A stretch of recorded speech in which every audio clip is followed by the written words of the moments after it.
Welcome, everybody. I'm Soledad O'Brien. Welcome to a special Election Day edition of Early Start. It's here, and the battle for every last vote is on this morning.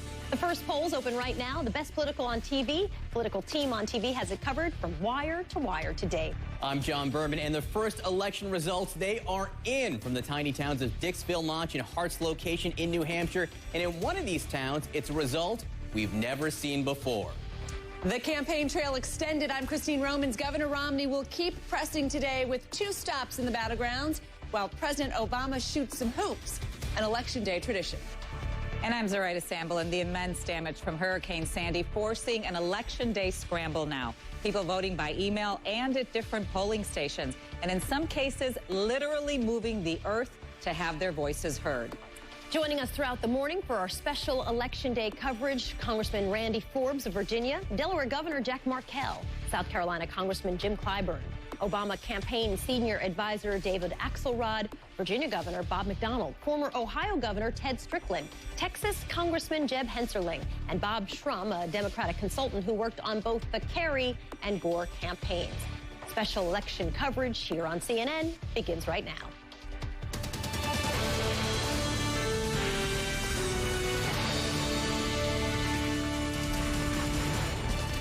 It is up to the American people right now. Good morning and welcome to our special edition of Early Start. We've got complete live coverage of Election Day 2012. Now, over the past 17 months, we've watched 2 campaigns spend a combined $3 billion. 2 candidates duel it out in 3 dramatic debates, all trying to win your vote. Now, more than 1 million campaign commercials later. 1 million campaign commercials later, the polls are opening. Voting is beginning right now in parts of Vermont as the American people prepare to pick their next president. Mitt Romney not letting up on this election day. He's now added 2 final campaign stops today in Cleveland, Ohio, and in Pittsburgh, Pennsylvania. Both of them, of course, critical battleground states. President Obama is in Chicago today. Aides say he is likely to continue his election day tradition of playing basketball with friends before he goes to watch the returns. CNN reporters are fanned out all across the battleground states this morning, including in New Hampshire, where we have reports of the very first returns. And John Berman's got a look at that. Good morning. Good morning, Soledad. You know, we're going to begin with the town that traditionally counts and casts the first vote in the nation, Dixville Notch, New Hampshire. The results are in. They are making history, and it is a tie. So, is this a sign of things to come this election day? CNN's David Mattingly is in Dixville Notch. Dixville Notch always prides itself on being first in the nation. It's a tradition. They are the first ones to register their votes on Election Day. And tonight, there was something different. History was made here because they produced their first tie. There are only 10 voters in this town, 10 registered voters. They split 5 voters for Obama, 5 for Romney. People often look at Dixville Notch as the spark for any type of trend that might be coming on Election Day, but today no one is sure what to make of this. It's a little surprising. This has never happened in Dixville before, a tie. What does that say about the rest of Election Day? Yeah, keep your eyes on the news reports because it's going to be a wild ride. Something also interesting here, there are 5 independent voters in this town, 3 registered Republicans, 2 registered Democrats. So that means Barack Obama received 1 more vote than Mitt Romney from the independent voters. But again, it's hard to say that this is going to be any kind of trend. These are just 10 votes out of a state that will produce over 700,000 votes this Election Day. All right, that's David Mattingly in Dixville Notch. Now, another city in New Hampshire also votes at midnight, Hart's Location, New Hampshire. They reinstated the practice in 1996. It started way back in the 1940s. The result there, this year, Obama 23 votes, Mitt Romney with 9 votes. So, Mitt Romney today is working overtime with a couple of Election Day stops, including one in Ohio, which is perhaps the biggest battleground of all. Our Carol Costello is live at a polling place in Blue Ash, Ohio, just outside Cincinnati. Good morning, Carol. Good morning, John. I'm still getting over Dixville Notch. Can you imagine if it tied in Ohio? We'd be waiting a long, long time for the winner of this election. We do not want that to happen. I am in Blue Ash, Ohio. It's in Hamilton County near Cincinnati. Normally Republican country, except for 2008 when this county went for Barack Obama. Of course, the president hoping for that again, but Mitt Romney has a better, and the Republicans have a better ground game this time. They're really getting people out to vote. And here at Blue Ash, this polling station will open at 6:30 a.m. Eastern Time. They're expecting to be chock full of voters, mostly Republican, because as you know, early voting has been a hit here in Ohio. Almost 1.8 million people have already voted. They either early voted or they voted by absentee. The big rub here is the provisional ballot. If you made a mistake on your registration form, or you decide, oh, I was going to vote absentee, but I'm going to show up in person anyway, you'll be handed a provisional ballot. You'll have to fill out that provisional ballot all by yourself, and that could create some problems because one mistake means it's thrown out. So we're waiting for 6:30 a.m. Eastern Time for people to fill this spot. I'll keep you posted. Back to you, John. Provisional ballots could be a 4-letter word in the coming days. Carol Costello in Blue Ash, Ohio, thanks very much. Florida, of course, another critical battleground state. The campaign's final days there were marked by controversy over the state's early voting. You know, it's pretty clear if you do the math that for Mitt Romney to become president, he needs to win in Florida. We're joined now by Ashley Banfield live this morning in Miami. Good morning, Ashley. Yeah, because the last Republican president to actually take the White House without taking Florida was Warren Harding, and that was back in 24. So yes, I suppose there's a first time to change that trend. But John, 829 precincts in Miami-Dade, and I'm just at one of them, and I'm here 2 hours early. It's dark. It's lovely out. Take a look behind me, though. Are you ready for this? 2 hours until the polls open, and we've already got a line of several people. I had a quick chat with some of them, John, and already some of these people have waited in early voting lines for 6 hours. So they're very keen to get going. Come with me. I want to show you very quickly as I give you some stats on some of that early voting, by the way. We have 11.4 million registered voters in Florida, and we've already got 4.46 who've early voted. Take a peek beyond me. I counted about 26 of those voting booths ready to get set up when the elections officials all get ready to go, and 12-page ballot. 12 pages. You know how long that takes? That's why there's likely to be very long lines today, John. All right, Ashley Banfield in Miami. I can't believe they're lining up already. They still have 90 minutes before the polls open there. Thanks so much, Ashley. I know. That's great, right? It's crazy. Great and crazy. Later this hour, we'll take you to battleground Virginia, another key state, and also to New York, which, you know, is not a battleground, but where damage from Superstorm Sandy could affect the voting there. Soledad? All right, thanks, John. The way our electoral system works, some states get all the attention from the candidates. The swing states would be in that category. And other states kind of feel ignored. Christine Romans has a look at the states where President Obama and Mitt Romney spent most of their time campaigning. Let's look at the magic wall, because where you see these spheres here, it shows you, this is a graphic representation of how much time they spent, how many visits they had, Soledad, to some of these swing states. If you live in Colorado, oh boy, you saw a lot of these candidates. I want to show you just Paul Ryan in particular. Paul Ryan spent a lot of time in Colorado. If you live, say, in Florida, you saw a lot of these candidates. You heard a lot of them on the airwaves, but you saw a lot of these candidates in person, especially Mitt Romney and the president himself. And now let's look at Ohio, because this, of course, is the big battleground. And you can see just how much time they spent in Ohio. I want to show you 3 parts in particular: suburbs of Cleveland, Columbus, and Cincinnati. A lot of attention on these spots. And why? Let's go in here. Oops. Let's go in here to Lake County. I want to show you Lake County. Only 2% of the population. The president personally spending time here. Why? Because in 2004, this went to Bush. This is territory that the president got, and he's trying to hold on to. 2008, the president had a very slim margin here in Lake County, so he's definitely trying to hold on to that. Columbus. Both candidates really interested in keeping a hold of this territory. It's 9% of the population. And then you come down here to Hamilton County, 7%. Both candidates spending a lot of time around Cincinnati. Again, back in 2004, this was Bush territory. The president taking that last time around, trying to defend this territory. That's why they're spending so much time personally in Ohio. And hopefully for them, the math works. If you camp out, you can keep those votes that you had the last time around. Both candidates would think of that. All right, Christine, thank you. Other stories making news, and Zoraida has a look at those stories for us. Hey, Z. Good morning to you. Coastal communities in New York and New Jersey are sitting in the path of a nor'easter.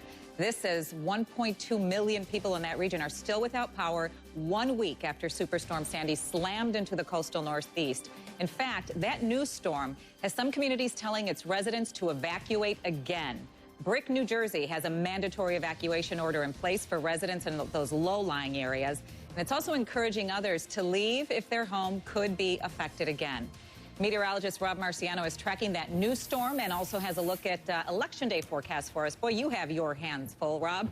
Good morning, Zarate. Yes, across Georgia and Florida, this is where that storm is beginning to take shape. So the swing state that is the Sunshine State's going to get some thunderstorms today early on across the north and then driving down towards Tampa and Orlando around midday. So get out there early and vote if you can. Also, some rain mixed with snow across parts of Wisconsin. Elsewhere, it'll be warm across Southern California, dry but cool across the northeast. Let's talk about the potential impacts for this incoming nor'easter, the timing of which will be more so tomorrow than today. But the winds will gust to 50 miles an hour along the coastline, heavy rain, coastal flooding, beach erosion, and even some wet snow for the interiors, maybe even the coastline. So here's a storm going across Florida today. Again, get out early, especially across the central and southern part of the state. And then tomorrow, the low rides up the coastline. It's not going to be anywhere near like Sandy, but it's going to be close enough and strong enough to have some serious impacts. And you heard there are even some areas that are going to be evacuating. Flood watches are in effect for this, and also some white on the map here. So just a combination of really horrifying elements, considering the fact that we have tens of thousands of people that are homeless with this storm coming in. So, Ryder, we'll keep you posted as this forecast changes. Insult to injury. Thank you so much, Rob. And an evidence hearing is underway at a military base in Washington State. It will determine whether Army Staff Sergeant Robert Bales should be tried for murder in the shooting deaths of 16 Afghan civilians. That was back in March. If he is tried and convicted, Bales could receive the death penalty. And police are looking for a skateboarder who robbed a bank in Carlsbad, California. Investigators say the man, dressed in all black, handed a teller a note yesterday. There's a picture of him there, demanding an undisclosed amount of money. The teller complied. No one was hurt, and investigators say witnesses didn't spot a weapon. But they have his mug. Right, Soledad, did you see that? Yeah, and he's on a skateboard. My guess is they're going to wrap up this case pretty soon. All right, Zoraida, thank you. For the best political coverage on TV, you want to keep it right here on CNN. Our special live election coverage begins tonight at 6 p.m. Eastern. CNN's Wolf Blitzer has a preview.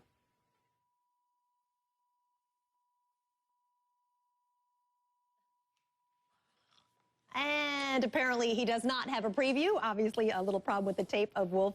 But basically, tonight is where you want to be watching CNN's coverage. Coming up this morning on our special Election Day edition of Early Start, who's going to win tonight? Or will we have a winner at all? Will the results be delayed for days? We'll take a look at the potential scenarios ahead. We're back in just a moment. Stay with us.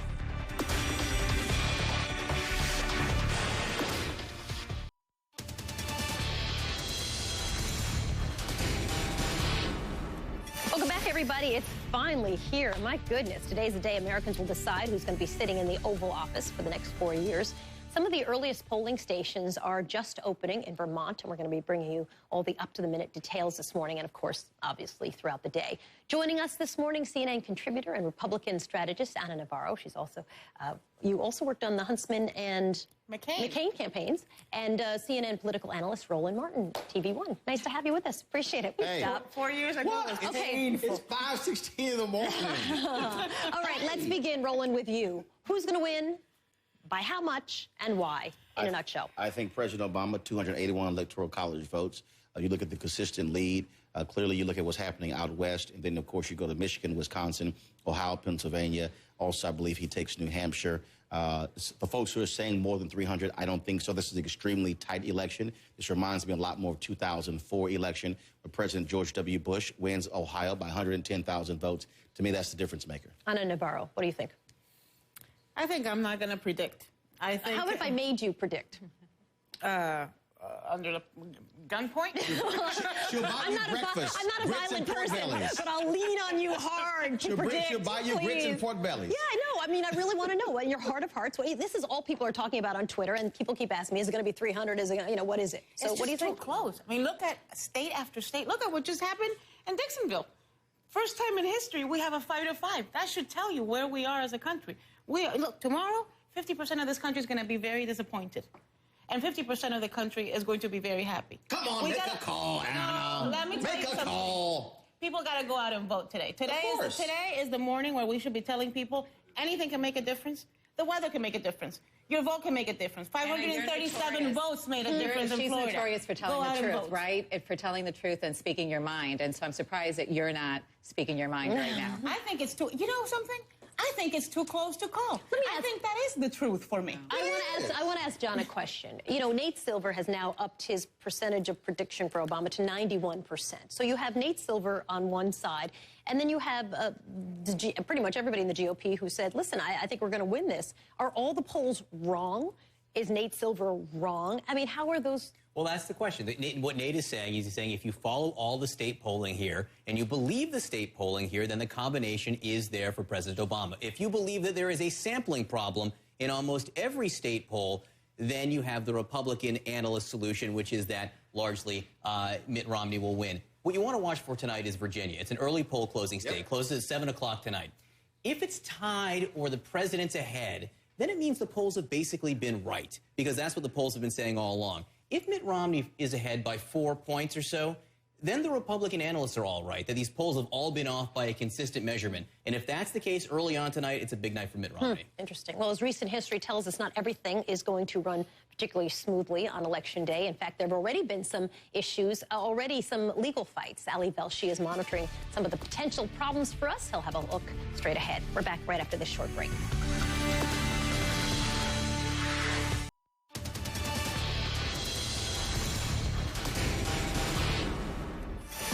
Welcome back, everybody. You're watching a special Election Day edition of Early Start. We're coming to you live from our nation's capital, and we are tracking potential voting pitfalls in some key swing states. The fight over early voting in Florida, provisional ballots in all-important Ohio, not to mention confusion over voting after Superstorm Sandy. Ali Velshi is following all these angles for us from the CNN Center in Atlanta. Let's begin with Florida, Ali.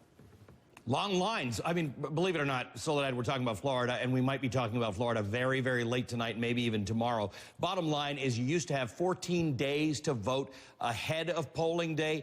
The governor and legislature changed that to 8 days, and that's what you're seeing. That's the result. We've seen lineups with 400 or 500 people, reports that people have waited 7 hours. Michelle Obama making a speech yesterday saying, if you're in the line, don't leave the line. We've seen people leaving the lines, and the problem is, as you know, the last time Florida was a problem in 2000, the final count was 537 votes. So everybody matters in Florida, in Ohio, everywhere in the country. But the bottom line is particularly in these swing states. So the problem will be in Florida, people leaving because the vote lines are too long, or people being in line when the polls close. We're watching it very closely. We're monitoring, getting complaints from people, and finding out what the problems are and what their options are for voting. Soledad. And in Florida, that ballot is so long. That in and of itself takes a long time to fill out. All right, let's turn to Ohio. Provisional ballots could become a problem, right? Yeah. This is a big misunderstanding. I'm getting a lot of tweets saying, why do you talk about provisional ballots? They're not actually votes.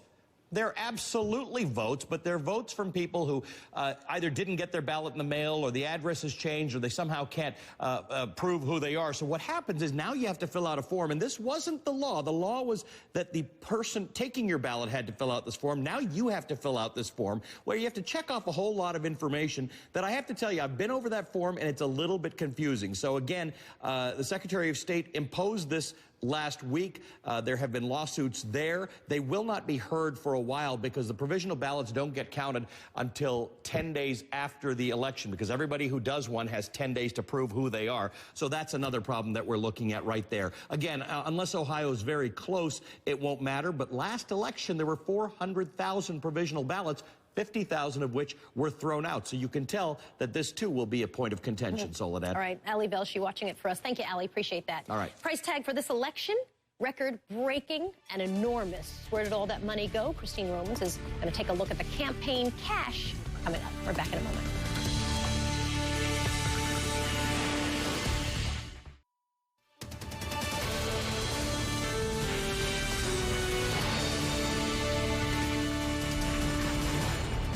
Welcome back, everybody. You're watching a special edition of Early Start and our live coverage of Election Day 2012. Now, voting's already underway in parts of Vermont, and 11 more states are set to open their polls in the next 60 minutes or so after a 17-month marathon, which cost a combined $3 billion. The candidates spend the final hours of the campaign making some closing arguments. Take a look. Our fight goes on because America always does best when everybody gets a fair shot, and everybody does their fair share, and everybody plays by the same rules. That's what we believe. That's why you elected me in 2008, and that's why I'm running for a second term. This is much more than our moment. It's America's moment of renewal and purpose and optimism. And we've journeyed far and wide in this great campaign for America's future. And now we're almost home. There are already legal issues plaguing two key battleground states in Florida, more along lines. Yesterday, Democrats are suing to extend early voting hours, even though they legally ended those hours on Saturday. And then in Ohio, a hearing is now set for Wednesday morning to hear arguments about the rules for counting those provisional ballots. A final tally from the Buckeye State could take weeks. And in the aftermath of Superstorm Sandy, New Jersey is allowing voting by email or fax, and New York is permitting voters in disaster areas to cast ballots at any polling place in the entire state. Joining us throughout the morning for our special Election Day coverage, Congressman Randy Forbes of Virginia, Delaware Governor Jack Markell, South Carolina Congressman Jim Clyburn, David Axelrod, he's the Obama campaign's senior advisor, Virginia Governor Bob McDonnell, former Ohio Governor Ted Strickland, Texas Congressman Jeb Hensarling, and Bob Shrum. He's a Democratic consultant who worked on both the Kerry and Gore campaigns. John Berman's got more this morning on what's happening in those key battleground states. John? Thanks so much, Soledad. You know, we already have some results in, believe it or not. In Dixville Notch, New Hampshire, they have spoken. And for the first time in history, it's a tie. 5 votes for the president, 5 votes for Mitt Romney. In Hart's location, another New Hampshire voting spot. It was 23 votes for President Obama and 9 votes for Mitt Romney. Moving on to a state with a little more voting going on today, Virginia. It is very much still in play. Mitt Romney made 2 stops there yesterday. Vice President Biden was also there twice. And 4 years ago, President Obama became the first Democrat to carry the state since 1964. And if Obama can win there again, it makes Mitt Romney's job really, really tough. I'm joined now by Randy Kay, live in Woodbridge, Virginia. Good morning, Randy. Good morning, John. Yes, it's going to be a very interesting election day here in Virginia. No doubt, 13 electoral votes up for grabs. Voting starts at 6 a.m. here, and you can already see there's a line that's formed. People were here about 4:40 a.m. this morning trying to get in. I guess they were expecting long lines because they don't have early voting here in Virginia. They have in-person absentee voting, so you need a pretty good excuse to not show up here on Election Day. They also have the new voter ID law, which starts today. Used to be able to just sign an affidavit saying you are who you are. That doesn't work anymore. What's going to be interesting today, though, John, is the demographics and seeing how they play out. It's sort of the old Virginia versus the new Virginia. The old Virginia is it's very Republican, religious, white working class. The new Virginia is urban, diverse. That's what helped get Obama elected here by 6 percentage points back in 2008. It's also the economy. People are going to be looking at that. This is a pretty robust economy here in Virginia, 5.2% unemployment. So we'll see how that plays into all of this as well, John. All right, Randy Kay, live in Virginia. Polls close there at 7 p.m., one of the early states to watch. Thanks a lot, Randy. Now, the New York metro area is still reeling from Superstorm Sandy and now bracing for a nor'easter. And voting is yet another hurdle for people displaced from their homes. New York's Governor Cuomo, trying to remedy that, signed an order allowing people to vote at any polling place. CNN's Alina Cho is at a makeshift polling station in Brooklyn. Good morning, Alina. John, good morning to you. Yes, I'm back at Brooklyn Tech High School, which, by the way, is the only school in New York City serving as both an emergency shelter and a polling station today. And you're absolutely right. At the 11th hour yesterday, New York's Governor Andrew Cuomo signed an executive order that essentially says if you live in a federal disaster zone in New York, you can cast your ballot today, not just in your district, but at any polling site in New York State. Now, this is unprecedented, and it will allow up to 143,000 voters in New York City alone to cast their ballots today. These are people who might otherwise have problems getting to a polling station. Now, this is not a perfect solution, the governor admits. It could complicate some local races, but the simple way to put it is that your vote will count for the races you are eligible to vote for. The governor says just because you are displaced after the storm doesn't mean you should be disenfranchised. And John, he adds, after last week, quote, "This will be a walk in the park. We'll have to wait and see. The polls open in less than an hour." John? All right. Thanks so much, Alina. You know, New York, not a swing state, but every vote counts, so it's important to vote everywhere, not just in the swing states, obviously.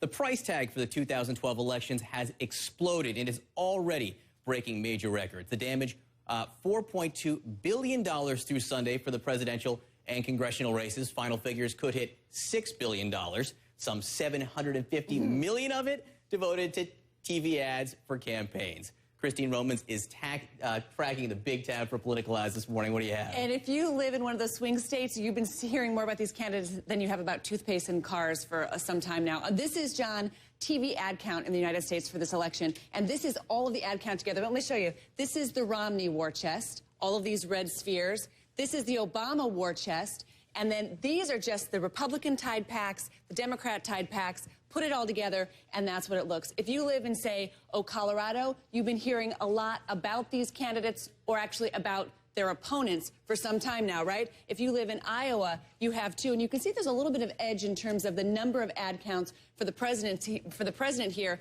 from both the PAC and also from the campaign itself. And maybe, according to the Des Moines Register, that's something that's been paying off for him. But I want to take a look further out here and look at Florida.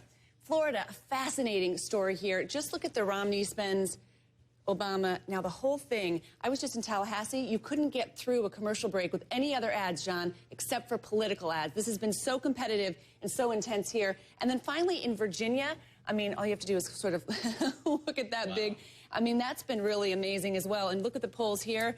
You can see just how competitive it is in Virginia. 48-47 from the Wall Street Journal Marist poll. Is that one of the first ones to close tonight? 7 o'clock, one of the earlier ones. There are some polls that closed earlier in Kentucky and Indiana, but not really swing states. So we'll know pretty soon whether all of those ad buys paid off, because certainly that has been an area that has been bombarded. It's fascinating. The Republicans may have spent more money on ads, but Obama and the Democrats placed their ad buys so early, they got a discount. They may have actually been able to run more ads. And how many? A million times? A million times these ads have run? It's a lot of times. That's a lot. It's more than we did.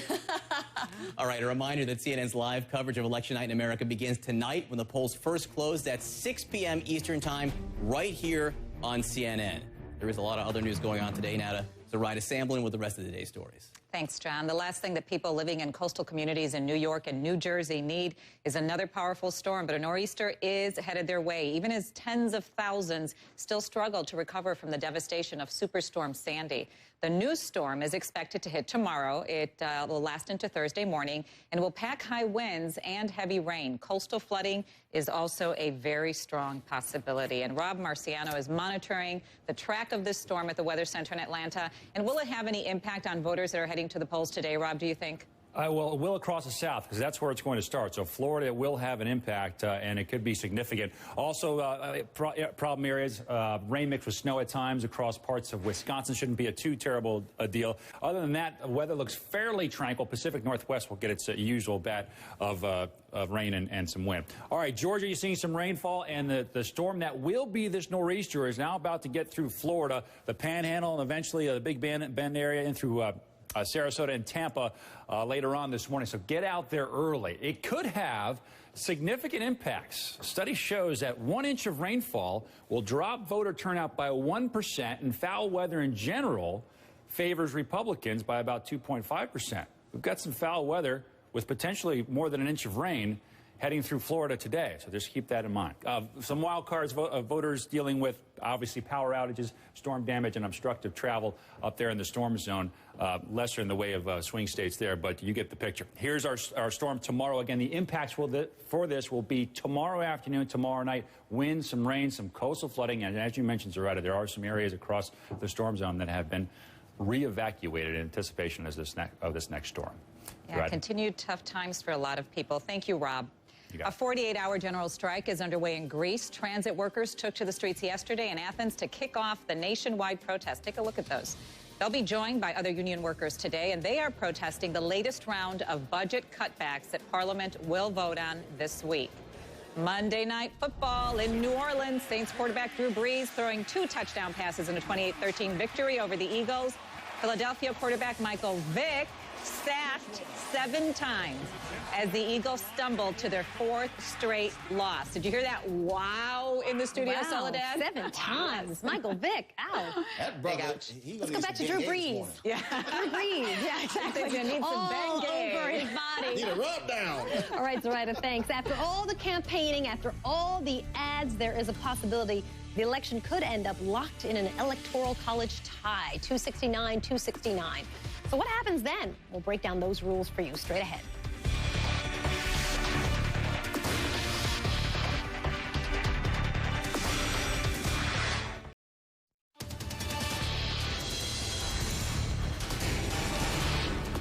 Welcome back, everybody. We're coming to you live from Washington, D.C. this morning. Election drama could extend well beyond today's vote. For example, there's a possibility of an electoral college tie, 269-269. And in the unlikely event that that happens, Tom Foreman has a blow-by-blow of the rules that would determine who becomes president and who becomes vice president. Take a look.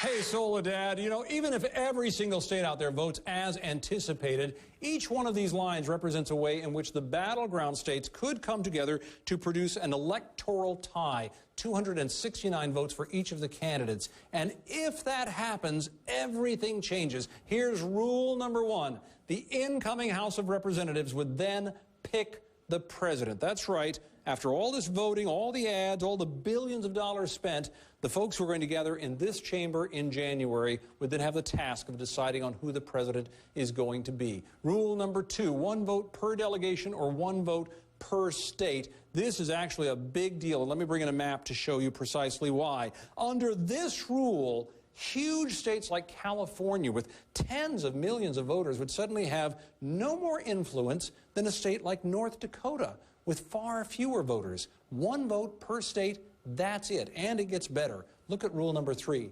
The popular vote does not count. Your state's vote would be determined by your congressional delegation, and that could make some strange things happen. Look at Illinois over here, the president's home state. It has voted reliably Democratic in the last several presidential elections, but look at the congressional districts there.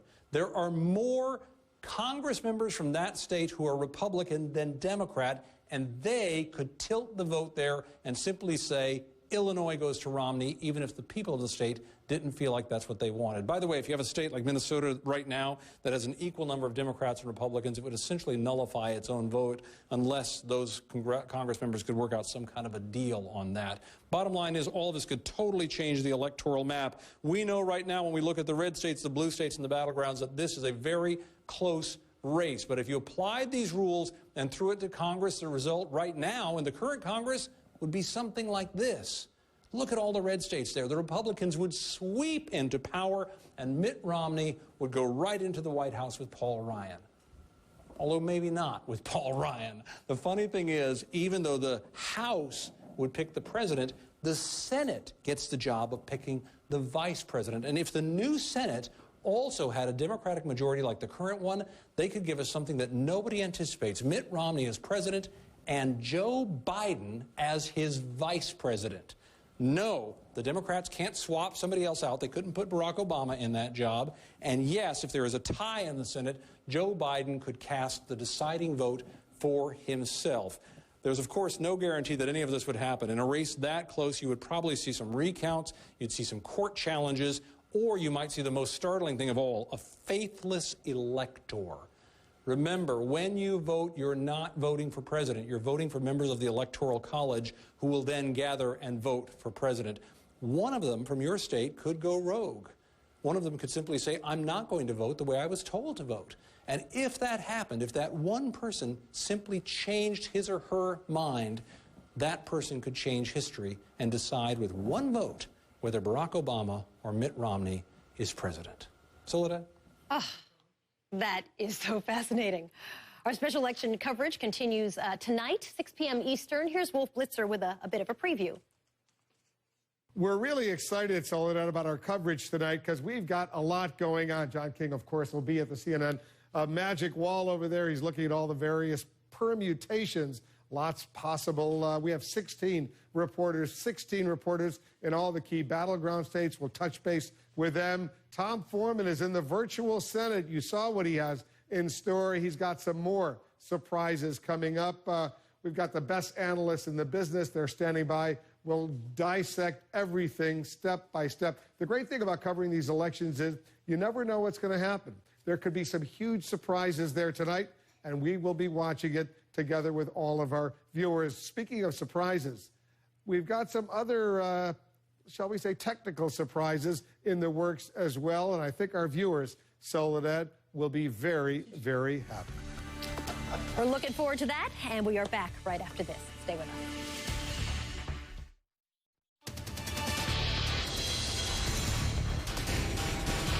Welcome back, everybody. Does the election end tonight? Will we have a clear winner tomorrow morning? Back with us here in D.C., CNN contributor, Republican strategist Ana Navarro, CNN political analyst Roland Martin. Hey. What do you think? Think it drags on, or do you think we know tonight?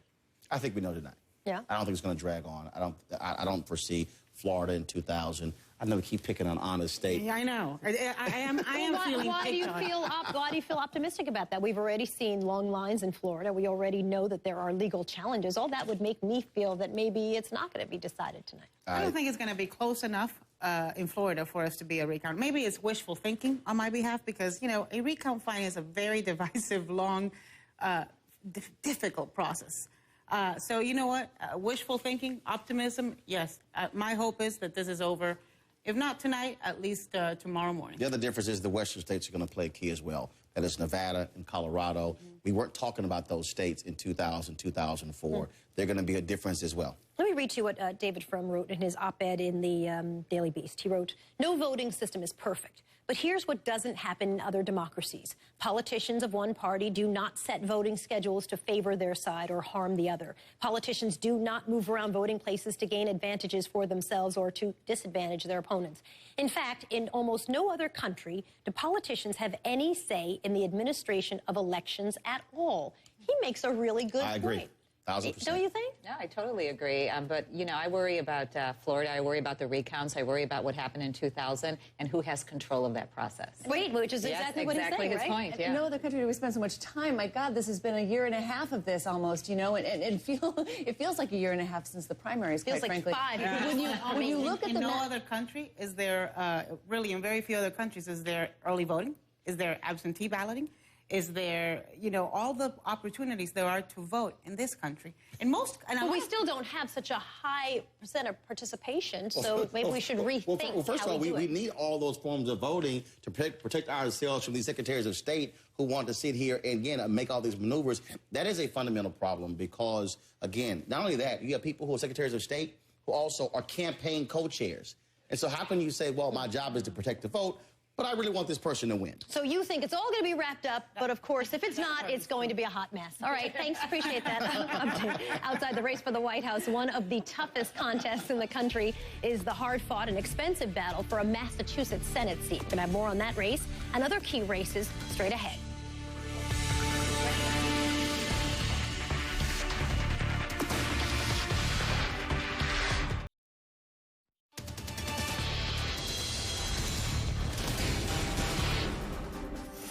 It is 57 minutes past the hour. Welcome back to our special election coverage live from Washington, D.C.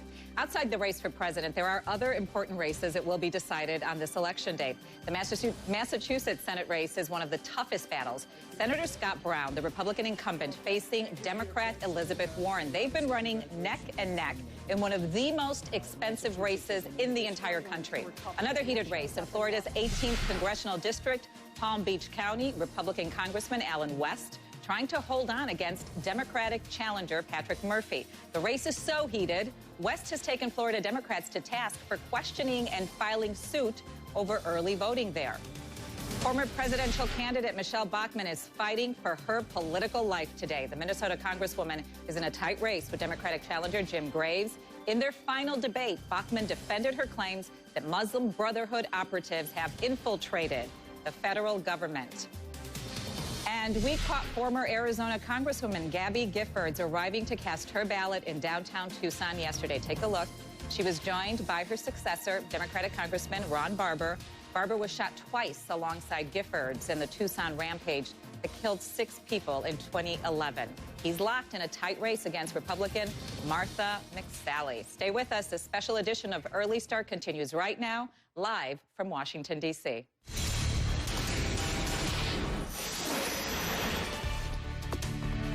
And good morning. Welcome, everybody. I'm Soledad O'Brien, and you're watching a special Election Day edition of Early Start. It is here. The battle for every last vote continues this morning. 8 states are opening their polls right now, and the best political team on TV has it covered wire to wire today. I'm John Berman. An indication that it could be a close one. The first election results, they are in from the tiny towns of Dixville, Notch, and Hart's Location in New Hampshire. And in one of those towns, it's a result we've never seen before. Campaign trail extended. I'm Christine Romans. Governor Romney adding a couple of key stops today, but President Obama is standing pat and shooting some hoops on the last day of his final campaign ever. And I'm Zoraida Samble, and the immense damage from Hurricane Sandy forcing an election day scramble. People voting by email and at different polling stations, and in some cases, literally moving the earth to have their voices heard. Joining us throughout the morning for our special Election Day coverage, Congressman Randy Forbes of Virginia. Delaware Governor Jack Markell will be our guest. South Carolina Congressman Jim Clyburn is joining us. Obama campaign senior advisor David Axelrod. Virginia Governor Bob McDonnell. Former Ohio Governor Ted Strickland. Texas Congressman Jeb Hensarling will be talking with us. And Bob Schrum, a Democratic consultant who worked on the Kerry and Gore campaigns. Special election coverage here on CNN begins right now.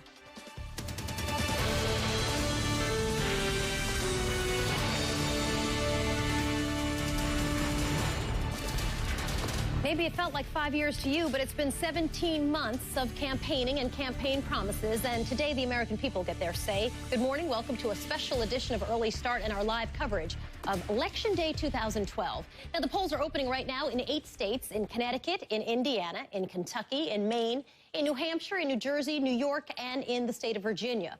For close to a year and a half, we've watched the two candidates spend $3 billion and duel it out in 3 dramatic debates, all for a chance at your vote.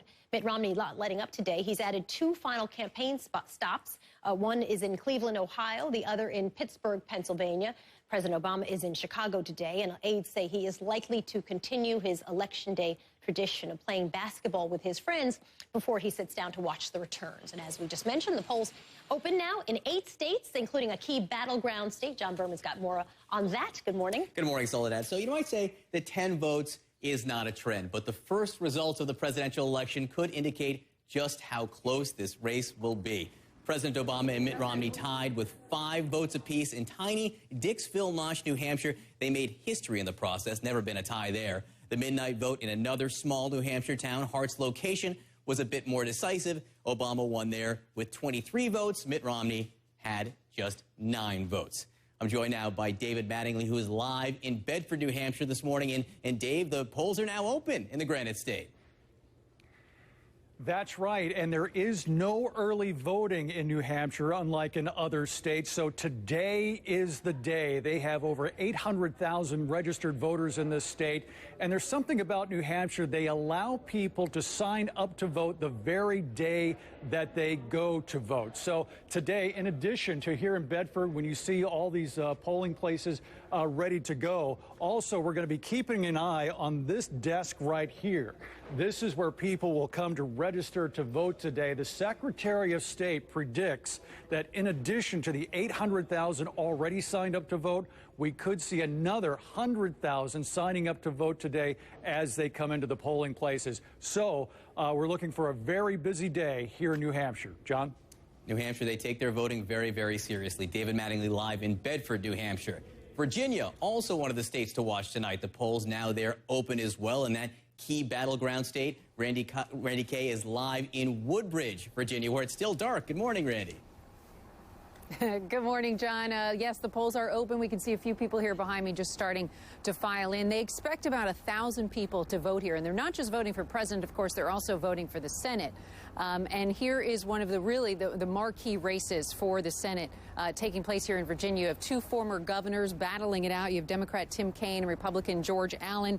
They have really been riding the coattails of President Obama and Mitt Romney, appearing on stage with them and many, many times. Now, Now, the issue here, though, John, is the fiscal cliff, because George Allen, the Republican, has been hammering his opponent, Democrat Tim Kaine, and the Democrats for failing to reach a debt deal.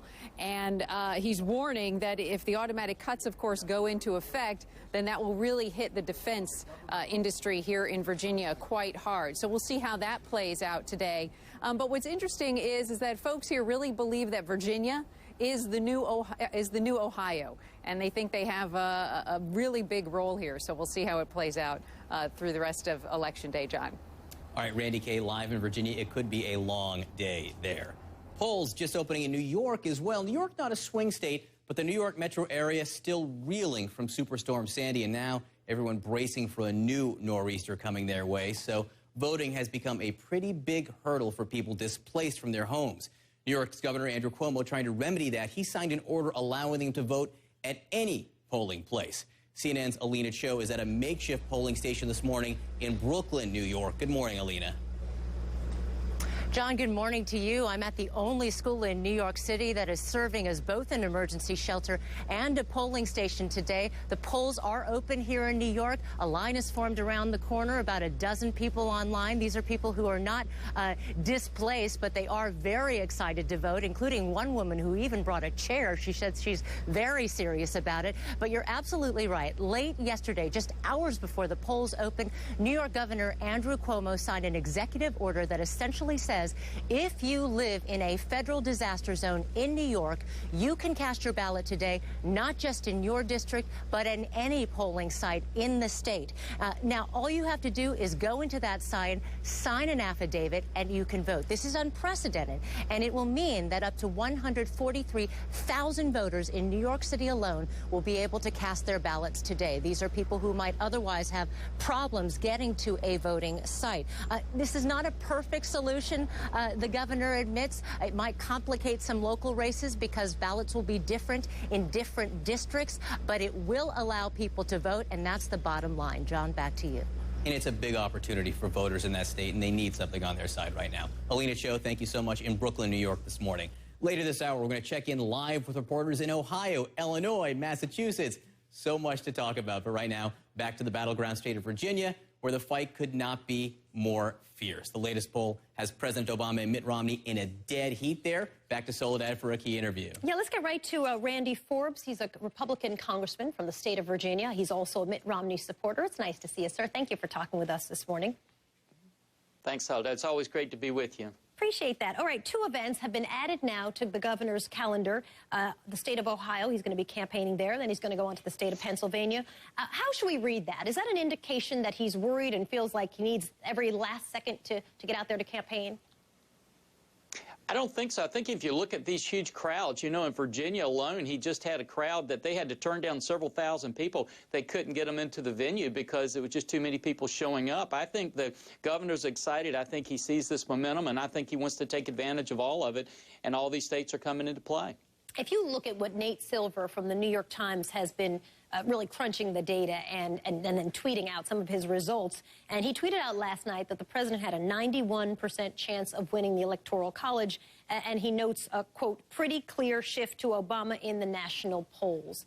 I know lots of Republicans who've said these polls could be way off. Where do you stand on that? Are you seeing the same, are you crunching the same data that he's crunching? Well, Soledad, as you know, the New York Times is not exactly a bastion of conservative thought, but if you look at a lot of other experts who make their living on this, whether it's Michael Barone or Karl Rove or Bill Kristol or even Rush Limbaugh, you know, they've come out, they've done the same crunching. They believe that Governor Romney's going to have a big day today, and I think that's what we're going to see. You know, some of these polls, Soledad, as you know, they measure a few hundred people. We've been measuring thousands of people across Virginia, and if the excitement across the country is anything like it is in Virginia, I think it's going to be a new day in the country tomorrow. So just to point out that Nate Silver is very careful about focusing on the numbers, and he doesn't have a liberal bias in his calculations, which I think is why a lot of people follow what he has to say. And I'm not sure how I feel about what he's reporting, that 91%. We've been discussing it all morning. Hurricane Sandy, the impact, it closed down, I know, in-person absentee voting in Maryland on Monday, delayed the opening of some polling places, I believe, as well today. What do you think could happen from that? Do you foresee it doesn't end tonight? There could be some legal battles down the road in your state? Well, I think we could always see that, but I really believe Virginia has a pretty good voting history. I think we're going to have a pretty clear decision by the end of this evening. That's certainly what we're hoping for. I don't think Sandy's going to have a major impact on that decision. Randy Forbes is a Republican congressman from the state of Virginia joining us this morning. It's nice to see you, sir. Thank you for your time. We appreciate it. Thanks, Soledad. Have a great day. Thank you. Likewise. CNN has complete coverage and analysis as the polls close this evening. Here's Wolf with a look at how it's going to go. We're really excited, Soledad, about our coverage tonight because we've got a lot going on. John King, of course, will be at the CNN magic wall over there. He's looking at all the various permutations. Lots possible. We have 16 reporters in all the key battleground states. We'll touch base with them. Tom Foreman is in the virtual Senate. You saw what he has in store. He's got some more surprises coming up. We've got the best analysts in the business. They're standing by. We'll dissect everything step by step. The great thing about covering these elections is you never know what's going to happen. There could be some huge surprises there tonight, and we will be watching it together with all of our viewers. Speaking of surprises, we've got some other, shall we say, technical surprises in the works as well, and I think our viewers, Soledad, will be very, very happy.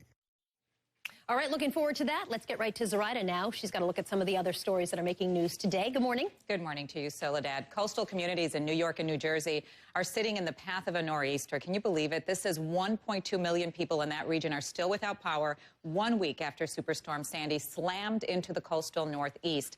In fact, that new storm has some communities telling its residents to evacuate again.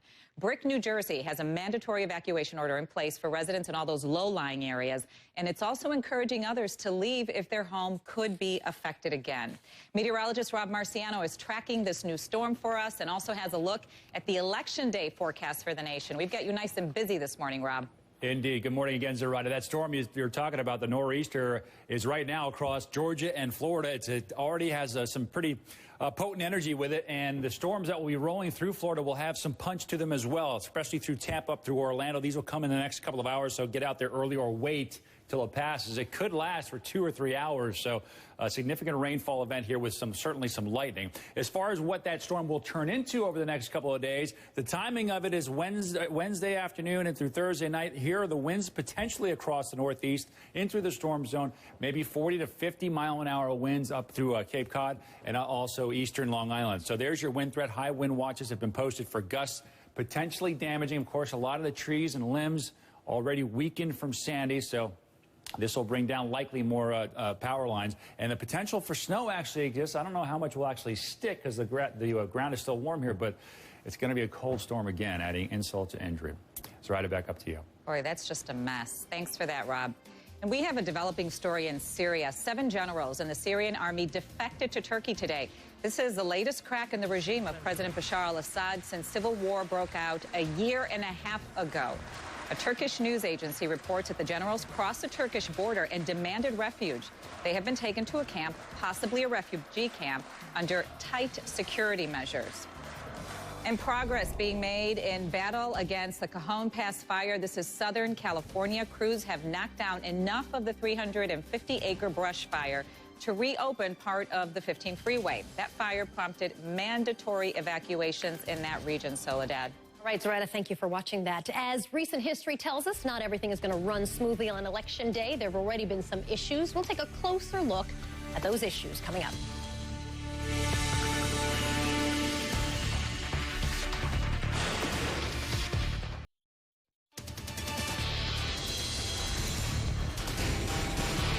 Welcome back to special Election Day coverage from our nation's capital. Michelle Obama was taking an interesting tone last night as she defended her husband in Orlando. Let's play it and we'll talk about it on the other side. The auto industry was in crisis. This economy was losing 800,000 jobs a month. And a lot of folks were wondering whether we were headed for another Great Depression. Do you hear me? That's what people were worried about. And that is what Barack faced on day one as President of the United States. And the president, was he crying? Was he crying in his final campaign event in Iowa? Take a look at this. Those of you who haven't done this just for me, but for each other, for a laid-off family member, for a sick child, for a fallen friend. To all of you who've lived and breathed the hard work of change, I want to thank you. You took this campaign and you made it your own, and you organized yourselves block by block, neighborhood by neighborhood, county by county, starting a movement that spread across the country. You can see a little tear, kind of, sort of. Back with CNN contributor and Republican strategist Anna Navarro and CNN political analyst Roland Martin. Well, first of all, you got to remember, the night before the election in 2008, he teared up due to the death of his grandmother. And so I wouldn't be surprised if you're talking about the night before that being an emotional remembrance. Because he pretty much was talking about the exact same thing 4 years ago when he was in North Carolina. Also, I think for both of them, on both sides, right, for Ann and Mitt Romney and for President Obama and Michelle Obama, it's exhausting. It's almost over. It's like the Boston Marathon, and you see the ribbon at the end, and you're like, oh, we're almost done. And listen, and also remember that for President Obama, this is his last campaign in his life. This is an end of a political career in that sense. So it's got to have some sort of nostalgia. But the emotion, the charged up, the scrutiny they've been under, the schedules they've been under, both of them. It's a day full of emotion. Michelle Obama, much tougher than I've heard her. I mean, she was really, you know, I've heard the woman her defends her husband. And let me tell you something, and the president wasn't too happy when I said it, but I told him, I said, seriously? Your wife blows you away on the campaign trail. But I mean, you know, I've seen her speak without notes, without teleprompter, and she really goes all in, and she is a phenomenal campaigner. But Iowa is a place that's really important for this president because the people he was talking to there are the people who gave him the legs politically that allowed him to become president of the United States. I mean, you think about when Hillary Clinton was in there for the caucuses, remember? And how it was Clinton, it was Edwards, it was Barack Obama, maybe, and then suddenly he blew to the top of the list in that process. And so he was talking to the people there who actually gave him the legs. He was closing the circle. Right. Absolutely. And told that story that he's told Iowa was the game changer of the Democrat primary 4 years ago. And there was an article that talked about, you know, how far he's come from 2008 till now. He talked about having a room without any electricity and no heat, and folks came in and brought all of the campaigners stuff to wear in order to keep them warm. So there's got a long way to go still as we start Election Day today. We're going to come back with a look at some of the problems at the polls right after this. Stay with us.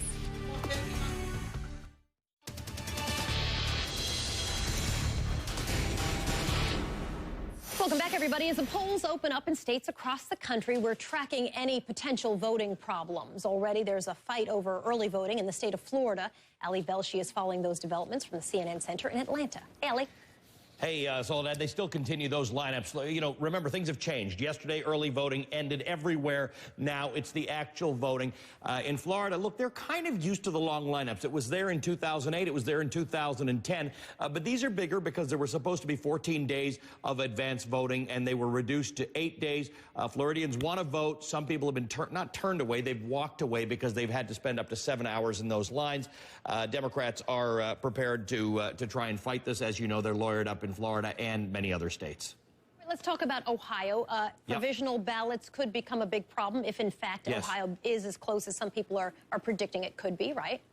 Right, and so provisional ballots are ballots that you use if you were mailed a ballot but want to use a different ballot, or you didn't have sufficient ID, or you weren't on the rolls. You have to fill out this form that you're looking at now. That's new. It used to be that the person to whom you went to vote would fill out the form saying that you had this kind of ID and this is your social security number. Now it's on the voter to do it, and Democrats have complained this is disenfranchising because it's complicated. Those provisional ballots get counted 10 days after the election, and again, won't matter if it's not close, but it will matter if it is close. And by the way, last election, 200,000 provisional ballots were cast, so it could actually make a difference. That's also before a judge. All right, Ali Velshi for us. Thanks, Ali, for watching that. You can share your voting experience with us by sending us a tweet or an email or a text. Twitter, we're at #CNN VoteWatch. Email us at votewatch@cnn.com or text us at CNN 55333. Now, dozens of polls are opening across the country. Take a look at Miami-Dade County, where voters are already lining up. Plus, you can check in with Team Obama and Team Romney. Special election coverage live from Washington, D.C. We're back right after this.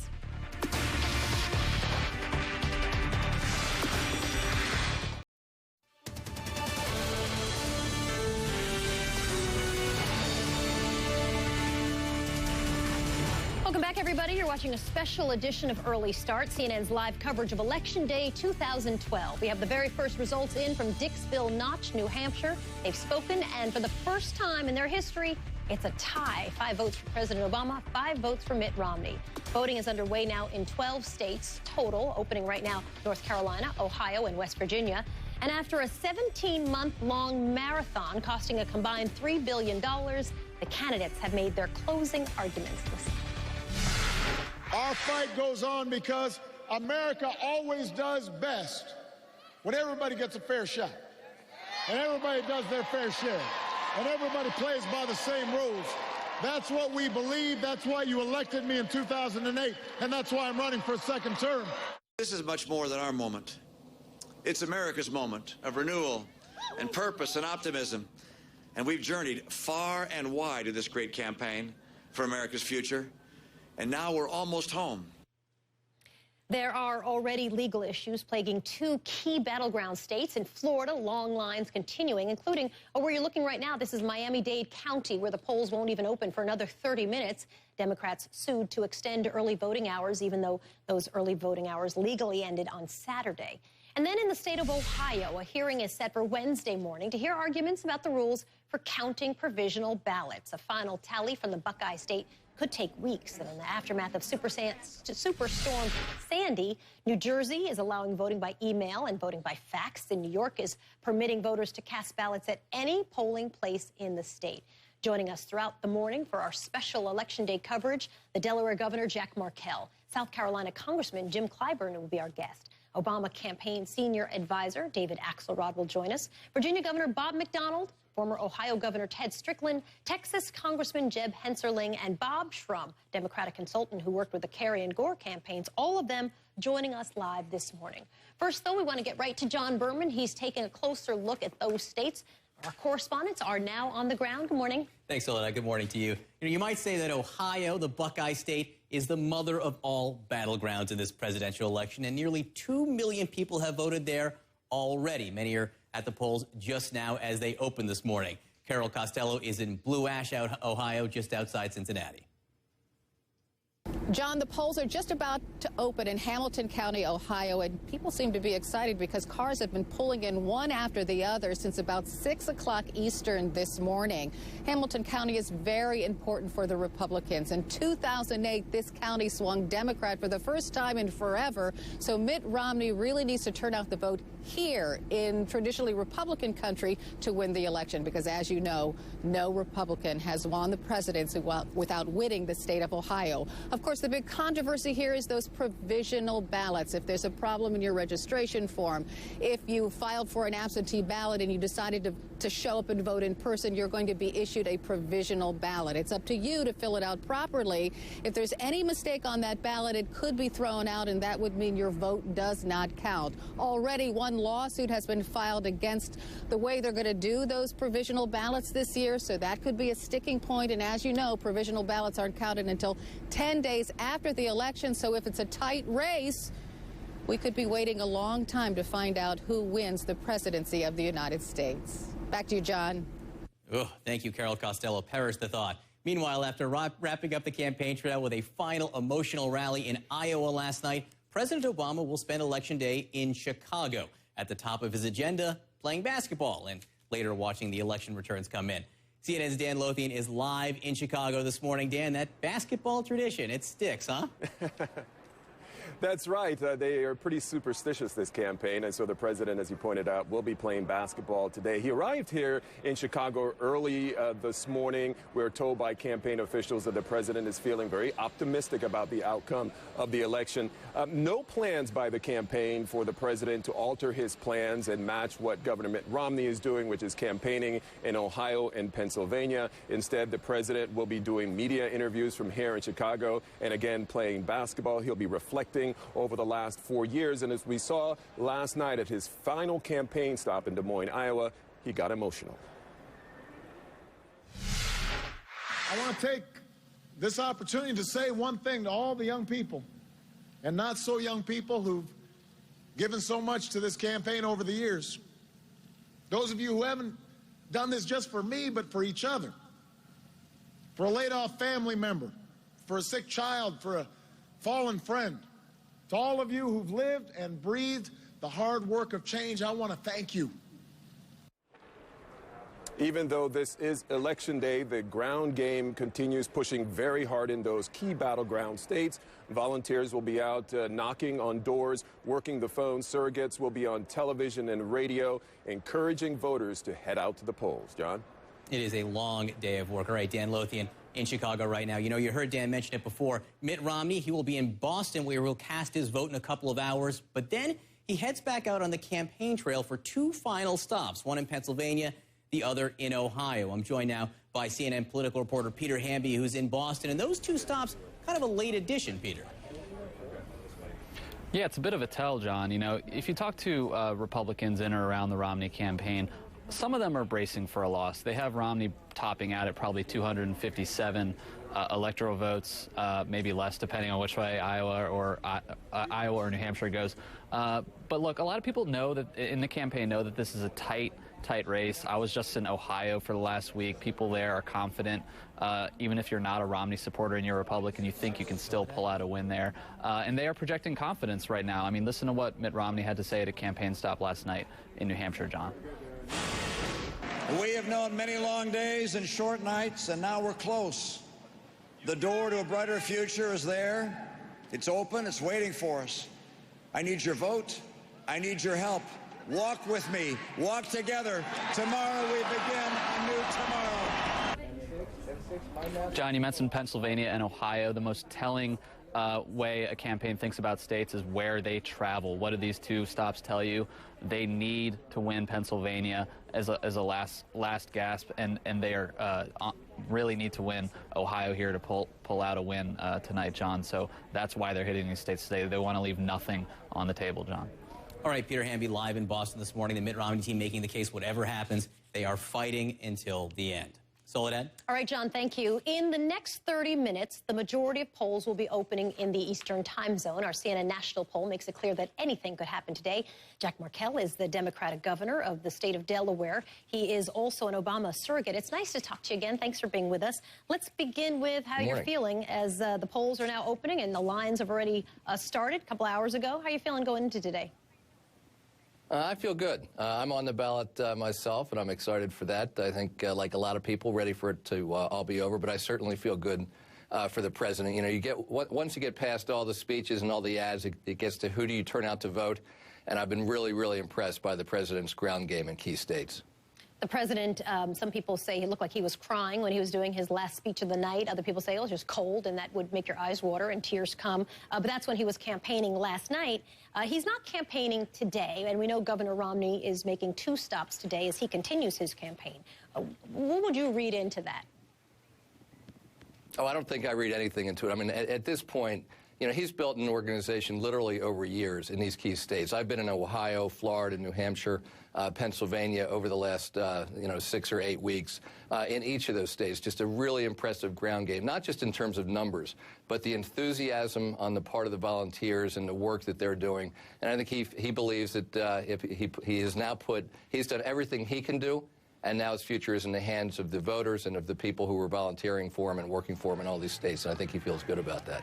Nate Silver of the New York Times, and I was talking to Congressman Forbes about this a little while ago, has put it at 91% likelihood that Obama will take the Electoral College. And I'm curious because, of course, there are plenty of Republicans who say those polls are just way off. They're not accurate. So I guess I'm curious to know what you think.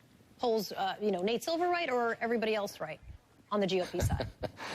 Well, we'll know soon enough. I mean, I think, and I've been reading his piece as well.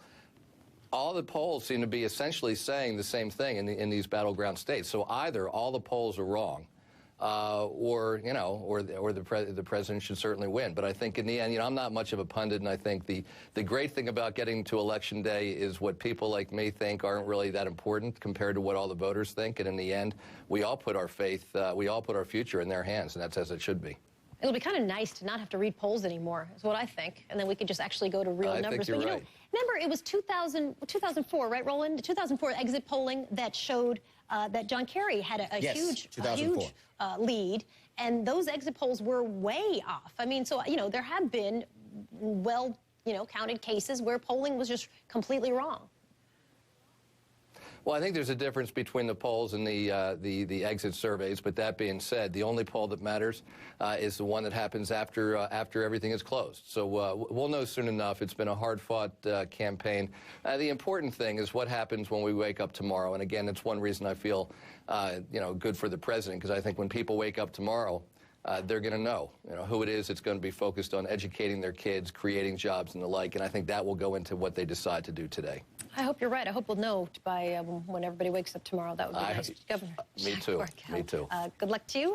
Jack Markell is Thanks. the governor of the state of Delaware, joining us this morning. Let's go right to Zoraida. She's got some of the other stories that are making news this morning. Good morning. Good morning to you, Soledad. People living in coastal communities in New York and New Jersey are bracing for another powerful storm. It's just 1 week after the devastation from Sandy. Rob Marciano is monitoring the situation, the track of the storm at the Weather Center in Atlanta. Rob, what can you tell us? Well, right now it's impacting Georgia, the Carolinas, southern Tennessee, and also Florida. Some heavy rain and some thunderstorms with this as well. Pressing through Orlando and Tampa here in the next couple of hours, and then off to the East Coast towards Melbourne and, say, Cocoa Beach. It should last maybe 2 or 3 hours, so kind of work your voting around there. Other swing states may be impacted by bad weather. Rain mixed with snow across parts of Wisconsin. Other than that, we're looking pretty good. SoCal still warm. The Northeast clear, but cool. Should be dry for the most part there. All right, this storm will cruise through Florida over the next day or two, and then head up the eastern seaboard. Wednesday afternoon, it will start to impact the Northeast. I think D.C. is not going to have much of an impact, but certainly Jersey up through the coastline of Staten Island in through Long Island. This is obviously the storm zone. Might see a little bit of wet snow mix in here as well. Certainly some gusty winds. Hopefully, some of our models are trending for this to go a little bit further to the east. If that's the case, then we'll see less of an impact. But right now, we'll prepare for the worst, and they're doing that across parts of Long Island and New Jersey right now. Zoraida? All right, thank you very much, Rob. We're also watching the streets of Greece this morning. A 2-day nationwide strike is underway to protest the latest round of government budget cuts. Transit workers and journalists kicked off the strike yesterday in Athens. You're looking at those big crowds there. They'll be joined by thousands of other union workers today. Greece's parliament is set to vote on the austerity measures this week. They include cuts in salaries and pensions for public servants. Japanese automaker Suzuki is leaving the U.S. car market and plans to file for Chapter 11 bankruptcy protection in California. The company is not offering a timetable, but says all warranties will be honored and parts and service could continue without interruption. Suzuki says slow sales and unfavorable exchange rates made it too challenging to remain in the United States. Monday Night Football in New Orleans. Saints quarterback Drew Brees tossing 2 touchdown passes in a 28-13 victory over the Eagles. Philadelphia quarterback Michael Vick sacked 7 times as the Eagles stumbled to their 4th straight loss. Boy, he's hurting this morning. All right, stay with us for continuing live coverage of Election Day 2012. That's Roland Martin, you're listening to in the background, and ahead, the enthusiasm gap. You hear a lot about it, but are Republican or Democratic voters more motivated to head to the polls today? We'll be right back.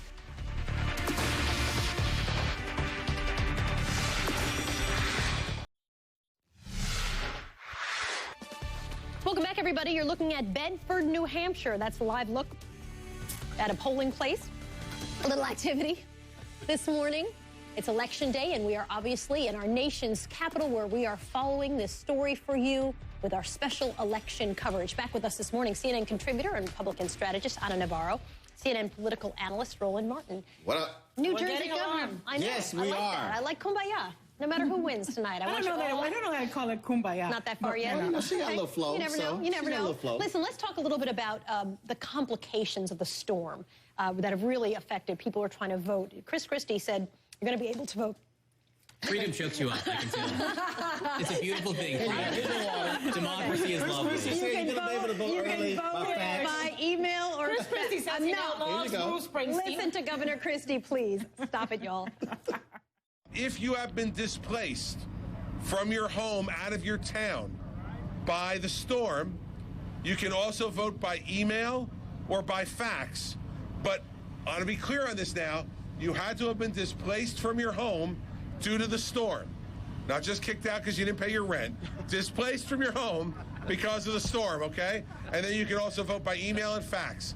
So we're trying to make it as easy and simple as possible for people to vote tomorrow. I think they'll be able to do that. So what he was describing, and what a couple of people have emailed me to say just how complicated and difficult it has been for them, partly because, of course, the storm has affected their pay. It's affected their bus route. It's affected if they have internet. It's affected where they live. All of those things has made it very complicated. Are you seeing problems with this? I get folks saying it makes it complicated, but I would rather have an option to be able to vote than not to be able to vote. To me, I think it's even worse when you have some of these places where you have senior citizens who are used to simply voting in their buildings and then they can't get out. Hopefully you have folks in New York who are saying, look, use our fax machines, use our free Wi-Fi to be able to aid folks in voting, because it's a fundamental part of our democracy. Look, this is not going to be a perfect circumstance in New Jersey or New York. It's going to be difficult. It's going to have its challenges, but I think they are making an extraordinary effort to try to give people the right to vote, the opportunity to vote. So I think they need to be commended for that. I think it doesn't affect the outcome of the presidential race. It might affect the number, and it should affect the number, it could, of popular vote because of, the amount of people affected in New Jersey and New York, but it can affect down ballot. That's right. Well, I was going to say, the presidential race is not all that we're watching. So if you're down ballot in New York or you're down ballot in New Jersey, that could be really complicated. Those local races, for things like school board, commissioner, Congress. If you're waiting in line for gas and you're not going to wait in line, some people are not going to be waiting in line if they've been waiting in line for gas for the past week and don't have power, can't get to a fax machine, they haven't checked their email in a week. I mean, that's a real serious issue for tens of thousands of people, not just a few people. Well, you sound like a woman who didn't have gas for a really long time, or power. It's hard, though, to make that choice, Roland, and prioritize because you're in the middle of a crisis. I wonder if the turnout is going to be... Make the effort. If you can't, we forgive you. The emails that I've been getting really are exactly like that. It's like there's a lot going on. It's not that easy to do it. We're going to take a look at where the candidates have been spending most of their time leading up to this election day. Christine's going to be back breaking that down for us straight ahead.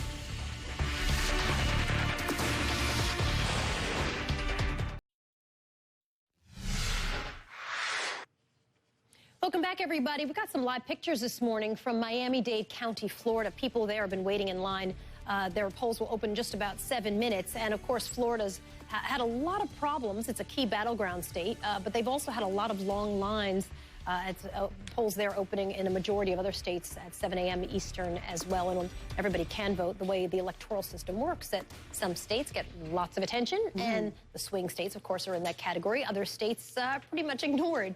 Christine Romans has a look at where the President Obama and Mitt Romney have been spending a lot of their time campaigning, and I would guess also putting all their ads and ad spending in as well. Absolutely, because they are trying to influence your vote. And over the past year, you have seen these guys on TV, and you have seen ads from these guys over and over again. These are candidate visits, Soledad. And when you look here, you can see how those visits are concentrated right here in these swing states. I want to show you Colorado really quickly, because if you look just at Paul Ryan spent a lot of time in Colorado. When you look at all of the candidates, they certainly did. And look here right in this Denver area, and I'm going to show you why they spent so much time, all four of them, in this area. Look at 2004. Look at these two red counties. The president was able to turn two of these counties blue last time around. They're trying to defend that territory. The Republicans trying to take it back. The president and his team trying to keep it. Let me show you now Ohio, because all roads lead to Ohio. How many times have we heard that? Well, there's a reason. There's a big reason here. Look right up here. We're going to look around Columbus, and then we're going to take a look at Cincinnati, okay? So let's start up here. Lake County. These are the suburbs of Cleveland. The president has spent a lot of time here. Only 2% of the population. Why does he care so much? Because he's trying to keep that from turning red again. This is 2004. It was red. 2008, the president won here. But look at the margin. If you look over here on the top left, you can see the margin that he won. That candidate was only a barely squeaker. So he'd like to keep that there overall. Obviously, Columbus, for obvious reasons, big population there, and this is an important part for the president. And then Hamilton County, 7% of the population, both candidates spending an awful lot of time here. This has been a county that in recent elections has been a bellwether for how the overall election is going to go, not just for Ohio, but for the general election, the whole country. And so Hamilton County, very important for the candidates here. All right, we're watching all of them. Thank you, Christine. Appreciate it. CNN, of course, the place to be for the best political coverage on TV.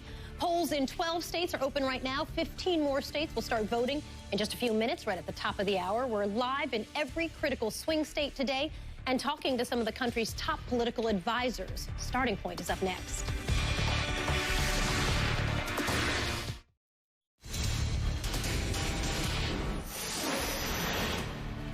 morning. Welcome, everybody. I'm Soledad O'Brien, and you are watching a special Election Day edition of Starting Point, and we're coming to you live from our nation's capital. It is Decision Day. Right now, it's 7 a.m. on the East Coast, and the polls are open in a total of 26 states and in Washington, D.C.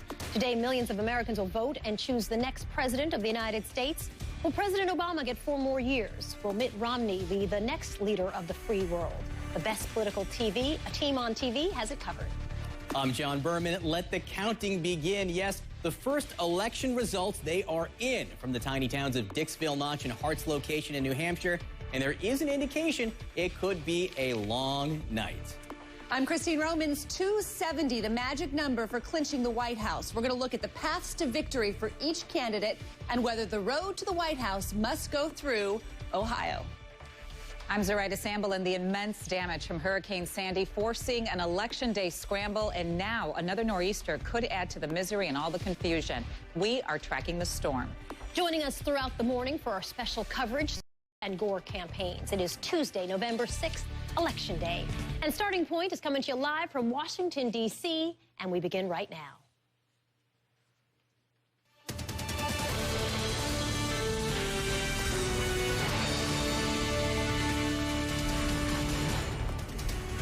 Welcome, everybody. You're watching a special edition of Starting Point and CNN's live coverage of Election Day 2012. The two candidates have been talking for about 17 months now, and now it's the American people who will have the final say. These are the states with polls that are opening right now. The state of Delaware, the state of Florida, the state of Georgia, Illinois, Kansas, Louisiana, Maryland, Massachusetts, Michigan, Missouri, Pennsylvania, Rhode Island, South Carolina, Tennessee, and Washington, D.C. You're looking at a live picture now from Wilmington, Delaware, where Joe Biden is expected to vote at any moment. The vice president then will head to Chicago to watch the returns with President Obama today. Mitt Romney is not letting up on this election day. He's added 2 final campaign stops today in Cleveland, Ohio, and in Pittsburgh, Pennsylvania. There are already legal issues that are plaguing 2 battleground states, the state of Florida, where there were more long lines yesterday, and Democrats are suing to extend early voting hours, even though those early voting hours legally ended on Saturday. Then the state of Ohio, where a hearing is now set for Wednesday morning to hear arguments about the rules for counting provisional ballots. A final tally from the Buckeye State could take weeks. And in the aftermath of Superstorm Sandy, New Jersey is allowing voting by email or by fax. New York is permitting voters in disaster areas to cast ballots at any polling place in the entire state. CNN correspondents are all across the map today in those key battleground states, and John Berman has more on that for us this morning. Good morning. Good morning, Soledad. You know, in New Hampshire, polls have been open for just over an hour, but voters in the tiny town of Dixville, Notch, they got a head start. At midnight, they cast the first in the nation ballots, really the first ballots to be counted, we should say. There were just 10 of them. President Obama got 5 votes. Mitt Romney also got 5 votes, a tie, and that has never happened before. Now, not to be outdone, another New Hampshire town also voted at midnight, Hart's location, New Hampshire. They reinstated the practice in 1996. They started it back in the 1940s. Now, the result there this year, President Obama with 23 votes, Mitt Romney with 9 votes. Our David Mattingly is live in Bedford, New Hampshire this morning, where they are already voting. As we said, good morning, David. Good morning, John. Here in Bedford, state officials describe this polling location as one of the busiest in the country. This is a high school gymnasium. It is full of polling booths right now. And look at the crowd that's already here. Some of these people got in line well over an hour ago, and they came in with smiles on their faces. A great deal of excitement today. The Secretary of State in New Hampshire believes that there could be as many as 70% voter turnout in the Granite State today. They have 800,000 people registered to vote, and New Hampshire has a provision where they allow people to register to vote when they come into the polling place. So it's possible we could be seeing another 100,000 people signing up to vote today. But again, expect a very heavy volume through New Hampshire, a state that can't be described as red or blue right now because it's so evenly divided down the middle. Right now, New Hampshire is purple. It might be later today, 7 o'clock tonight, or even later before we know what color it really wants to turn. John? David, thank you so much. New Hampshire truly has become a swing state. Another swing state, Ohio, the one many believe could ultimately determine the winner of this whole thing. Polls in the Buckeye State have been open for about half an hour right now. As we mentioned, one of Mitt Romney's final campaign rallies today is in Ohio. Carol Costello is live in Blue Ash, Ohio, which is right near Cincinnati. Good morning, Carol. I see voters behind you. Oh, you think there's no enthusiasm to vote this year? You would be wrong, John Berman. This is Blue Ash, Ohio, in Hamilton County, Ohio, a traditionally Republican county. And take a look at all the people filling this polling station already. They started lining up by car at about 5:30 this morning. In fact, I just talked to one voter. Her name was Linda. It was after she voted, of course, and she told me she was so excited to vote, she actually woke up at 11 o'clock last night thinking that she missed the voting. She tried to vote this weekend in early voting. The lines were too long, so she was very nervous about getting here and actually casting her ballot. She says it's time for a change, and she really wanted to cast her ballot to change the country for the better. As you know, the big rub here in Ohio will be the provisional ballot. If there's a problem in your registration, or you applied for an absentee ballot and you decided to vote in person, you're going to have to fill out a provisional ballot. You're going to have to fill it out exactly correct by yourself. If not, that provisional ballot may be thrown out and your vote won't count. And of course, there's already been filed a lawsuit because of that. We'll get into that all later and hope there are no problems. Back to you, John. All right, Carol Costello live in Blue Ash, Ohio. It already looks mobbed there this morning. The polls have just opened in another key battleground state, Florida. And for Mitt Romney, it's really more than key. It's really critical. He almost definitely needs to win Florida in order to win the White House. And Ashley Banfield is live in Miami. She's in front of a line of people. Wow, a long line of people waiting to cast ballots there. Good morning, Ashley. John Berman, do you think this is a lot of people behind me? Walk Looks like with it me, to my friend. Let's take a little loop-see-doo. Take a look at this line. This started well before 5 a.m. It has grown to over 300 people. Loop-see-doo around and back up this way. And now come with me to the polling station as I tell you the story of a number of people in this line who in Florida made the attempt to vote early. Some of them, many of them, in fact, I spoke to personally, they went and they voted. They waited 2 hours in line and abandoned, said it just couldn't be done. And then they went back and tried again to vote the next day, waited 2 hours in line, and that didn't work. So they're back again today, and one woman who was at the front of the line at 5 o'clock this morning said she was prepared to wait these 2 more hours. The polls just opened, so my assumption is she's just gone in. Come on through here, and I want to get you a peek. It's a little tricky to see, but you can see them voting in there. And they got these real quickly, John. Let me show you. They gave these out in line. They're sample ballots. This thing in there is 9 pages long. Some of them in Miami-Dade up to 12 pages, which is why it takes a long time to vote, which is why we have long lines. And this is just a taste of things to come today, John. All right, Ashley Banfield in Miami introducing a new word to the political vocabulary, loop-see-doo. Thank you so much this morning, Ashley. All right, we're going to go now to Virginia, where they're already voting this morning as well. This is one of the states where the polls close fairly early, 7 p.m. Eastern time. It is one to watch early. And Randy Kay, I should say, is live in Woodbridge, Virginia. Good morning, Randy. Good morning, John. We're in Prince William County, and Virginia likes to think of itself this year as the new Ohio, and they mean business. We have seen a steady stream of folks here coming to vote, probably a couple hundred right now. There are 2,600 registered voters for the precinct that we're at. They don't have any early voting here in Virginia, so they are coming out today. A couple things that we're watching are the demographics. It's the old Virginia versus the new Virginia. The old Virginia is Republican, religious, white, working class. The new Virginia is diverse and more urban. That's who helped get Obama elected, winning the state by about 6 percentage points back in 2008. We'll also be watching the economy. The economy here is fairly robust, 5.2% unemployment. Housing prices are going up. The jobs are coming back. Mitt Romney having a hard time making that same argument against Obama that he has failed in terms of the economy here in the state of Virginia. And of course, we'll be watching the Senate race, a marquee race, $53 million in outside spending. The race of 2 former governors, George Allen, the Republican, Tim Kaine, the Democrat. John. All right, Randy Kay live in Virginia this morning. CNN is all over the map for you this morning, including the state of New York, where the damage from Superstorm Sandy has made voting difficult for people who were displaced from their homes by Hurricane Sandy. New York's governor is doing something about it. Voters who live in disaster zones can now vote at any polling place. CNN's Alina Cho is at a makeshift polling station live in Brooklyn, New York this morning. Good morning, Alina.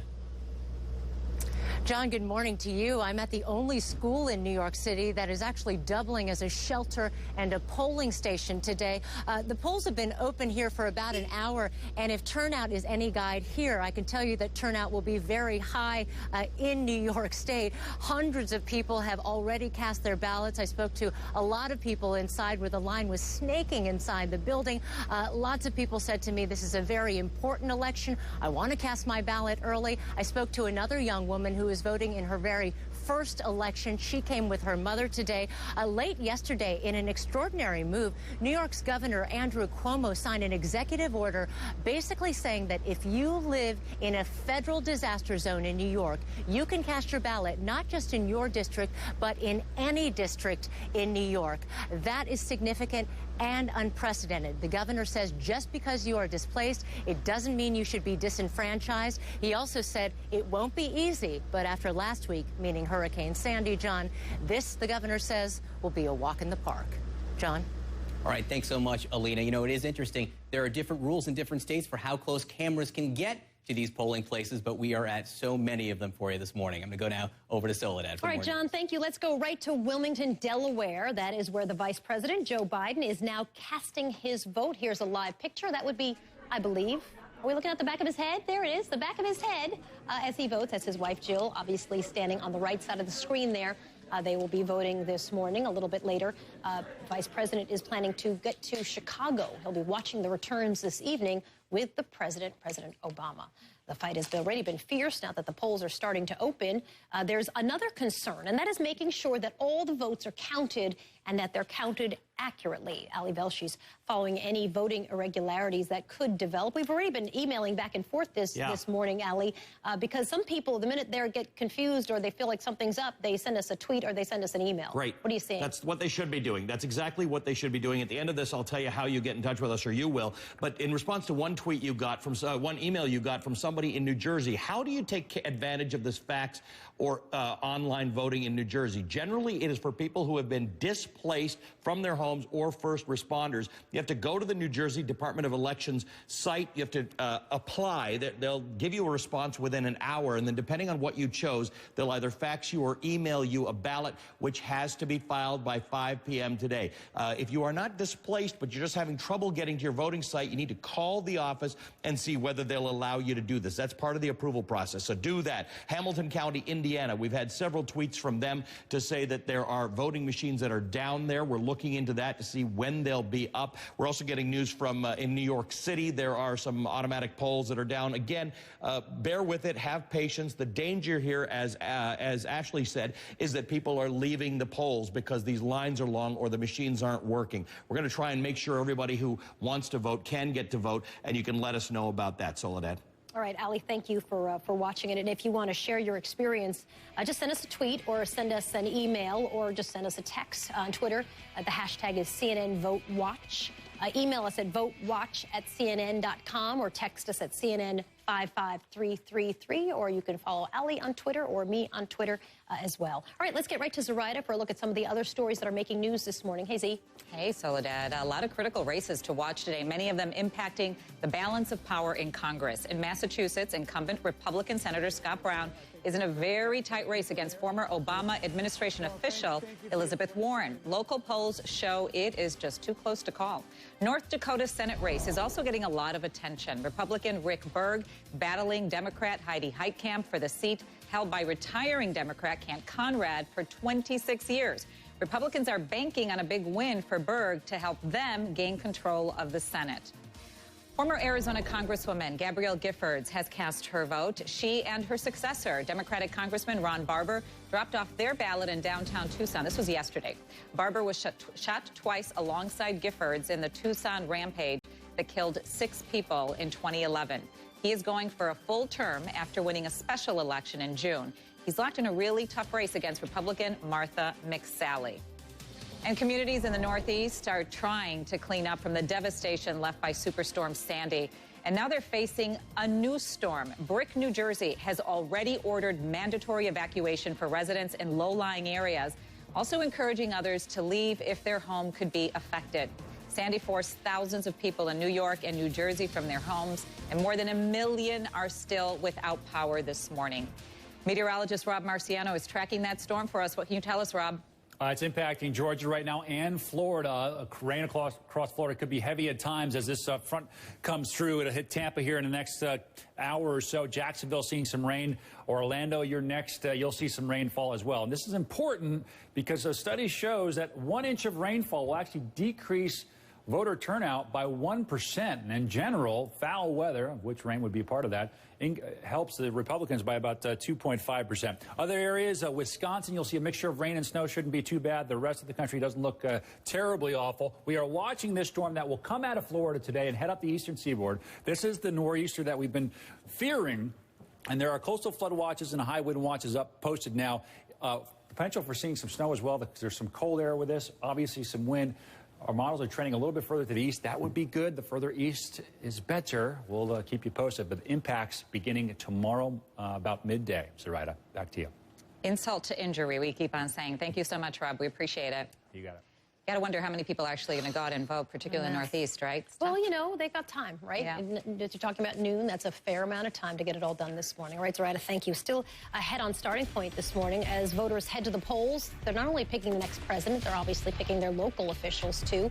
So what are some of the scenarios that could play out in the House of Representatives? We're going to talk with South Carolina Congressman Jim Clyburn coming up next. You're watching Starting Point. Short break. We're back in just a moment.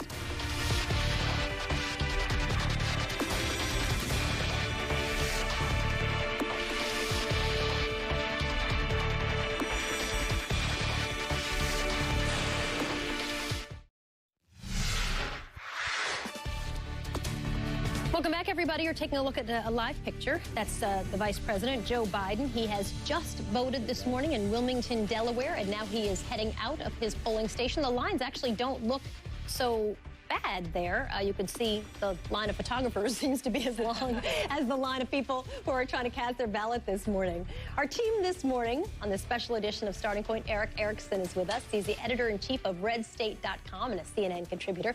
Ryan Lizza is the Washington correspondent for The New Yorker and a CNN contributor as well. Roland Martin stepped out for just a moment for a radio hit. He's the host of Washington Watch with Roland Martin. He's also a CNN political analyst. Polling stations open right now in 26 states. And today, President Obama will be in Chicago while Governor Romney hits a couple of swing states. Last night, both men were making their final and I thought very emotional appeals to voters. Listen. To all of you who've lived and breathed the hard work of change, I want to thank you. I ask the American people to vote for love of country. Let's get right to South Carolina Congressman Jim Clyburn. He is the third-ranking Democrat in the House and an Obama campaign supporter. The polls in his state opened up at the top of the hour. That's South Carolina. And is considered to be Governor Romney's territory there. Nice to see you, sir. Thank you for talking with us. Certainly appreciate it. Well, thank you so much for having me. All right, let's start with some of the emotion as both candidates were wrapping up those speeches last night. Michelle Obama, I thought as well, was emotional, more emotional certainly than I've heard her before when she was talking to the crowd. Let's play a little bit of that. The auto industry was in crisis. This economy was losing 800,000 jobs a month. And a lot of folks were wondering whether we were headed for another Great Depression. Do you hear me? That's what people were worried about. And that is what Barack faced on day one as President of the United States. How emotional has this last tour for the president and for Michelle Obama been? It's been very emotional. And last night when I watched some of that, I found myself walking away from the television. I know Michelle Obama's family very well. Her family roots on her father's side are right here in South Carolina in Georgetown County, which was a part of my congressional district. So I understand that emotion. It's a Gullah Geechee part of our state, and my wife happens to be Gullah Geechee as well.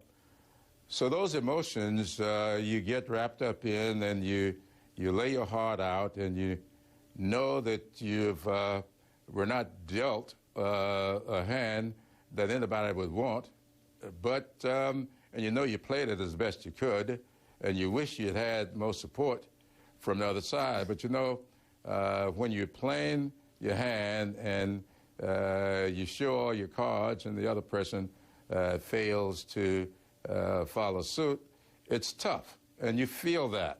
And this president has done a great job. He's laid it out for the American people. People have gotten tied into his campaign.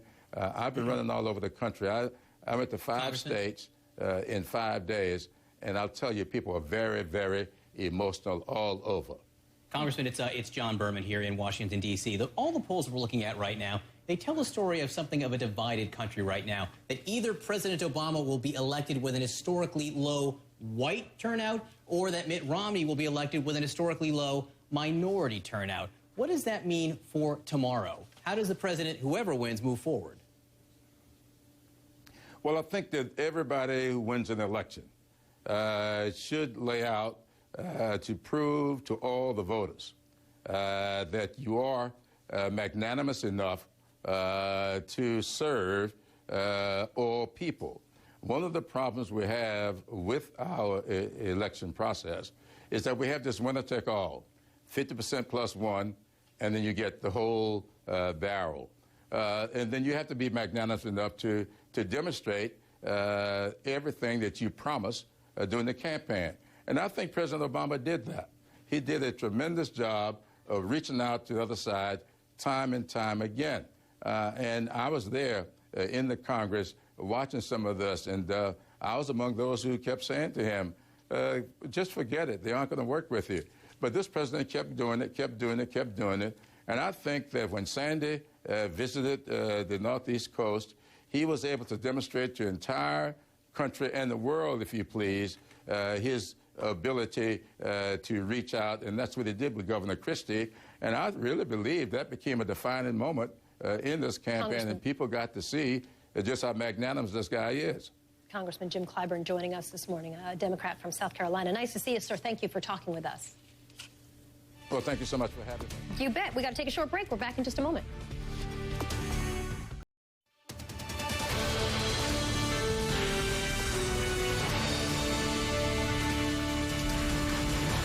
Welcome back, everybody. It's been 17 months of campaign promises and TV commercials. Americans now head to the polls to pick their president today.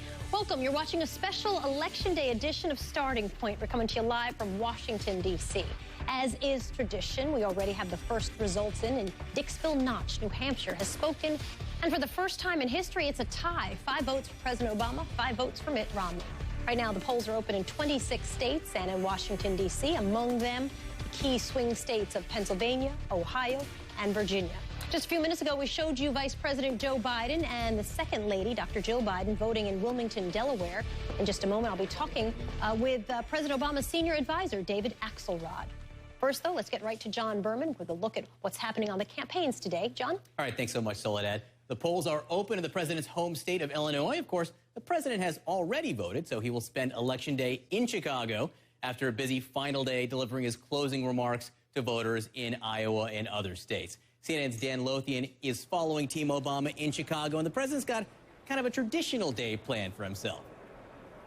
He does, and you know what the campaign says he likes to do every time election time rolls around on Election Day. He likes to play basketball, and he surrounds himself with what I've been calling the class of 2008. These are some of the folks who were with him from the very beginning. Some stayed on in the administration, then went on to do other things. So we're seeing Reggie Love, the president's former body man. He was brought on the last couple of days on the campaign trail. He's the one we are told was charged with organizing this basketball game. Robert Gibbs, the former press secretary, is back again.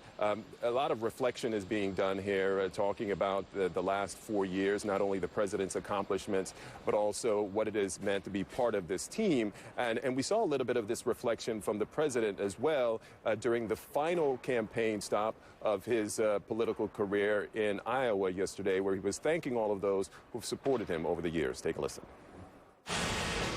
I want to take this opportunity to say one thing to all the young people and not so young people who've given so much to this campaign over the years.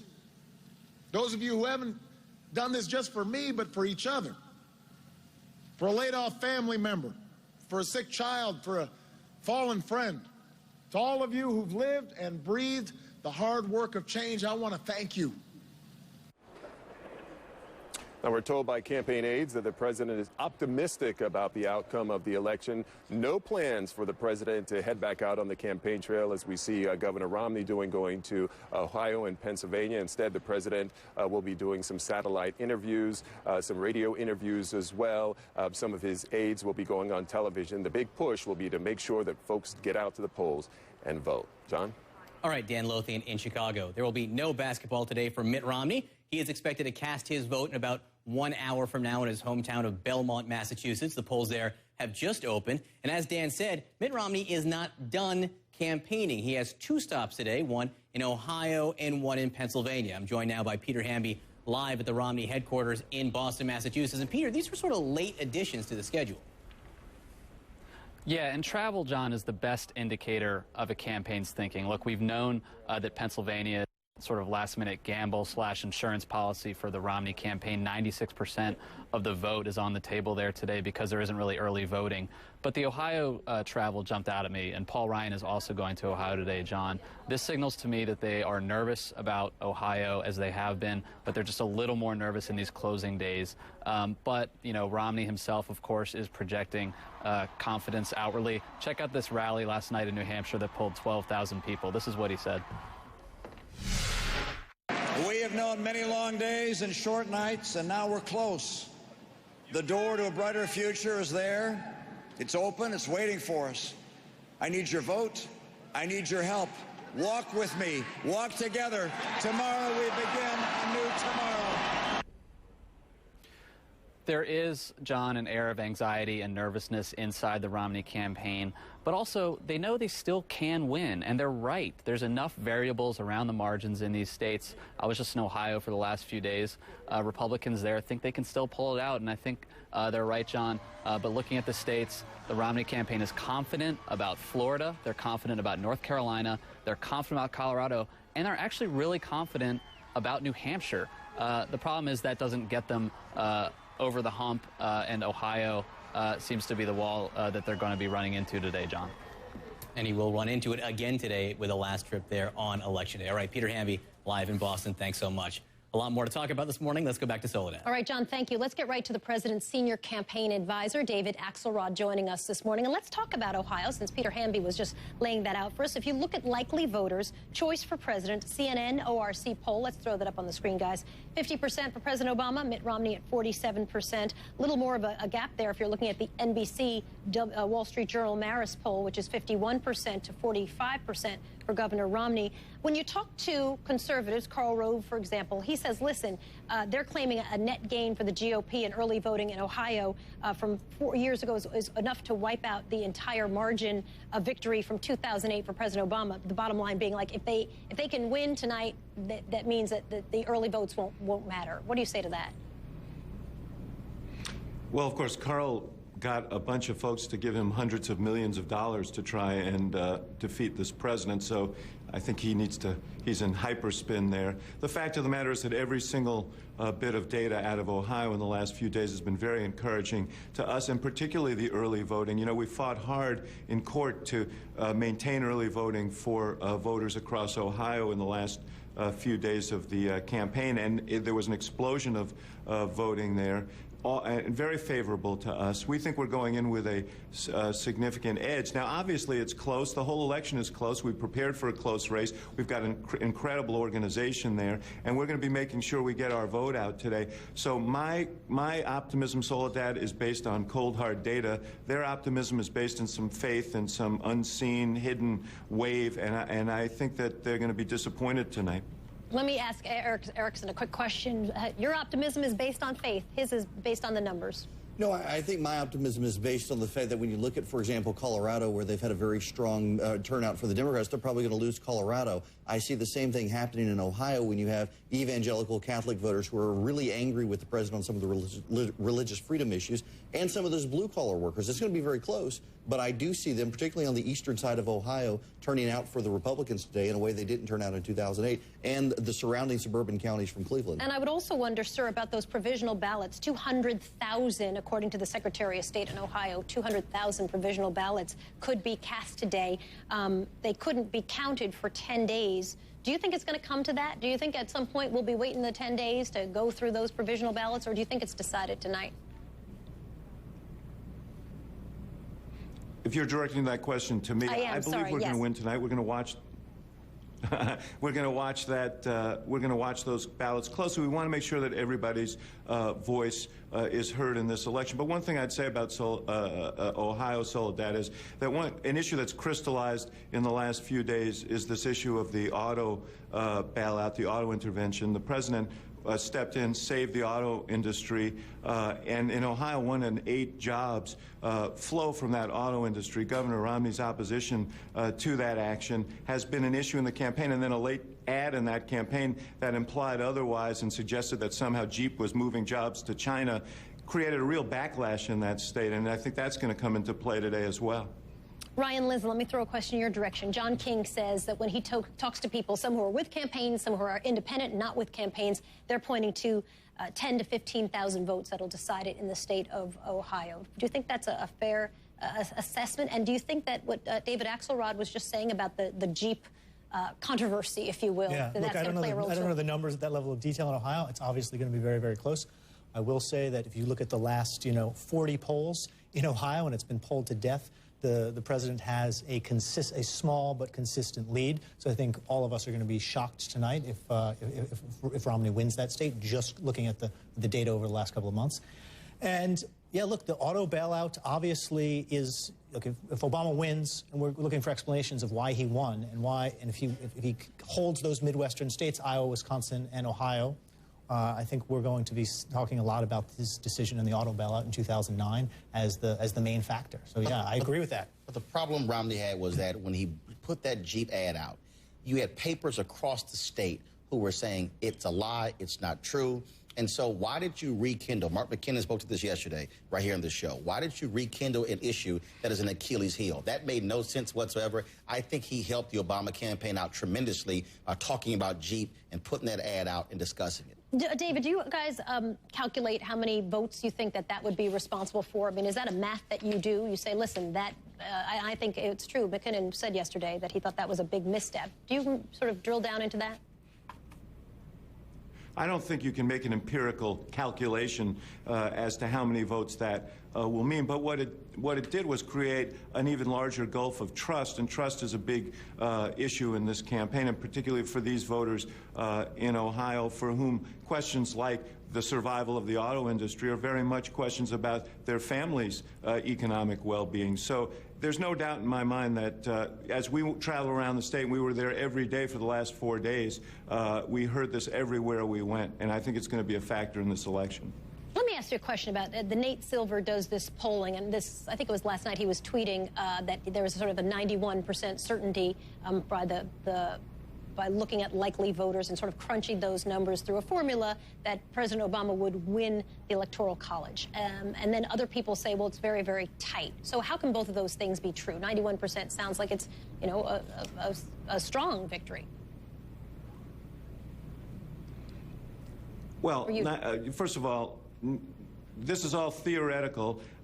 We believe we're in a strong position to win this election, but it's only a theory until people go out and vote. And what's important today is to make sure that everybody does go out and vote, because even though I think our chances are good, it's going to be a narrow election. And because it's a narrow election, and particularly in these battleground states, there'll be questions about what margin will exist in the Electoral College. Nate Silver suggests somewhere around 315 electoral votes. Others have said less. Some have said more. We'll see. But I believe we're going to be on top and in more of the states than was listed before.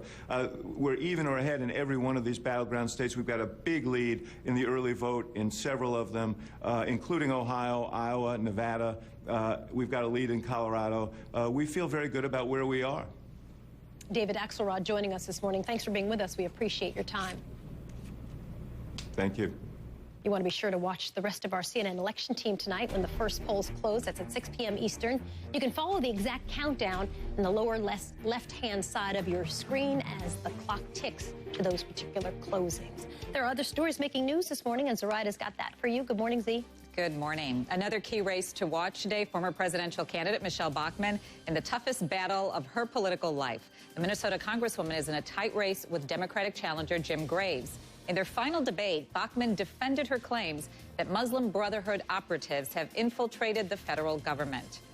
And a sign today that the Northeast is slowly recovering from Superstorm Sandy. The National September 11th Memorial at the World Trade Center site in New York City reopens today. It was closed due to flooding from Sandy.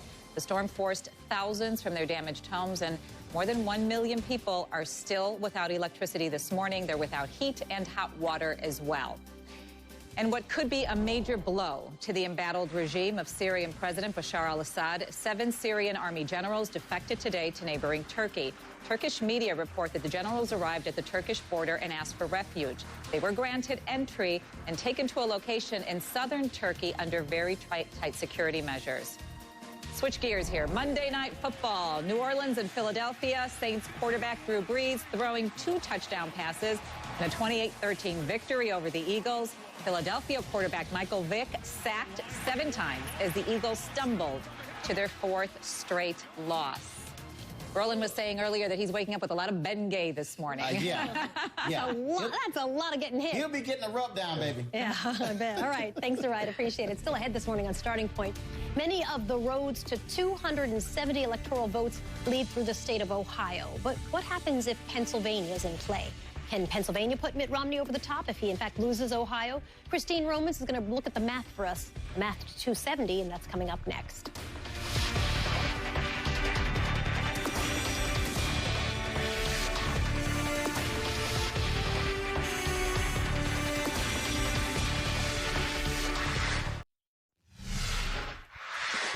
Welcome back, everybody.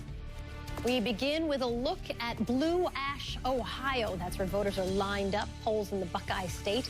They're going to be voting this morning. And Buckeye State, of course, is a crucial battleground. Open at 6:30 this morning. That's Eastern time. Christine's got a look at the Electoral College and how we get to that magic number of 270. That's right. Well, here's where it stands right now. You know, you can see these dark red states. Our projections are these are pretty reliable for Mitt Romney. Blue is for Obama. And you can see when you add up the electoral votes, it's 237 to 206. These are just projections, of course. And as the night wears on, we're going to start turning these states as the vote turns in. 270 is the number you need. So what could happen here? Well, Democrats are confident about Wisconsin, and they're confident about Iowa, and they're confident about Nevada right now. That puts the president at 259. Mitt Romney, they really, really want Florida, and they really, really want Virginia, and they think that they have a chance at Colorado. And Paul Ryan has spent a lot of time in Colorado. Look at how close that is, 259, 259. Soledad, that means these 18 electoral votes in Ohio are critical for whoever's going to be the next president of the United States. Critical. But there are pathways for Romney to the White House that don't include Ohio at this point. Let's give Ohio to the president. And let's do a couple of things here. Let's say, potentially, that Romney gets Nevada and that Romney gets Wisconsin, right? Look at that, 273. That would be how Mitt Romney would do it. Again, it could happen. It could not happen. I mean, when you look at the polls are leaning toward the president at this point, but those are still toss-up states. There's another way to do it, too. What if this reliably blue state is not blue anymore, but turns red? You know, Mitt Romney is spending part of today in Pittsburgh. He'll have, you know, access to the TV markets of eastern Pennsylvania, western Pennsylvania and eastern Ohio. But what if that turned red? That would put Romney over the top as well. Those are 2 potential hypothetical ways to the presidency without Ohio for Mitt Romney. It's absolutely fascinating. We've been really focused on Ohio, but it is doable without Ohio. I'm sure that the Romney campaign has been crunching that very path way and every which way. All right, Christine, thank you. Still ahead this morning on Starting Point, today's election will not only decide who's going to be president of the United States for the next 4 years, also decide the balance of power in Washington, D.C. We'll break that down up next. Stay with us.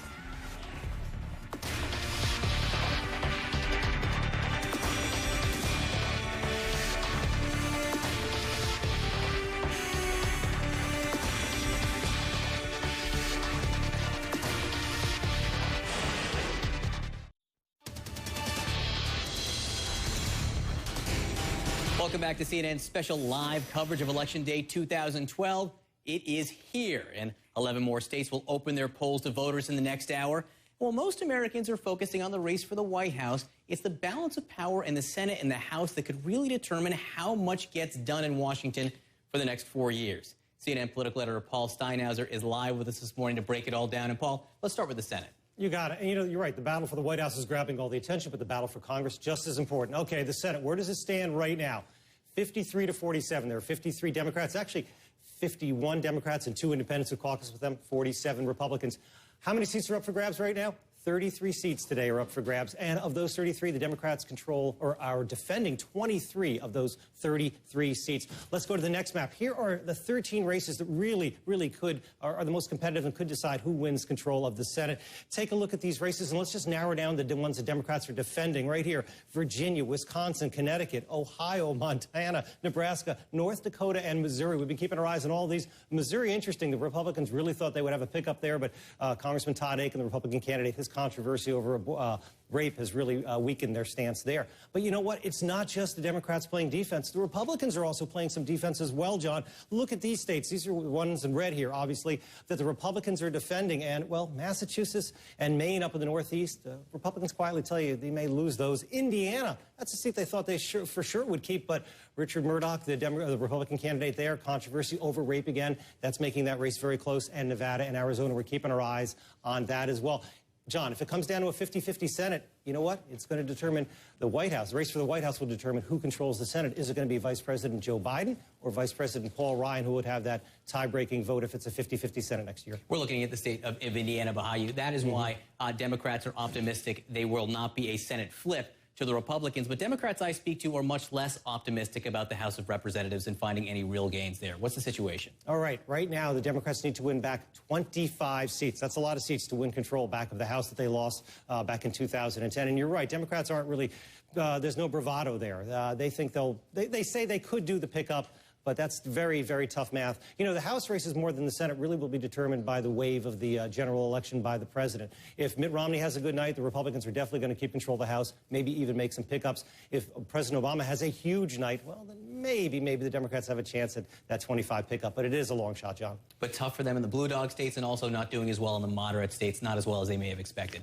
Paul Steinhauser, great to see you here this morning. Thanks, John. We have a lot more coming up ahead on Starting Point. We continue our special Election Day edition, looking at what the polls are opening at the top of the hour and all the implication of today's votes. Our correspondents, they are all across the country, and we'll be talking with Bob McDonnell, the governor of the battleground state of Virginia. He has a lot to say. Stay with us. You're watching Starting Point.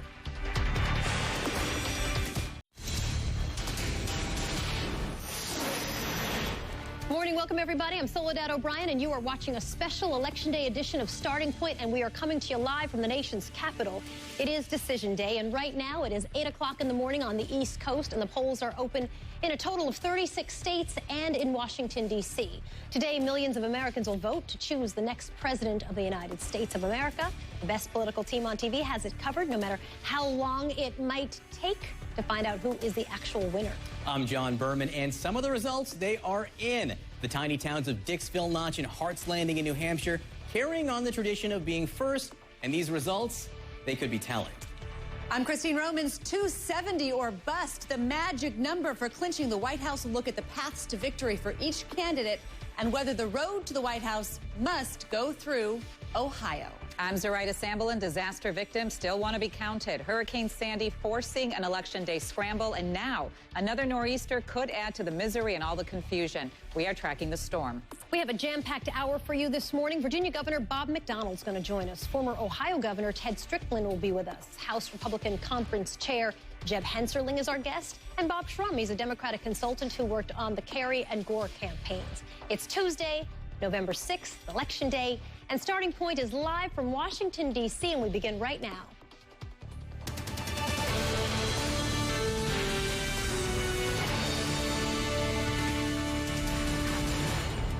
Welcome, everybody. You're watching a special Election Day edition of Starting Point. Polls are open now across the country.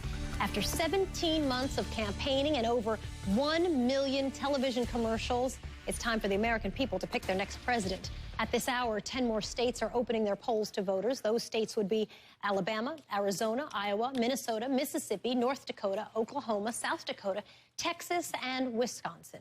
Vice President Joe Biden and the second lady, Dr. Jill Biden, cast their votes this morning in Delaware. That happened in just the last hour. Mitt and Ann Romney are expected to vote in just about half an hour. They'll be doing that in Belmont, Massachusetts. The GOP is not letting up this election day. He's added 2 final campaign stops today in Cleveland, Ohio, and in Pittsburgh, Pennsylvania. And there are already legal battles that are developing in 2 key battleground states. State of Florida, where there are long lines to vote early over the weekend. Democrats are suing to extend those early voting hours, even though legally those early voting hours ended on Saturday. In the state of Ohio, a hearing is now set for Wednesday morning to hear arguments about the rules for counting provisional ballots. That means a final tally from the Buckeye State could actually take weeks. And in the aftermath of Superstorm Sandy, New Jersey is allowing voting by email or by fax. New York is letting voters affected by the disaster to cast their ballots at any polling station. CNN has the elections covered like no other network can, with correspondents all over the country. John Berman has more on the battlegrounds and the very first results. John? That's right. We do have some results. It began just after midnight in New Hampshire as the tiny town of Dixville Notch made history. 10 total votes cast. 5 for Barack Obama and 5 for Mitt Romney. They have never had a tie before in the traditional first-in-the-nation vote. Now, there was another New Hampshire vote at midnight, Hart's location, which reinstated the practice in 1996 after doing it way back in the 40s. The result there, Obama had 23 votes, Mitt Romney had 9 votes. Meantime, the rest of the state is now going to the polls, which have been open for about 2 hours now. New Hampshire is just one of the hotly contested swing states. But Ohio, of course, could be the biggest prize of all in this presidential election. Mitt Romney making one last campaign appearance in the Buckeye State with an event this morning in Cleveland. Polls in Ohio have been open now for about an hour and a half. And Carol Costello is live in Blue Ash, Ohio, which is near Cincinnati, with voters right behind her. Good morning, Carol. Voters right behind me. They're voting in a steady stream here in Hamilton County, Ohio. Of course, that's where Cincinnati is located. I was talking to voters about that tie in Dixville Notch, and they were saying no, because they hope that's not a sign of what's to come in Ohio. They want a decisive victory in Ohio so this election can be over. I want to show you the lines earlier this morning when the polls opened at 6:30 a.m. Eastern Time. There were hundreds of people in line, and they were enthusiastic to cast that ballot, especially those Republicans standing in line. In fact, one woman told me she felt that it was important to cast her vote this year to save the country. She said this year voters had in mind that they had to get involved in what was happening in the United States of America because that's the only way that things could get better as far as the economy was concerned. I'm going to stick around, John, and in case you're wondering, only 3 provisional ballots filed here so far. Oh, maybe that's a good sign. All right, Carol Costello in Ohio, thanks so much. Voters in Florida, they are also waiting in long lines to vote. It's the largest prize in electoral college terms of all the swing states, and one that is simply critical for a victory for Mitt Romney. Ashley Banfield live this morning in Miami. A mob scene there, Ashley. Wow, when you said a big prize, 29 electoral votes is about the biggest kahuna that you would want. And look, these people are very, very enthusiastic, let me tell you that. Long line this way, and I told you before it was a loop-de-loop, John. We've been open for an hour, and the loop-de-loop continues. And there's a reason for that. It is a slow process. And one thing I can show you that's a little different than the hour I talked to you before is look who showed up. Campaign workers who are here to either show a presence or talk to some of the voters in line as long as they stay 100 feet out from the polling station, or to hand out things like this. These are things that they've been giving people in line. These are, some of the down ballot issues here. But this one was interesting. This is handed out as all the Republican choices that you can make once you get inside. Now, once you get inside, which is way down here in the line, you got to go through a ballot that is 9 pages long.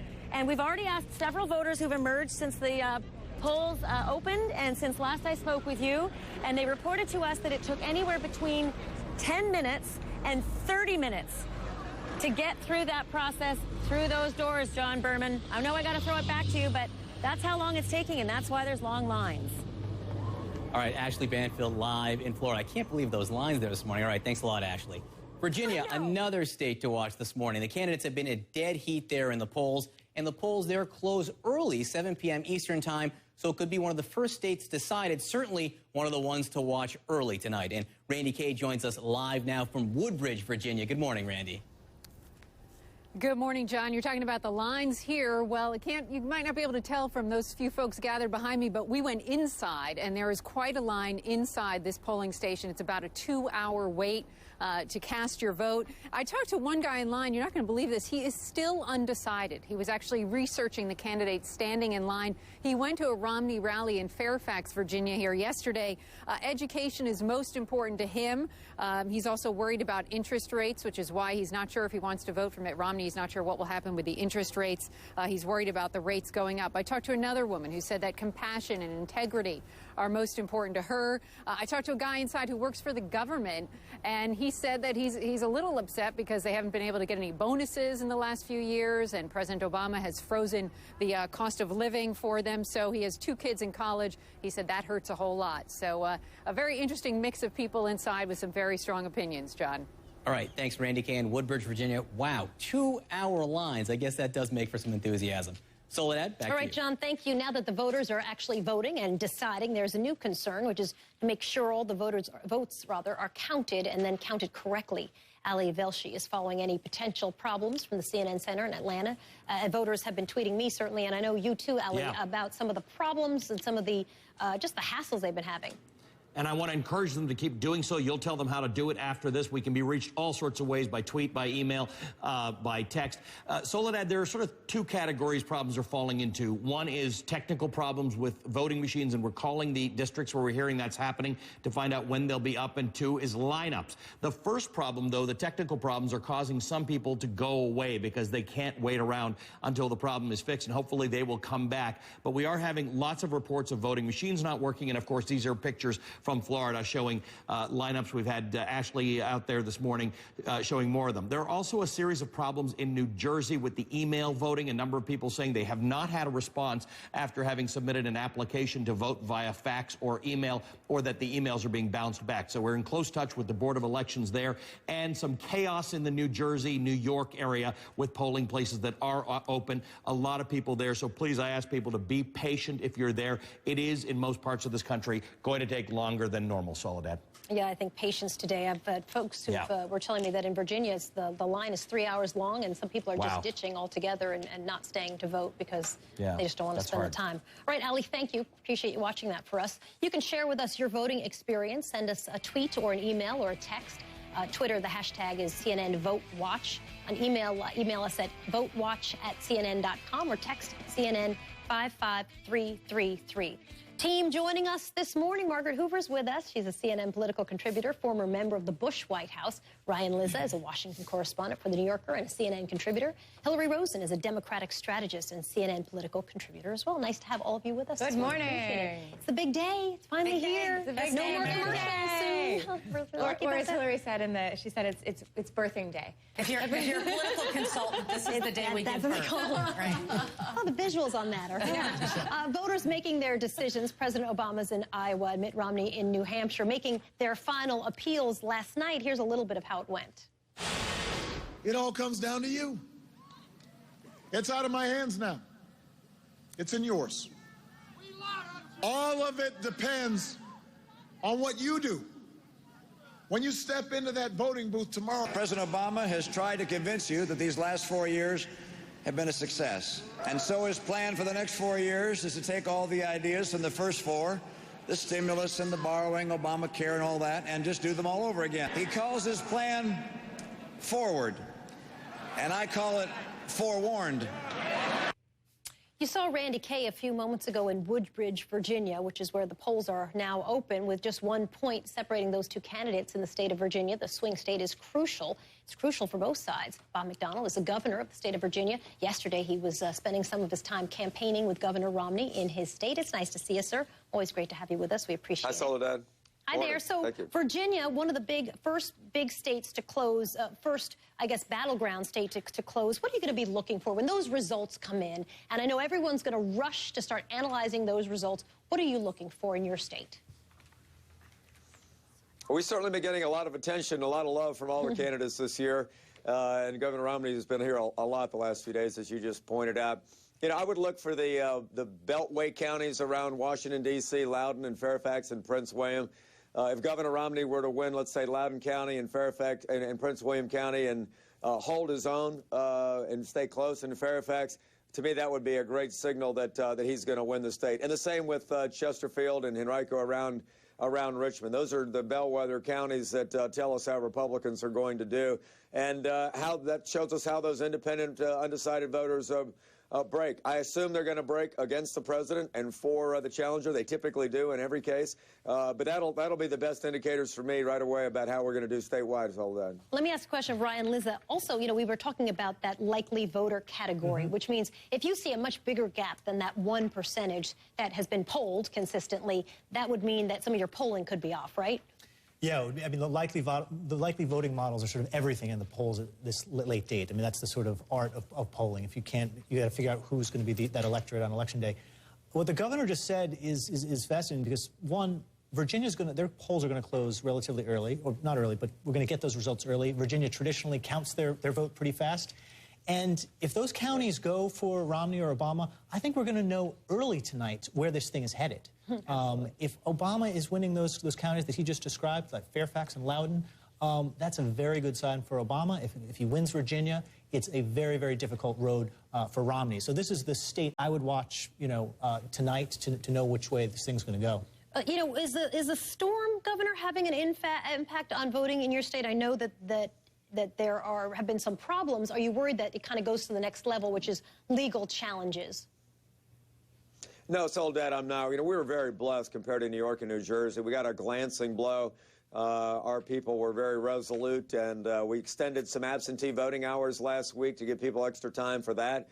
But there's no problem at the polling places today. Power was restored almost within 2 days. So we're in good shape. I think people the last 5 days after the campaign being frozen have been able to focus back again on jobs and the economy and the top issues that they care about. And I think that's good. It's a normal campaign mode, and I think their focus on jobs and the economy means Governor Romney wins close in Virginia today.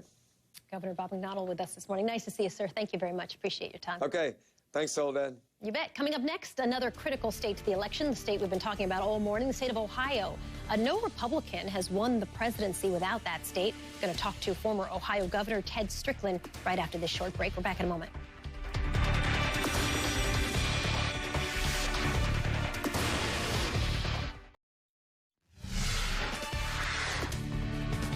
Welcome back, everybody. This looks like it's, what is this, Blue Ash in Ohio? Early voting, voters lined up, waiting to cast their ballots. Not very long lines there. That looks pretty reasonable compared to the ones... Yes, I can. Plus the fact that we've labeled it Blue Ash, Ohio, that's helped me significantly. But, it's nothing like the crazy lines we've been seeing where Ashley is as well, in Miami, too.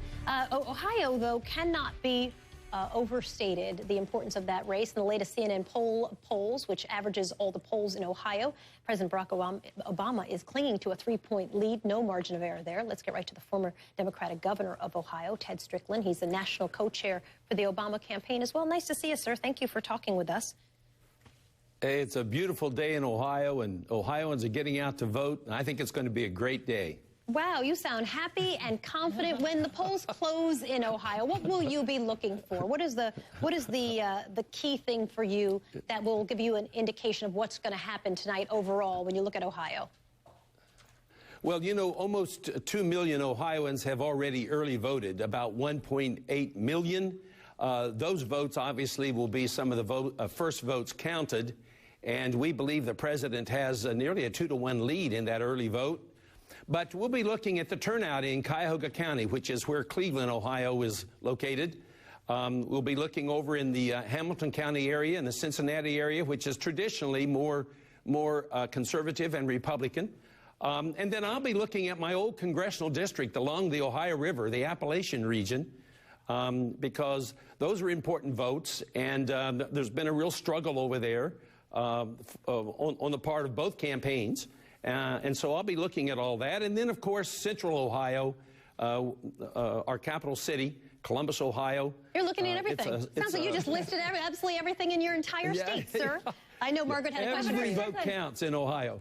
It certainly does, Governor Strickland. My question for you, Margaret Hoover here, is what are the Democrats doing specifically to make up for the loss in voter registration that has happened since 2008? Some reports have it as high as 490,000 voters fewer are registered to vote now, 4 years later. What have you done to make up for that, especially the losses in Democratic counties? Well, let me tell you, this Obama organization is phenomenal. We know where our voters are. We've been in contact with them. The Obama organization never left Ohio. They've been here for the last 4 years. We've had over 700 organizers over the last several months in Ohio, 120 field offices or more, probably a little more than that. And so we've got our early vote out. We're happy about that. And now today, it's a beautiful day. And we know where our voters are, and we're communicating with them. And I'm just so confident that the president's going to win Ohio, and I don't think it's going to be terribly close. What's your prediction? You want to put one out there? Win. What would you say would be your prediction for Ohio? Well, my personal conviction was the president would get 51.6% of the vote. Mr. Romney would get a little over 48%. But that's just my guess. I think it could be closer than that, but I also think it could be more expansive than that. Governor, it's Hillary Rosen. How are you? I'm tempted to throw you a softball and ask you to match the Democratic enthusiasm against the Republican enthusiasm in Ohio. So give me that. But also, we've been talking a lot about these provisional ballots in Ohio and the potential impact on the campaign. Yes. You know, last time President Obama won by a big enough margin on election night that they didn't need to worry about counting the provisional ballots. What do you think the chances are that his margin this time is over that 250,000 votes or something that we anticipate he'll need to have the provisional ballots not be relevant? Well, let me speak quickly to the enthusiasm issue. Both candidates were in Columbus, Ohio yesterday. The president had about 15,500 people there. Governor Romney had about 10,000, so we bested him there. There's enthusiasm on both sides, and both sides are working to get out the vote. In terms of the provisional ballots, in a very close election, it could absolutely delay the Ohio result. And we hope that doesn't happen. I don't think it will, but it theoretically could. I think the margin's going to be large enough that the provisional ballots will not make a critical difference. But, we never know. People haven't voted yet. We don't know till the end of the day, right? That's how everyone's been ending pretty much every interview I've done. The only poll that matters is the one tonight. Governor Strickland, nice to see you, sir. Right. Thank you for talking with us. Certainly appreciate it. Got to take a short break. We're back right after this.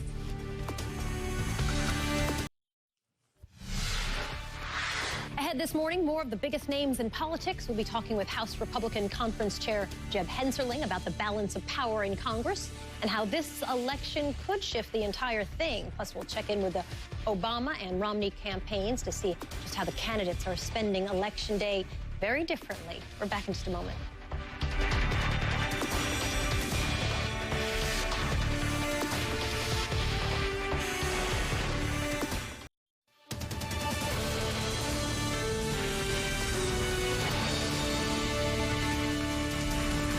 Welcome back, everybody. We're live in Washington, D.C. this morning on this Election Day. After 17 months of campaign promises and television commercials, Americans are heading to the polls right now to pick their next president.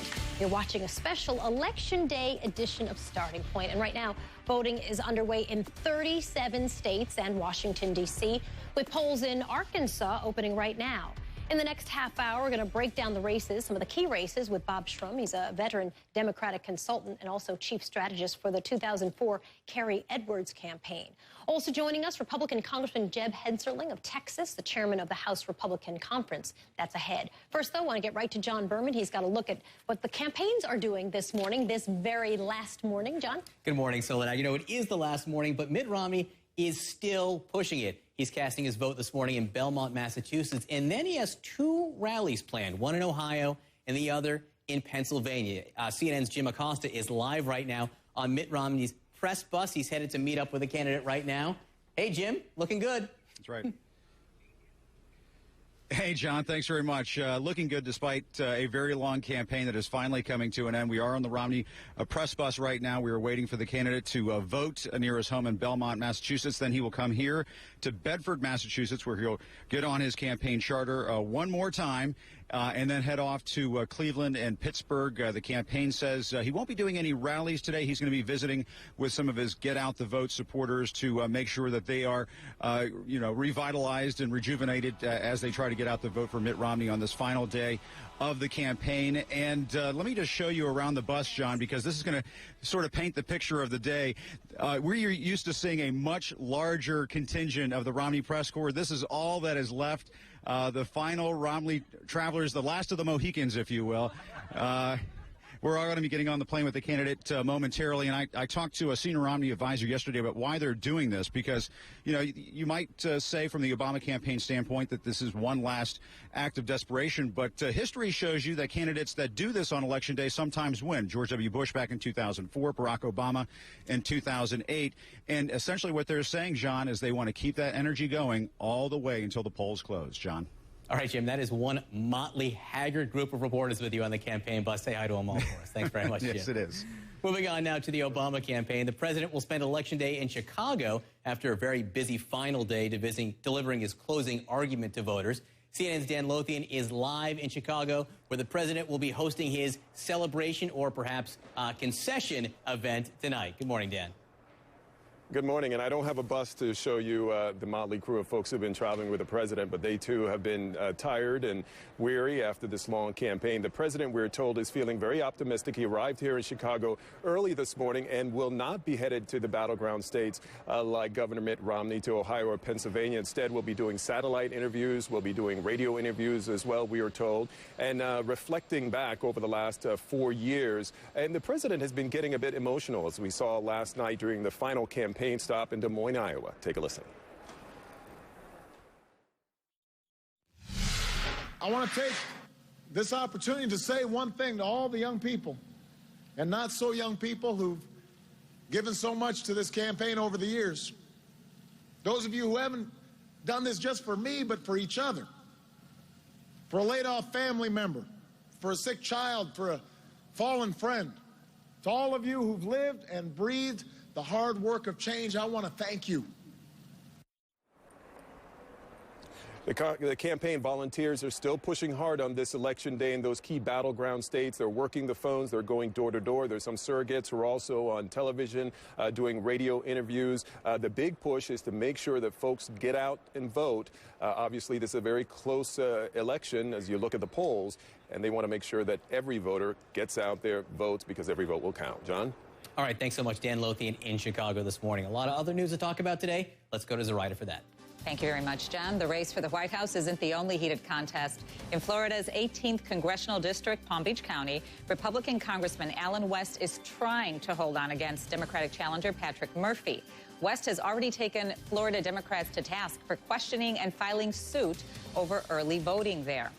The Massachusetts Senate race is one of the toughest battles. Senator Scott Brown, the Republican incumbent, facing Democrat Elizabeth Warren. They've been running neck and neck in one of the most expensive races in the country. Former presidential candidate Michelle Bachmann is fighting for her political life today. The Minnesota Congresswoman is in a tight race with Democratic challenger Jim Graves. In their final debate, Bachmann defended her claims that Muslim Brotherhood operatives have infiltrated the federal government. Meanwhile, the effects from Sandy still devastating, with another storm on the way on the East Coast. People in the coastal town of Brick, New Jersey, who live in flood-prone areas have been told to evacuate ahead of yet that major storm that's headed their way. They and others in New Jersey and New York have barely had time to catch their breath from the devastation of Hurricane Sandy last week. More than 1 million people still have no power this morning.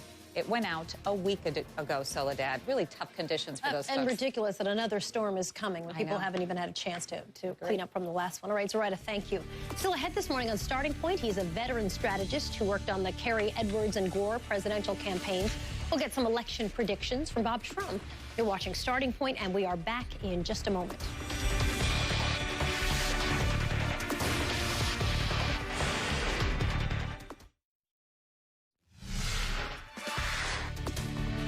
Here's a live look this morning at voters who are lined up in front of a polling center in Miami-Dade County, Florida. It's a pretty long line, in fact. And Florida, of course, is a battleground state that we've been watching very closely. In that state and many others, all signs point to a razor-thin outcome. between the two candidates today, and we're going to, of course, be keeping a close eye on the exit polls as results start to pour in a little bit later today. Joining us from New York, a man who has plenty of experience with the presidential elections. Bob Shrum is a veteran Democratic consultant who served as a chief strategist for John Kerry's 2004 campaign, served as a senior advisor to Al Gore's campaign back in 2000. Nice to see you, sir. Thanks for talking with us. Nice what are you to be looking here. for now? What is the one thing that you're focused on the most that will give you an indication of how this race is going to go? Well, Virginia closes its polls fairly early, and if you look at the exurban counties around Washington, which the president carried last time, if he carries those, he's going to carry Virginia, and then I think he'll be in a pretty comfortable shape for re-election. So that'd be the first indicator you'd look for. Secondly, you look for the turnout. And as far, this is all anecdotal at this point this morning, but even in New York City, where there's not a lot on the line, quite frankly, lines at the polling places are very long. I think enthusiasm is very high on both sides, and we're going to see a very high turnout. Hey, Bob, it's Ryan Lizza. Hi, Ryan. The comparison, we compare these elections to every previous election, but the one that seems to make the most sense is 2004 when John Kerry challenged George W. Bush. You were at the center of that campaign. Tell us how this is similar and different from that campaign, and, what do you think the Romney people are thinking on a night like this, going into a race that looks like it might be a little bit out of reach for them, but obviously some optimism that they could pull it out?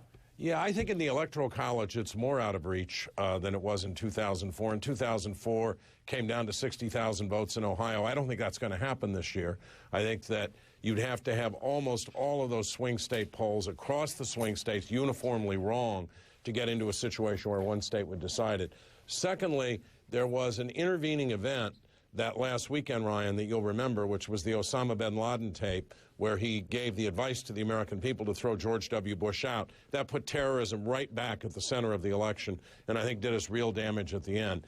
All elections are different, and the biggest difference between this and 2004 is the president didn't take, nor did Romney, federal funding.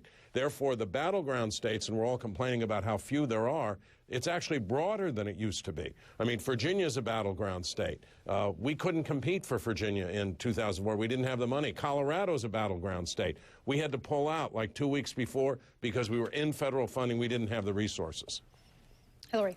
Hey, Shrummy, it's Hillary Rosen. How Hi, are you? Hillary. How call are him you? Shrummy? Shrummy, that's his name. Oh, my goodness. That's his name. Wow. Okay, what's your question? Everybody remembers in 2004 around lunchtime when we got those awful exit polls saying essentially that John Kerry was going to be elected president. And we had a couple of hours of euphoria until the poll results came in. Since that time, exit polling has actually changed, and the distribution of them has totally changed.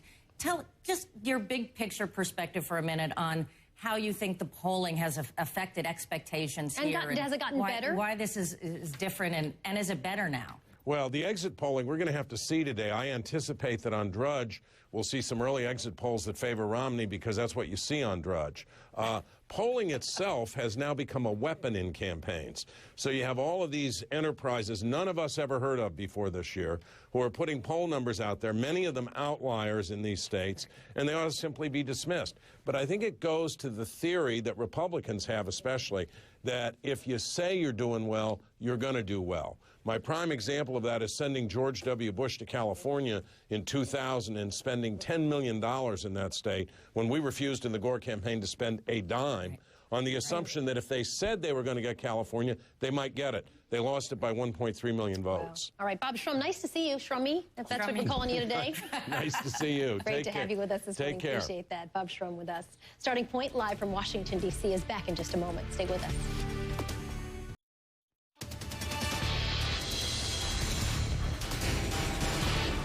Welcome back to our special live Election Day coverage from Washington, D.C. Colorado is another one of the key battleground states in this election, and the polls there scheduled to open in less than 10 minutes. CNN's Ed Lavandera is live at a polling location in Lakewood, Colorado. Good morning, Ed.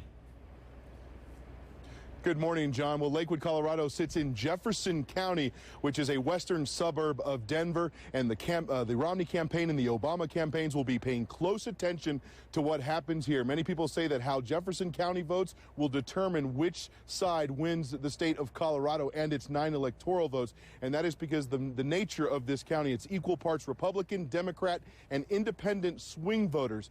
So they're looking to turn out the vote here in Jefferson County early. 1.7 million people voted here in this state already. That is the majority. And here in Jefferson County, we're told by election officials that they expect a turnout of about 95% of the vote. And many of those people have already voted. 219,000 people voted early here in Jefferson County. And both sides will be looking very closely at how those independent swing voters turn out and vote. John? Truly a toss-up there. All right, Ed Lavendera in Lakewood, Colorado. Thanks a lot, Ed. Soledad? All right, let's get right to Jeb Hensarling. He's the chairman of the House Republican Conference. He's up for re-election himself tonight. Nice to see you, sir. Thank you for talking with us. Let's throw up the polls in your state, the state of Texas, just for kicks. Thank you. Good morning to you. Here's the poll from likely Texas voters. It's Governor Romney who's way ahead there, 55%, President Obama at 39% in that polling. So let's focus a little bit more on Congress. How do you see the balance of power going? If you look at... Yeah, I'll go out on a limb and predict... Go ahead, sir. I was just going to say I was going to go out on a limb and predict that Governor Romney will take Texas. You know, I felt confident that you were going to go out on that very limb and predict that very thing. But if let's say, in all seriousness, that in fact the chambers are split, right? You basically have what we have now. Regardless of who wins, how do you navigate that so that we don't have a stalemate like we saw so much of over the last years? Well, again, today's obviously, I know it's somewhat cliche, but today's the only poll that counts, and so we're going to have to find out, do we have united government or divided government? But regardless, the American people know, as a nation, we've got to quit spending money we don't have. You know, in the last 4 years, we've had more debt created than in the last 200. You got to quit spending money you don't have. Hopefully both parties will recognize that. You know, the president himself once said that the drivers of our debt are Medicare, Medicaid, and health care. Nothing else comes close. I give him credit for saying it, but I fault him for having no plan. His budget never, ever balances. Mitt Romney has put together a plan that is sustainable and does take us to the path to a balanced budget so our children can have a brighter future. I hope both parties, regardless of the outcome, know that we are dealing with the most foreseeable crisis in America's history, and that is the debt crisis. And well, yeah, and let's talk a little closer about that. Let's talk about the fiscal cliff, which is really the closest crisis as opposed to the bigger debt crisis, this one that's coming very soon. As a leader in Congress who's going to be someone who's dealing with this, how do you see this resolved? Again, if regardless of who is the president of the United States, where's the solution in that if the houses stay the same? Well, again, the House has acted. The United States House, under Speaker Boehner, has put together a plan that would ensure that we didn't have these devastating defense cuts, which most people believe our national defense is the single most important responsibility of the federal government as we live in a dangerous world. The House has acted. Senate Democrats never acted. President Obama never acted. Okay, so let's say it stays the same. They put forth a plan, not one that I necessarily agreed with. But if it stays the same, and the House and the Senate divided, and regardless of who's the president, aren't you sort of in a similar position of having a stalemate, especially with a fiscal cliff that is looming? How do you fix that? What would you say is like, here's the thing to get beyond that? I think the American people... Well, you know, I'm reminded once again of what Yogi Berra once said, predictions are dangerous things, particularly about the future. You're asking me to predict not knowing what the outcome of today is going to be. All I can say is I would hope and pray that the American people would have their voices heard, and that is we have a spending problem in Washington. We don't have a taxing problem. What we've had under President Obama and the Democrats is spending has gone from roughly 20% of our economy up to 25, and over the course of the next generation, it's going to 40%. It is unsustainable. Taxes typically are about 18.5% of the GDP. They're a little less now because the economy has languished under President Obama, but we all know that'll come back. It is a spending challenge, and until we have a president, you can't solve the problem, Soledad, unless the president's willing to lead, and that's why we need a change in the White House. This president has abdicated one of his most sacred responsibilities, and that is preserving liberty for the next generation, and instead all he's handing them is trillions and trillions and trillions of dollars of debt. He has got to lead. He has failed to lead, and that's why I believe Governor Romney will be elected today, our next president. And will certainly do well in the state of Texas, which is what you pointed out earlier. Congressman Jeb Hensarling joining us this morning. Didn't quite answer my question about this looming fiscal cliff, but I appreciate your time, sir. Thank you. We got to take a short break. We're back right after this. Welcome back, everybody. Update, everybody. We know that Governor Romney and his wife have voted this morning. They voted in Belmont, Massachusetts. We're turning that tape around, have some of those pictures to show you in just a little bit. And don't forget, we're going to start reporting poll results tonight when those first polls close at 6 p.m. Eastern time. Then tomorrow morning, right here, live from Washington, D.C., we'll have complete results. Among our guests tomorrow, Newt Gingrich, Tennessee Congresswoman Marsha Blackburn, Illinois Senator Dick Durbin,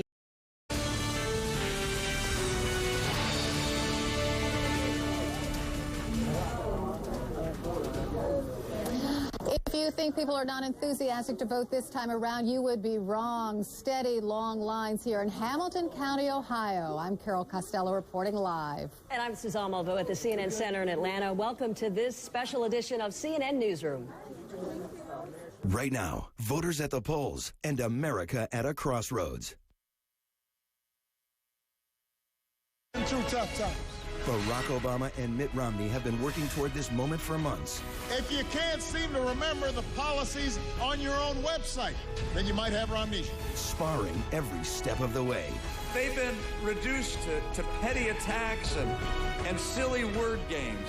We're live across the country, covering the candidates and the final appeals to swing state voters. We can't afford to wait 4 more years. The American people are bringing their country back.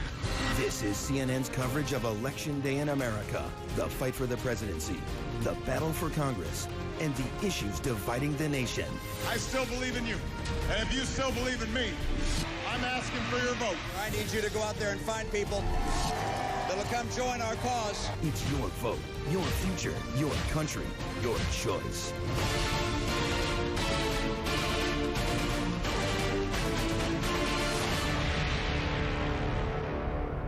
Today, 90 million Americans will head to the polls. That includes the men on the ballot. Republican nominee Mitt Romney voted just minutes ago in Massachusetts.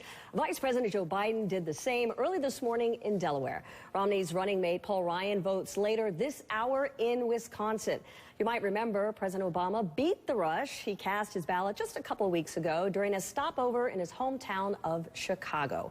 Well, this hour, polls are already open across much of the country. Those states are colored green. You see them there in yellow. You see the 7 states where voting is getting underway. That is happening right now. There's another view of the nation's political landscape. The blue states, at least leaning towards Obama. The red states likely in Romney's hands. So the most important states will come in those yellow swing states you see there. In a race that is still too close to call, that is where the election is going to be decided. We've got CNN crews scattered across the country bringing you the view from the front lines. The candidates have made their closing arguments. Well, today, it is going to be the people who will render the verdict. So I want to begin in Ohio. That is where we find our own Carol Costello back in her home state. Carol, this is great to get to share the hour with you here. You're in Blue Ash outside of Cincinnati, yes? You know, I love Election Day, Suzanne, especially this Election Day because voters are so enthusiastic. And yes, I'm in Blue Ash, Ohio, in Hamilton County. This is a traditionally Republican county, but in 2008, it swung Obama's way. So Republicans have people on the ground. They had people out on the ground in force for months and months trying to change that back to the way it normally is. They want a huge Republican outpouring of voters this year, and maybe they're getting it. We were supposed to talk to the Hamilton County Board of Elections Director, Amy Searcy, but she got stuck because, frankly, things are so busy in every polling place in her district. We'll talk to her soon, but I want to bring in one of the voters today who was particularly enthusiastic about casting her ballot. Come on in, Sarah. Thank you so much for being on live television with me. Okay, so you were enthusiastic to vote this year. Why? Absolutely. It's just such a huge election. I mean, the candidates have done so much, and this is such a big area for, they say is going to change, you know, the vote. So, do you feel you could make the final decision on who could be president? I do. I'm very excited about it. Yeah. Does this election feel different than years past? I think so. I just, you know, things have changed in the country, and I think everybody just wants it for the best, and we're all hoping to make the right decision. Okay, so you have been bombarded by television ads. It's been unbelievable. Yeah. How is your psychological health? On the border, actually. I can see why. You have voted both Democratic and Republican in the past. Was your mind made up eons ago? You know, it actually was. I think with both candidates, I think they're both great, and but I think you have to choose an issue, and for that issue, I've had that for a long time, so it has been made up for a long time. And you said your issue has been the deficit, and you also told me that if the candidates had just poured their money, all the money they used to campaign, into fixing our debt problem, that would have been good for you. It really would have. I would have really liked them to see a lot less money spent on this election. Sarah, thank you very much. And thank you for talking with us. Thank you so much. I'll let you get back to, she's a nurse, so she has to get back to work. Thank you. Suzanne, I'll throw it back to you. All right, a lot of people still have to work today. Thanks, Carol. CNN has the election covered like no other. We've got anchors, reporters, producers in every key battleground state. We're going to take some of the most hotly contested races right now in those states. We're going to begin with Ashley Banfield in Miami. Hey, Ashley. Hi, Suzanne. Wow, are there ever a lot of people in line here? About 200 people, and the people here right at the front of the line have been waiting about 2.5 hours. There were people here at 4 o'clock in the morning, if you can believe it, Suzanne. Spin over here and you can see how the line snakes even farther. I'm only showing you half of it, Suzanne Malveaux, so a lot of people showing up, and this is only one of about 6,000 precincts right across the state of Florida, vying, of course, for those 29 electoral votes. Right in there, it's a little tough to see them. We have to stay 100 feet out. In fact, you know what, Sherry? Show that white line. That white string is to show how far away we need to stay if you are from the media or if you are from any campaigns. You can see all those campaign signs, and look at all the things that they've been sending out to people in line so that they can peruse that. The most important thing, though, Suzanne, This is the sample. It's supposed to show everybody in line how much reading they're going to have to do when they get in there. It is a very long ballot. It takes at least between 10 and 20 minutes to actually do your vote. Good luck, everybody. Enjoy. So there you go. 2.5 hours, and they're already in now. All right, at least they got some time in line to peruse that thing. Thank you. I want to go to Randy Kay in Woodbridge, Virginia, outside of Washington. Hey, Randy. Good morning, Suzanne. Here at this polling place, it is about a 2-hour wait to get your vote cast in the election here. And here in Prince William County, Suzanne, it is all about the economy, which is actually pretty robust here. 5.2% unemployment, some of the lowest in the country. But not everybody here is happy about how things are going. I talked inside with one government worker, and he said that his bonuses have been frozen. He has 2 daughters in college, and that hurts a lot. Of course, here in Virginia, we are also watching the marquee Senate race for the country.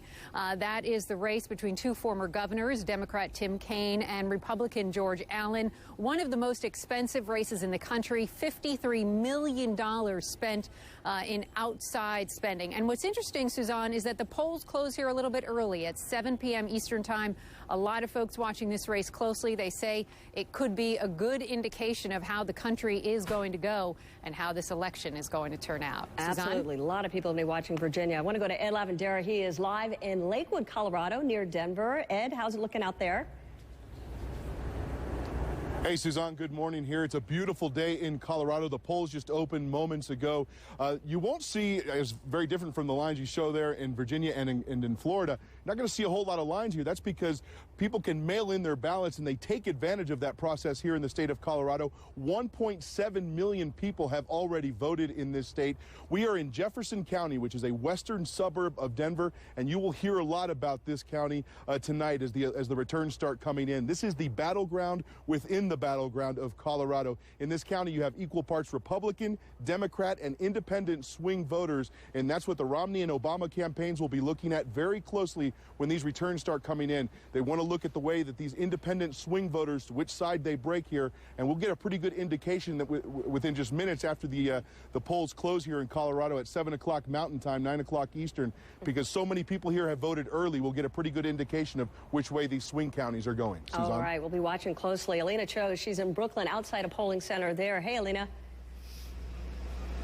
Hey there, Suzanne. Good morning to you. In fact, I'm at the only school in New York City that is doubling as an emergency shelter and a polling station today. The polls have been open here in New York for about 3 hours, and I can tell you, inside the building behind me, the line is just snaking around the building. Hundreds of people have already cast their ballot. I spoke to one woman who said that she is voting for the first time. She came with her mother today. And I spoke to another woman who, interestingly enough, said that she came to vote early because later on today she'll be volunteering in the Rockaways, which was one of the most hardest hit areas after Hurricane Sandy. Now, late yesterday, in what was really an extraordinary move, New York's Governor Andrew Cuomo signed an executive order that essentially said if you are one of those people who lives in a federal disaster zone here in New York, you can vote not just in your district, but in any district in New York. That is significant and unprecedented. The governor said just because you are displaced, Suzanne, you should not be disenfranchised. Extraordinary measures that they're making to make sure that those folks get a chance to vote. I want to go to David Mattingly. He's in Bedford, New Hampshire, just outside Manchester. Hey, David.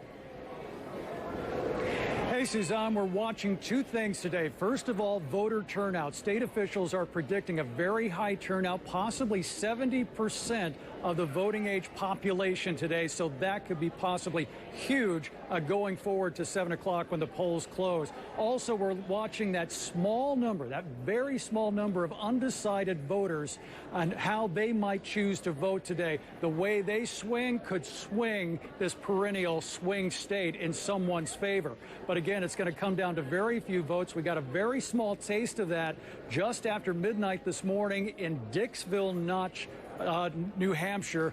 What we saw there was history in the making. All 10 voters in that town voted.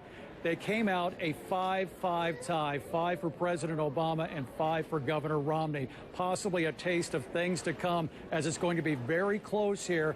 Both sides predicting it could come down to just a couple of thousand votes. Suzanne? All right. Thank you, David. We're getting new video now. Just want to bring this to you. This is Mitt Romney. He just voted. This is in Belmont, Massachusetts. You see him and his wife Ann there as they go forward and present what we assume is their ID, although I'm pretty sure they all know who they are. But obviously going through the process of voting early this morning. He is actually not going to be done after this event. He's going to be doing some last-minute stops, still a little bit of campaigning today. He's going to head to Ohio and Pennsylvania after he votes. He wants to try to lock those up, and so he's not taking any chances today. But you can see there he is with his wife, Ann, and they will be casting their ballots. Happened just moments ago. Paul Ryan, the VP pick, he is going to be voting soon in Janesville, Wisconsin, his hometown. And we're going to be seeing pictures of that soon as well. But the handshakes to the presidential candidate there, Republican presidential candidate, as well as his wife, both of them working very hard. And it has been a grueling campaign. They both look surprisingly refreshed for such an event. But there they are smiling. They seem quite pleased. We're going to have more of this continuous coverage as Americans go to vote. Up next.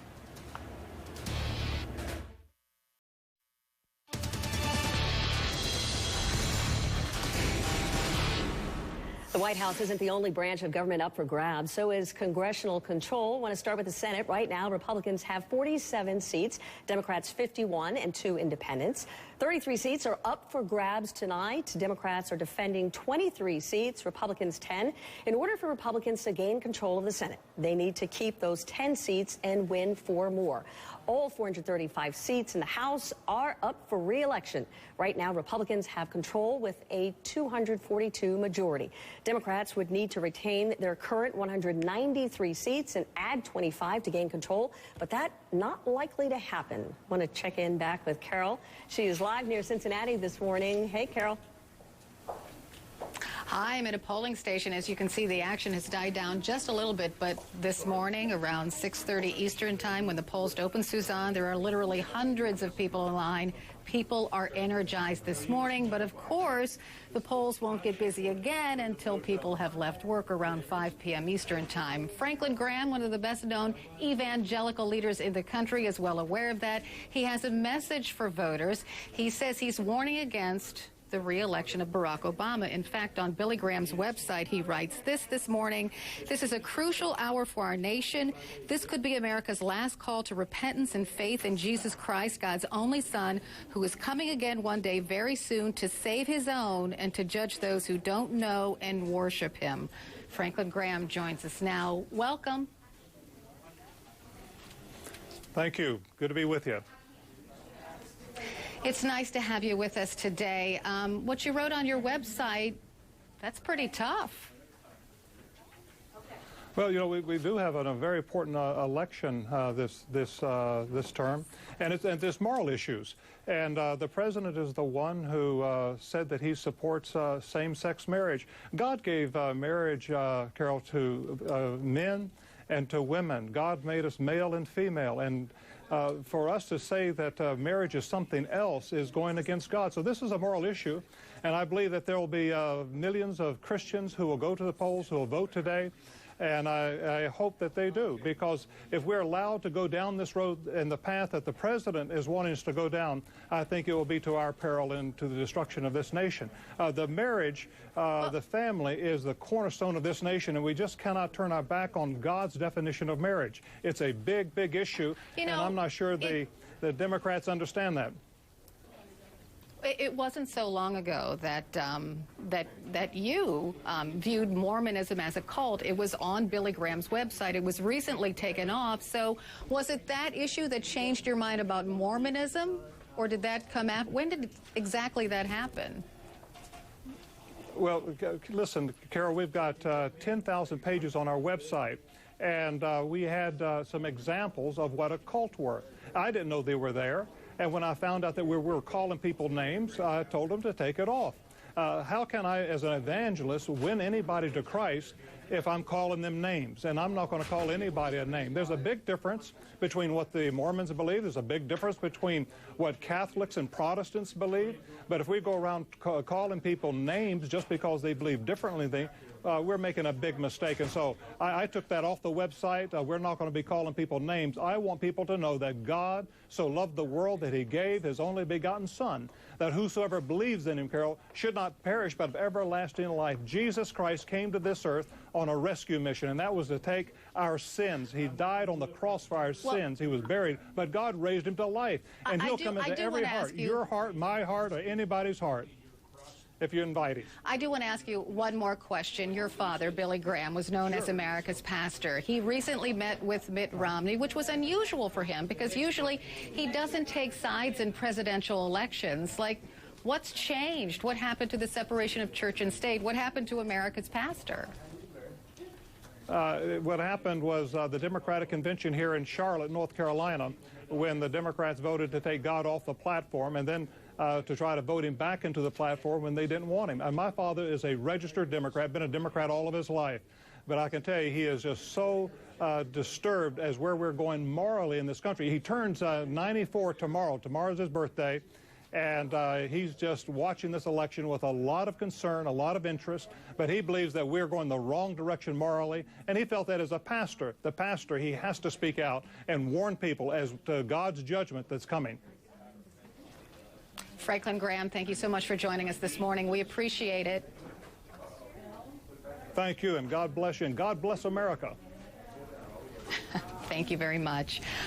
Mitt Romney, he has decided to campaign today on Election Day. He's going to come to the state of Ohio. President Obama, he's not campaigning anywhere today. He's just waiting for the results. We'll ask one of the president's men about that decision when we come back.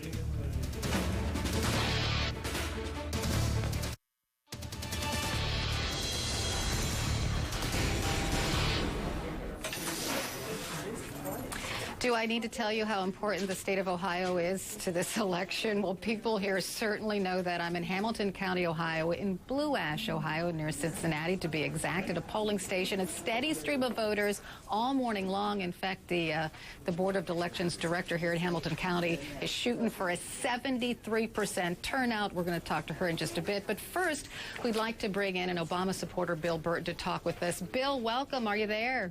Hi, Carol. How are you? I'm good. Thank you so much for talking with us this morning. We hear that Mitt Romney is going to make one more tour of Ohio. What do you make of that? Well, for starters, I think it's a mistake. You have these finely tuned turnout machines that you need every single one of your people working on to make sure you're getting folks out to the polls, and instead he's pulling people into this rally and diverting staff resources. So I think it's kind of a mistake, but I think it's also indicative of the fact that he's behind in Ohio, and he's probably going to lose that state and lose the election today.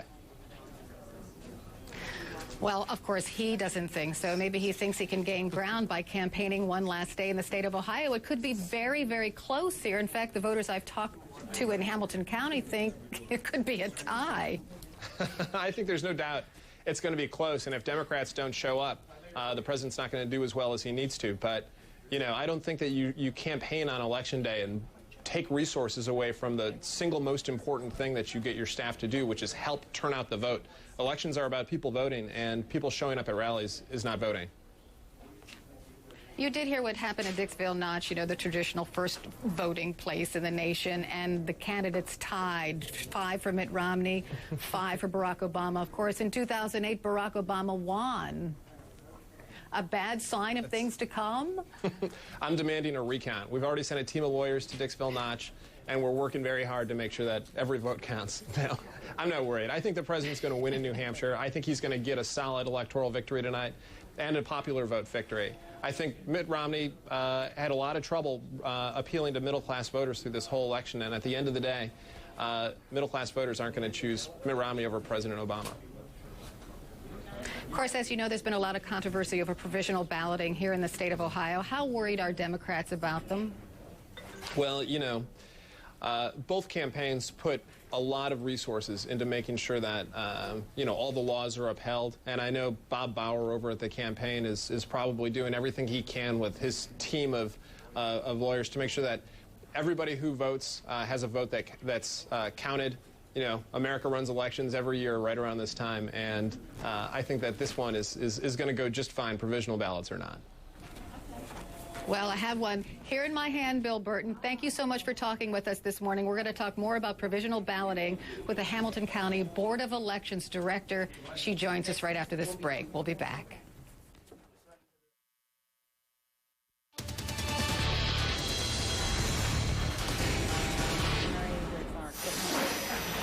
Heavy turnout. Just excited. All right, as you well know, I'm in Hamilton County in Blue Ash. Oh, hi, Suzanne. I didn't mean to ignore you. Hi, Carol.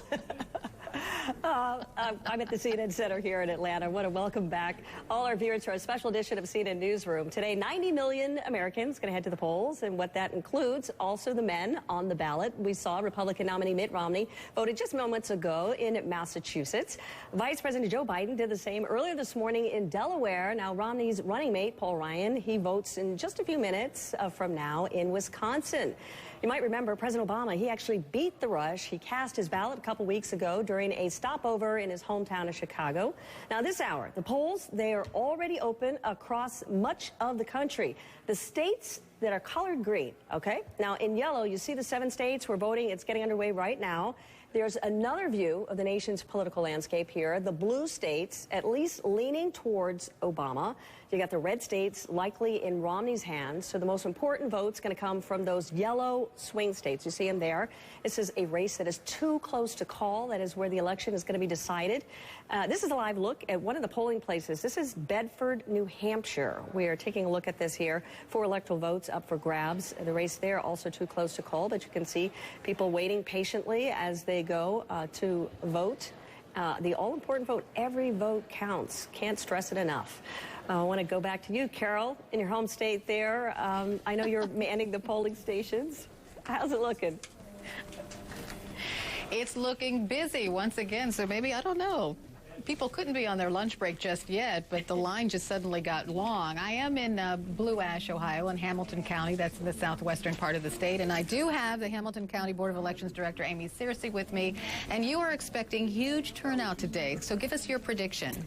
Well, actually, we had 70% turnout in 2008. When I saw how many people were interested in getting an absentee ballot, and it was even more than in 2008, I realized that this was going to be a big turnout.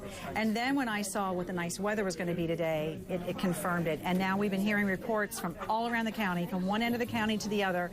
It's heavy turnout. People are out voting. It's a good day to vote in Hamilton County. So you were shooting for like 73% turnout. I kind of am, because I'm a glass is half full kind of gal. So you are. I'm still hoping for up to 73%. But again, I'm just happy with what I'm seeing here. That voters are coming out. They're voting. They're obviously being processed properly. And so far, at this point, all's well. Let's talk about the process, because I talked to the precinct captain here. He says he feels this added pressure this year to do everything exactly right. Do you hear that from other precinct captains? Actually, what I'm hearing from our presiding judges and our deputy judges is that they feel that they have been trained better by this time than they ever have been before. Every year we tweak our poll worker training a little bit more. We learn from the year before. We have spent quite a bit of time this past year improving our poll worker training, making it more efficient, and we really believe that these poll workers are well trained and prepared to process these voters today. Before I let you go, we have to talk about provisional ballots. If there's a problem in your registration, if you've changed your address and didn't record it, I mean, many things could make you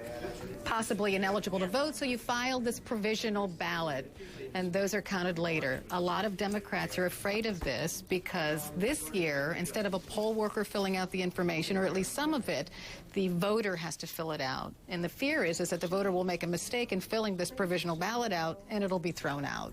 Well, the ballot is not provisional. The ballot is the regular ballot. It's just the envelope that is put in.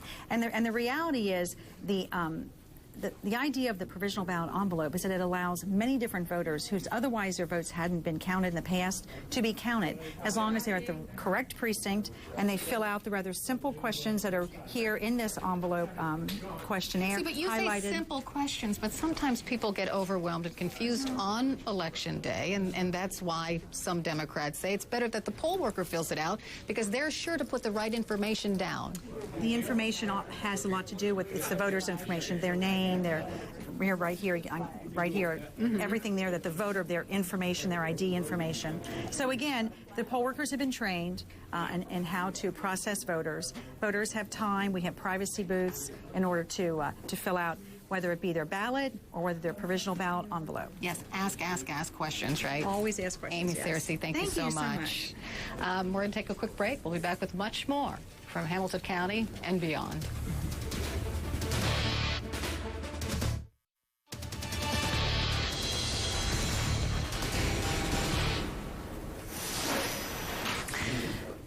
Good morning, everyone. I'm Carol Costello reporting live to you from Hamilton County, Ohio. And you can see people are voting in droves here, and that's a good thing because that's what America does, what America should do. Hamilton County is really important because in 2008 it swung Obama's way.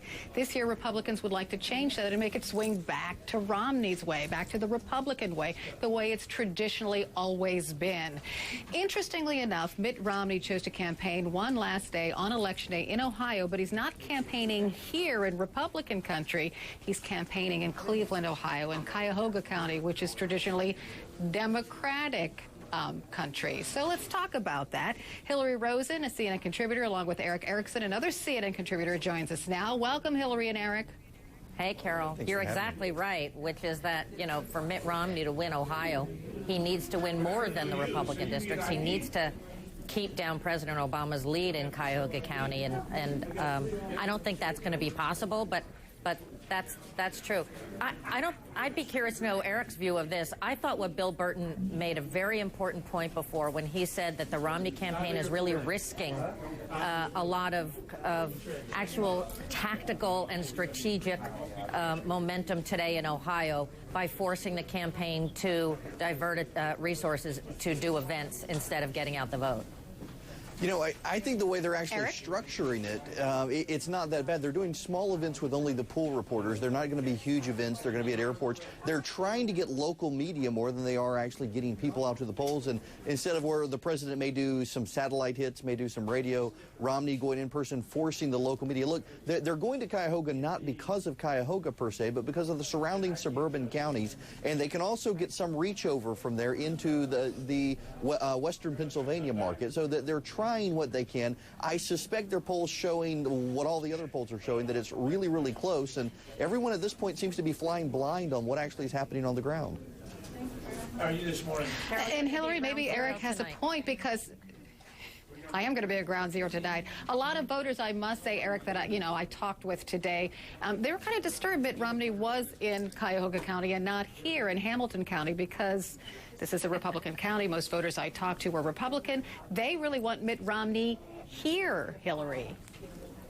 Look, I think that if they don't have an operation now, by today, to get out their solid Republican votes in Hamilton County, he doesn't have a chance to win. So why it's always nice to see the candidate, really what folks who want him to win need to be focusing on is turning out the vote.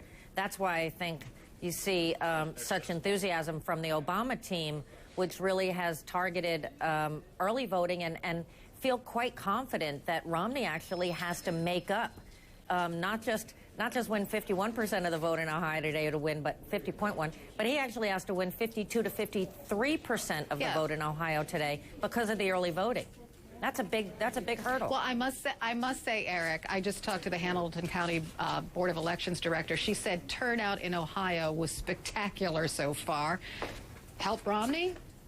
Yeah, you know, I think in areas like Hamilton, look, Romney doesn't necessarily need to go where the Republicans are. He needs to go where the undecideds are, and there are probably more undecideds up in the Cuyahoga area than in the Hamilton area. By the way, before I forget, happy birthday to my dad today, suffering through this election day for his birthday. And, you know, if folks turn out in Ohio for Romney like they think, and it's going to be a huge turnout, then maybe my dad will have a good birthday present coming out of Ohio. Maybe so. Eric Erickson, Hillary Rosen, thank you so much for a fascinating conversation. We'll be right back. Have a good day, after Carol. This. I will.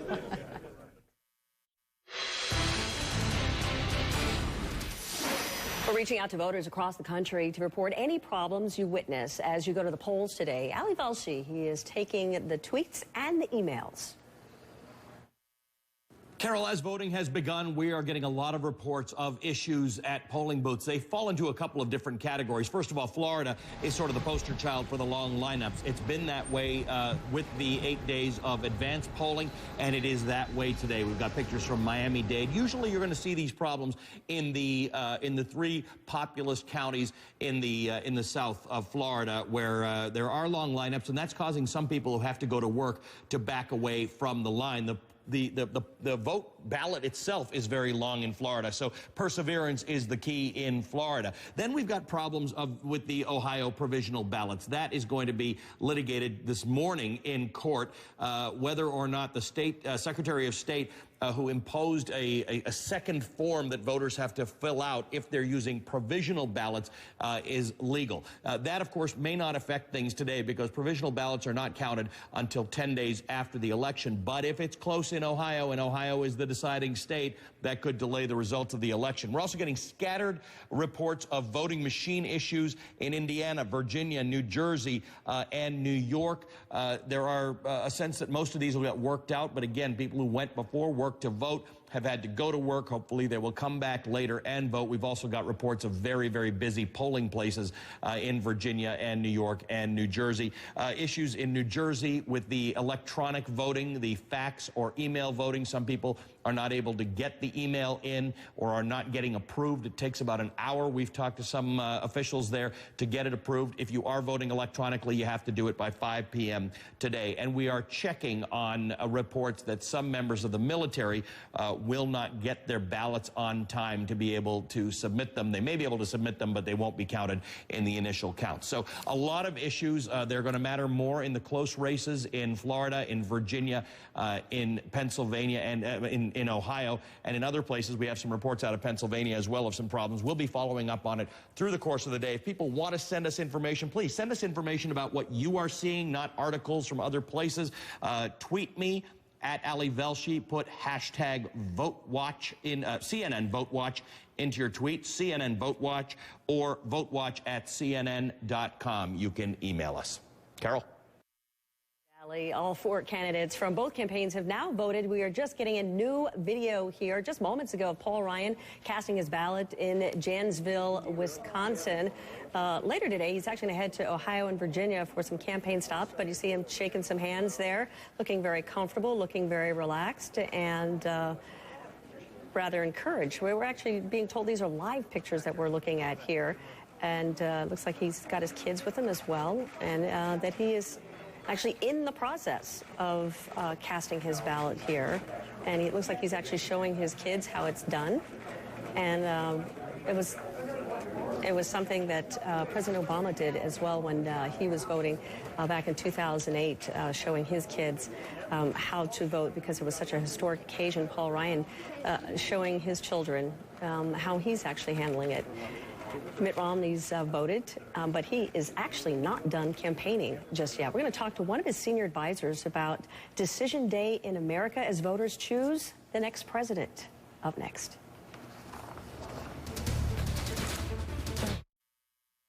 Doesn't matter how quickly. Welcome back. I'm Carol Costello in Hamilton County, Ohio. Blue Ash, to be specific. It's a suburb of Cincinnati, and as you can see behind me, people are busy voting. It's been a steady stream of voters all day long. In fact, the Hamilton County Board of Elections director, she's shooting for a 73% turnout, and she just may get it if this is any indication. I want to welcome now former U.S. Senator Jim Talent. He's a Romney supporter. He's joining us live from Boston, Massachusetts. Good morning, Senator. Good morning to you, Carol. Well, I hope you could. Good morning. Are you feeling confident? Yeah, it's hard not to. I mean, I've been campaigning for Governor Romney in Iowa, Wisconsin, New Hampshire, and our group was speaking to packed crowds. His crowds have been so great, and you can tell people want hope for a real recovery and really addressing the nation's problems, and I think they see that in Governor Romney. So, you know, we know it's close, but it's hard not to be optimistic. So in Dixville Notch, it tied 5 for Romney, 5 for Obama. What does that say to you? Anything? Well, if voting ends today, I guess it'll go to the House of Representatives then, won't it?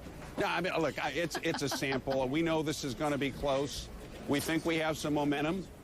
Governor Romney is the guy with a plan to create a real recovery, and the alternative is going on the way we are now. And so we think that that'll create a momentum that'll produce a favorable result. Okay, so Democrats are saying since Governor Romney has decided to campaign on the last day, and he's decided to campaign in Ohio, in Democratic-rich Cuyahoga County, that means Mr. Romney feels he's in trouble. Why did Mr. Romney decide to campaign on the day of the election? Well, actually, I think that's pretty normal. I mean, I used to. You campaign right up to the end because you want to ask the voters, as many voters as you can, for their support. And he's enthusiastic. He's feeding off these crowds. So, to me, that's normal, campaigning on Election Day. I'm a little, surprised the president isn't, but, that's his choice. Well, in fairness, I do think Barack Obama's doing satellite interviews, and he's going maybe to some campaign offices and thanking the volunteers and things like that, but he's not out physically, actively campaigning like Governor Romney. You know, Hillary Rose and I just talked to her. She said this really means that Mr. Romney thinks he's in trouble and that he cannot win the state of Ohio. There's just no way. He's delusional if he thinks he can win. Well, we'll find out who's delusional tonight. I mean, I know the crowds he's been speaking to. I was with him last Friday night, 35,000 people outside Cincinnati. We feel pretty good about this. Intensity level is high. We're winning independents. But again, you know, the good news is that today we're going to get the poll that really matters, and we'll see what the American people think and whether they want a change from what we've had the last 4 years. Senator Talent, thank you so much for being with us this morning. I know you must be exhausted, too. We sure appreciate it. Senator Talent, live from Boston, Massachusetts. We had a long delay for some reason. We apologize for that. But, of course, he had such interesting things to say. We'll take it. We'll be back with much more, including how the stock market could decide the election. Allison Cossack will explain.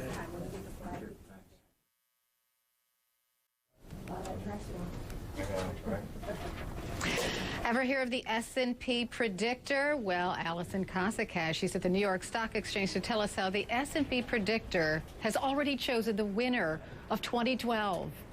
Yes, they have. So there's this one forecasting model, Carol, that says President Obama will win. This is from Sam Stovall from Standard & Poor's Presidential Predictor. And you know what? This predictor actually has gotten it right 82% of the time. And what this forecast wound up doing is looking at elections going all the way back to 1900. And what it found is if the S&P 500 rises in the 3 months before the election, meaning in August, September, and October, then the incumbent wins. And if the S&P 500 falls, then the challenger wins. Now, the basic thinking behind this is that if the market is doing well, the economy is probably doing well also. So the thinking is keep the same leader. If all of that stuff isn't doing well, the thinking is, all right, time to give him the boot. But in August, October, from August, September, and October, the S&P 500 rose 2.4%. So the thinking is Obama would win. But this time it may not be a slam dunk because the gain, the 2.4%, it's not a huge gain. So usually when the incumbent wins, the market is up more than 6%. So clearly that's not the case this time. The market is up only 2.4% during those 3 months, and it was actually down in October. So who knows? This could be a toss-up. We may throw the model to the wind. Carol? Maybe so. Allison Cossack, thanks so much. I'm Carol Costello reporting live in Hamilton County. Suzanne Malveaux continues our special election coverage. Right now, it's up to the voters, and America is waiting for the verdict. Will it be Barack Obama? We know what we want to do works. We know what they want to do doesn't work. Or Mitt Romney? He's offering excuses. I've got a plan. This presidential contest could be a squeaker till the end. We're going to win with your help. We'll win this election. We're live across the country in the swing states where this fight has been playing out for months. Open change has become anger, frustration, divide, and conquer. Folks, they're not sketchy. They're etch-a-sketchy. This is CNN's coverage of Election Day in America, the fight for the presidency, the battle for Congress, and the issues dividing the nation. I still believe in you. And if you still believe in me, I'm asking for your vote. I need you to go out there and find people that'll come join our cause. It's your vote, your future, your country, your choice.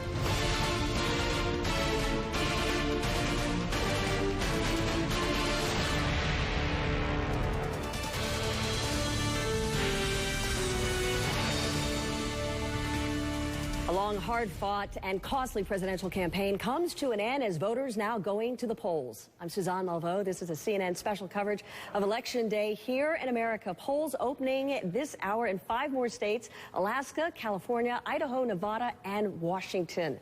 The election will determine whether President Obama gets another 4 years in office or whether Mitt Romney becomes the nation's 45th president. Both candidates spending the final hours of the campaign hitting crucial battleground states in a mad dash to rev up supporters. Today, the voters get to have their say. Polls have been open about 4 hours in the battleground state of Virginia. They're also open in the swing states of Florida, Ohio, and Colorado. CNN is covering Election Day like no one else can, with reporters in all the key states, as well as insight from our political analysts. It is time to vote for the candidates as well, except for President Obama. He voted early. Just a few moments ago, we saw Janesville, Wisconsin, Republican VP candidate Paul Ryan casting his ballot there, giving out hugs. He also now heads to campaign stops in Ohio as well as Virginia. Mitt Romney and his wife Ann voted today in their Massachusetts hometown. You see the pictures there. Romney campaigning also today in Ohio and Pennsylvania. Vice President Joe Biden voted earlier today, that is in Delaware, gave an intriguing answer when asked if this was his final vote for himself. Any prediction for tonight? Oh, I'm feeling pretty good. The last time you're going to vote for yourself, you think? No, I don't think so. Interesting. Yeah, maybe that's 2016. We'll see. Handful of states going to likely determine who's winning the White House. Right now, we're going to take you to some of the most hotly contested races. I want to begin with Ashley Banfield. She's in the battleground state of Florida. Ashley, set the scene. Sunny, beautiful, 29 electoral votes, Florida. You would think that waiting 3 hours in line to cast your ballot would make you a little bit ornery. Instead, I got these guys.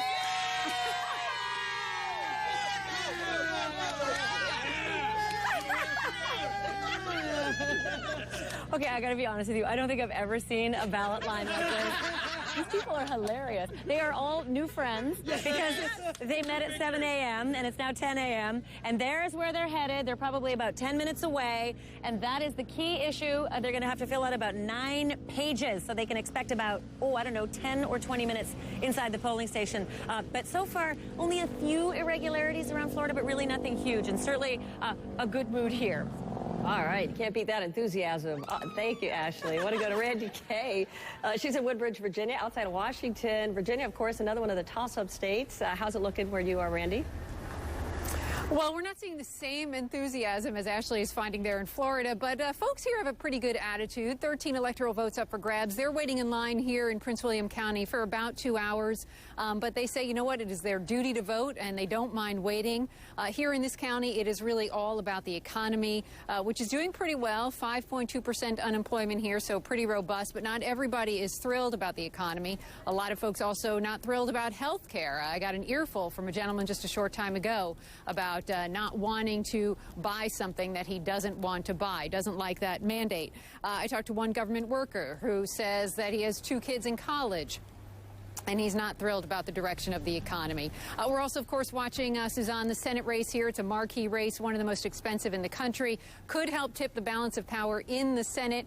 And the polls close here, I should note, at 7 p.m. early. Now, President Obama won this county, Prince William County, back in 2008. A lot of folks are already saying what happens at 7 p.m. once those votes are counted, which should be pretty quickly, I'm told. We'll see. We'll get a pretty good indication of how this night is going to go, Suzanne. All right, going to watch really closely there. Colorado, another battleground, Ed Lavendera outside of Denver there in Lakewood, Colorado. What's it looking like, Ed?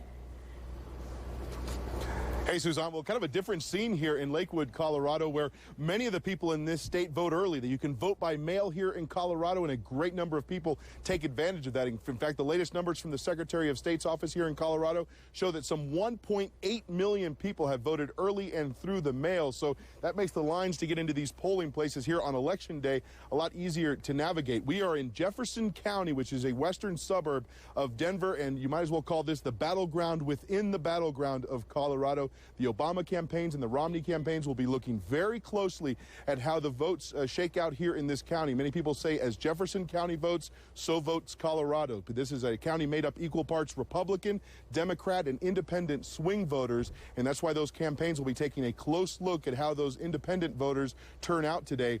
And we're told here by the elections officials that by around 7:30 Mountain Time, 9:30, the vast majority of the votes here in this county will have been counted. We'll have a good idea of who might be able to win Colorado tonight.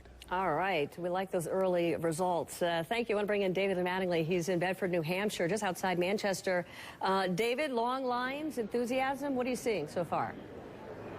Well, Suzanne, New Hampshire could be the most sharply divided of all the battleground states. Way too close to call. The story here today, I just spoke to the Secretary of State's office, and this is what we're seeing all over the state. Very large turnout here in the Granite State. Also, notice this table here. These are people who are registering to vote today so that they can vote today. They're allowed to do that here in New Hampshire. They don't have any early voting, so this is the day. Of course, everyone's going to be watching about what happens inside these polling stations because there's a very small number of undecided voters that have been showing up in the polls. Nobody knows how they're going to vote. The way they swing could swing this swing state to one of those candidates. We'll see what happens. All right. Thank you, David. So with the voting in full swing, as he mentioned, we're tracking all potential problems as well. I want to start with New York and New Jersey, where dozens and dozens of polling stations not even going to be open today. They were badly damaged in last week's storm. Ali Velshi is joining us from CNN's Vote Watch desk. And Ali, you and I got a lot of stuff to talk about here. Yep. I imagine this is going to go on all day, Yes. perhaps well into the night and tomorrow as well. Yes. First of all, how are folks actually monitoring how they get these voters to the polls? And then we'll talk about some of the problems. Well, we've actually got issues about that, where monitors are allowed to be from the different parties. We're working on a story right now in Philadelphia about that. We'll get you more on that later. But ultimately, what's happening is people are going to some of these polling places, and in some cases, machines are down. Or in the case of New York, they're casting their ballots in polling places that are not their own. The governor of New York, Cuomo, has said that you can go to any polling station in the state and cast your ballot, but you'll only be able to vote for the president and for statewide ballot initiatives or statewide office. You won't be able to cast a ballot for your local races. So that's what's happening in New York, but we're getting a lot of input from people, a lot of tweets, a lot of phone calls and texts from people who are saying that there are very, very long lineups, and sadly, some people are leaving. And that's something we're seeing in Ohio, we're seeing it in Virginia, we're seeing it in Florida and the Northeast. Let's talk about Florida, because I imagine voters are pretty frustrated there. Yeah. They used to have 14 days before the election to actually vote. Well, Governor Scott changed that to now 8 days. How is it impacting what you're seeing on the ground today? Well, for those 8 days that they did allow advance voting, there were very long lineups, culminating yesterday with some people waiting 7 or 8 hours in line as soon as voting opened, particularly in the southern counties in Florida. Those big ones, the big highly populated ones that carry a third of the population around Miami, Palm Beach, those areas. We're seeing, again, long lineups this morning, and that is causing people to turn away. There are Democrats who are saying that that is disenfranchising some of their supporters who are working people who need to get to work, who can't stand in line for several hours. We saw an appeal by Michelle Obama late last night to say, if you're in a line, stay in the line. We need your votes. But there's definitely going to be an argument about that depending on the way that state ends up going. And what happens at the end of the day, not just in Florida, but in other states, when the polling places are about to close, people went after work, and there are hours and hours in line to be able to vote. So we're keeping a close eye on Florida and hoping it is not going to hold up the results of this presidential election. Ali, talk about Ohio as well, because I understand that the role of provisional ballots is very important, and it could actually factor into who wins. But many of these provisional ballots get thrown out. Can you explain what actually happens? So provisional, this is one area of great confusion. What happened is last week, the Secretary of State put in a rule that if you vote on a provisional ballot because you got a mail-in ballot and you lost it, or you've moved, or you're not correctly on the rolls, or you don't have adequate identification, there's a separate form that you have to fill out. We've looked at the form, and the criticism is the form's too complicated. And I have to tell you, Suzanne, I think there would have been an easier way to establish identity than using this form. But the trick is, it used to be that the person who worked at the poll would fill out the form. Now it's on the voter to fill it out, and if it's not filled out correctly, your ballot won't be counted. Now, these provisional ballots are not going to be counted initially anyway, and if it's not a close race, it won't matter. They get counted 10 days later, and many do get thrown out anyway. So if Ohio is the race, is a tight race, this may actually matter. And there are cases underway right now. In fact, there's a hearing underway now to determine the validity of the decision by the Secretary of State on provisional ballots. But a lot of people have tweeted me saying, why are you talking about provisional ballots? They don't get counted as votes. That's not true. They are votes. All right. I want to bring in our senior legal analyst, Jeffrey Toobin, to talk more about Ohio and what Ali was talking about, the way they're counting these provisional ballots. Could we actually see, if this is a very, very tight race, these provisional ballots actually making a difference and tipping the scale? Oh, it's entirely possible. 4 years ago, there were more than 200,000 provisional ballots. we expect that there will be at least that many this time. The margin between John McCain and Barack Obama 4 years ago was 262,000 votes. So, I mean, that just shows how many votes are at stake there. Now, it is true, as Ali pointed out, that not all those votes count. Certainly, they don't come in all for one candidate. But the peculiar aspect of Ohio law is that no one starts counting those ballots for 10 days. And during those 10 days, the people who cast those ballots can actually go to the Board of Elections and sort of make their case, lobby to say that their vote should count, that they have good identification. Can you imagine the chaos if all those would-be voters essentially bring a lawyer to have their vote counted? And certainly the campaigns will get involved. It could get very ugly, very complicated, and it's 10 days long. Yeah, and Jeffrey, we're already seeing both sides luring up pretty heavily in some of these swing states. It was back in 2000. I was at West Palm Beach covering the Florida recount in 2000, and you saw, again, hanging chads, the butterfly ballots. This is going to be potentially a very, very close race. Could we see a repeat of 2000? Well, certainly you could see recounts. Fortunately, the one thing we will not see is butterfly ballots and chads in Florida. Florida has changed their voting system. They no longer use punch card ballots. They have a better system in place, although every voting system has its problems. Every voting system is subject to recounts, and you can be sure that if it's just a handful of voters that separate the two candidates in a state whose electoral votes make the difference, we'll be back to the same kind of trench warfare, but it won't be exactly the same. No more chads. All right, no more hanging chads. That's a relief, but we might be engaged in trench warfare. You're right about that. Thank you. Appreciate it. Remember, CNN special live election coverage beginning tonight at 6 o'clock Eastern. The two men seeking the Oval Office make their final push to get out the vote. We've made real progress these past 4 years. We're not done yet on this journey. Let's go vote. Let's keep moving forward. We're one day away from a fresh start, one day away from the first day of a new beginning. With the right leadership, America is going to come roaring back. We're going to hear their final arguments and talk about the end game in the most expensive election in American history.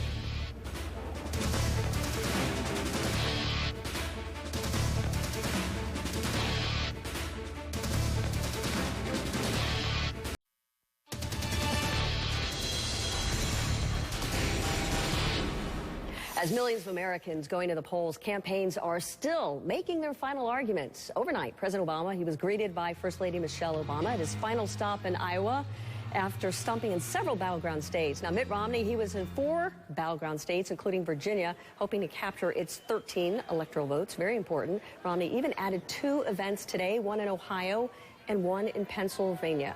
Got experts here to make their final closing arguments. Republican Mary Madeline, deputy campaign manager for President George H.W. Bush's reelection campaign, and Democrat Donna Brazile, Al Gore's campaign manager in the 2000 presidential race. Good to see you both here. Don, I do want to start off with you here. Many millions of Americans, they've already voted on either side. Can either one of these candidates really make an impact today? Absolutely. Look, I know we've banked a lot of early votes, and that's the whole objective, so that there's less confusion in terms of the number of people who are going to be standing in line today. And I just want to say something as somebody who understands getting out the vote. If you're in line before the polls close, the law stipulates that you have the right to vote. It may take time, but remember, it's important that you have the right to vote. Also want to urge everyone to bring the proper form of ID. Even if you have to bring a utility bill, bring a utility bill to establish your residency. Bring your photo identification, bring your voter registration card, and bring something fun to do while you stand in line. Mary and I would bring something cold, of course, or something warm, but just remember, this is a day that we celebrate our democracy. And that is the lifeblood of our democracy. Voting is. So I urge everybody, please get out there and vote. They can make a difference. Yeah, Mary, Donna's, she's still giving tips here. I guess we're going to watch your tips as well. We don't have to serve beverages. It's okay. But explain to us about Romney's decision here to campaign again today in Iowa and Pennsylvania. There's some people who look at that and think, okay, maybe it's an act of desperation. Others who are thinking, no, this is good politics. Yes, it is. It's bringing home states that should not even be in play for the governor. This is, Don and I have done 8 or 9 or 10. We've lost track. And there's only 2 things you can do on Election Day. You can continue campaigning. I've never on Election Day not campaigned. As you can see, Donna's still campaigning, or you can drink heavily, which is also something Don and I have done on Election Day. So what are you going to do? Sit around? I think going to Iowa, going to Pennsylvania, I'm going to predict that the governor's going to win both of those states. They have significant populations of Catholics. He's getting suburban and married women. He's getting independents there. Those states are ones that President Obama won last time around. They should not be in play, and I'm proud of the governor for taking it to the finish line. All right. Hail Mary. Hail Mary. That's a Hail Mary. We will wait until the decision has been made before the drinks are flowing. How's that? We'll agree to that. We're just talking about hydrating. This is water. Water. We gotta keep yourself hydrated. Let's talk a little bit about the tones from the candidates that we saw. Last night, the president pretty emotional on the stump speech, and then you saw Mitt Romney really still in kind of fighting mode here. I want you to watch. Talk is cheap, but a record is real and it's earned. Change can't be measured in speeches, it's measured in results. I've come back to Iowa one more time to ask for your vote. I came back to ask you to help us finish what we've started. Because this is where our movement for change began. All right, to you, Don, I want to bring this up here because it does seem like folks look at this as a historic occasion, perhaps not as historic as 2008, but you had Reverend Jesse Jackson saying that if President Obama were to lose, it'd be like turning back the clock on all the gains of the civil rights movement, Martin Luther King's dream. Do you see it like that? Is it laden with that much symbolism this go around? Well, look, 4 years ago, we made history. The United States of America made history in electing the first biracial president ever in the history of the United States. And it was a very, occasion that many of us were emotional. But today, we can make a difference. And this is where I believe getting out the vote matters, because we can make a difference in the kind of health care policies we want, the kind of job creation policies we want, tax policies, environmental policies, especially with all of this talk about climate change. This is a day that we can say to our troops in Afghanistan, you're coming home soon. We're going to leave. We're going to bring you back home. So, yes, this is the year we make a difference. We made history in 2008. Let's go out there today and make a difference over the next 4 years. We are actually learning, Donna, that the president is going to make an unscheduled stop in one of his field offices in Chicago, obviously to thank the volunteers there and to show his support. Mary, I do want to ask you about one thing here. It's come up several times, and it really is about how this country is changing demographically, racially, and with the Obama campaign, there's a coalition there that you have of women, of Hispanics, of young voters. And we heard this from South Carolina's Republican Senator Lindsey Graham. He says that the demographics race, we are losing badly. We're not generating enough angry white guys to stay in business for the long term. Is there a problem in the Republican Party? Does your party need to do more to bring in a diverse group of Americans if that coalition and that party is going to last? The only angry white men I know are liberals. Conservatives are for all Americans. We're not, yeah, there you go. We're not for hyphenating Americans. We're not for dividing Americans. We think women and Hispanics and African Americans have suffered particularly under this non-recovery, the worst recovery in history, and that women and Hispanics and African Americans and all Americans want an opportunity to have some upward mobility. Is there more the party needs to do to outreach to those folks? Because it does seem that it's becoming more and more monolithic. The presumption that, speaking of Martin Luther King, Dr. King, that you would divide people up by race, gender, or class is distinctly un-American. It's insulting. I think what Jesse Jackson said was racist, divisive, and dark. And I would have hoped that the election of the first minority president in a Western democracy would have shown that Americans are past that, but I guess not for Reverend Jackson. We got to leave it there. Mary and Donna will all be up real late, so save your energy, save your drinks for later, and we'll see how it all shakes out. Thanks again. Keep hope alive, Mary. Keep hope alive. All right. Mitt Romney hasn't talked much about his faith, but if he wins, he's actually going to be the first Mormon in the White House. We're looking at more of the history that could be made in this presidential race.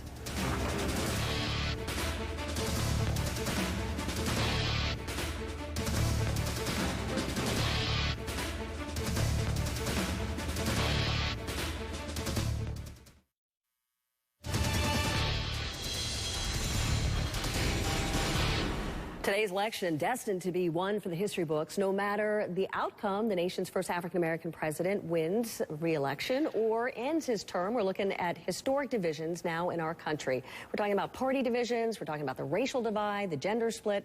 Joining us to talk about all of this, presidential historian Douglas Brinkley and CNN senior political analyst David Gergen. Thanks to both of you. Douglas, I want to start off with you. Let's fast forward 10 years. What do you think we will remember about this election night? How do you think this is going to play out historically? Well, first off, I think for 2012, people are going to be astounded of the billions of dollars that just went into this election, how terminal it seemed. It seems like we've been in election mode for 2 years. And then, of course, the Barack Obama's missed opportunity in Denver, that first debate, and how Hurricane Sandy seemed to give a little lift to the president, ironically, as the October surprise. As for this election night itself, it seems to me it's going to be a repeat of 2000 and 2004, down to the wire, very close, and all about a handful of swing states. So Florida and Ohio are going to be in the news a lot tonight, just like they were in those two previous elections. Now, we've got a lot to look forward to tonight, huh? David, let's talk about the divisions in the country right now, because you got a lot of them. We're talking about the gender gap. The latest polls showing 53% of women say they plan to vote for the president compared to 44% of men. That's a 9-point gender gap, be the largest since 96. There's also racial economic divisions as well. Romney leading among white voters, those making more than $50,000 a year. The president leading among voters making less than $50 grand. What do you think this says about the road ahead, whoever wins the White House, that you have such a divided country? I'm worried that it says we've become a fragmented country, not only divided but fragmented, and that means that, you know, we have a white-black division, we have a generational division, we have minorities versus whites, we have an economic or inequality division. There are all sorts of divisions, and I think the real question that history will pose is whether this election resolved anything or not. Whether coming out of this election, we were able to break the deadlock in Washington to end the dysfunctionality and actually move toward a more productive politics. Obviously, this election could resolve what road we take. Do we take a road toward a more a liberal state, a state that's caring, provides a big safety net, but is also very expensive, or do we take a road toward a leaner government with more emphasis on the private side? I don't think we know the answers to those questions this morning because we don't know who's going to win. But I do think this fragmentation is a serious threat to the country, and we've got to move our politics beyond it. It's important that both parties be inclusive, not only of race and minorities, but also of age groups and that sort of thing, because I think this kind of divide, you know, is an unhealthy divide. Yeah, I mean, it's a very important issue whether or not either one of these men is going to really effectively be able to govern if he wins, govern in this country. Douglas, I want to go back to you to show just how tight we think this race is. We're looking at a dead heat tied at 49%. Put it into perspective for us of some other close races we've seen. Kennedy winning the popular vote over Nixon by 1/1700th of a point, and of course Bush-Gore race ending before the Supreme Court. How does this compare to what we've seen in the past? Well, we'll see, but, you know, remember, let's just say Bush versus Gore. A lot of Democrats, because Al Gore won the popular vote, didn't take George W. Bush seriously. They wouldn't accept him as their president. If that happens tonight, where you have Barack Obama winning the electoral vote, but Mitt Romney winning the popular vote, it's only going to make the right angrier about Barack Obama as being an illegitimate president of some kind. And as David so artfully said, I mean, we're hurting ourselves here right now, and we're dividing ourselves. We're not operating as one. What does that say for 13? Well, I think that whoever the next president's going to have to use executive power. I'm not sure we can turn to Congress right now to do big and bold things. They're going to have to find an opening, a way to do things. I mean, you know, Thomas Jefferson sold the Louisiana Purchase on national security grounds, and Kennedy sold the big space program on, you know, this idea of beating the Soviets. We need a unifying factor that a president could provide in a second term, and it'll be interesting to see if either Romney or Obama can do that.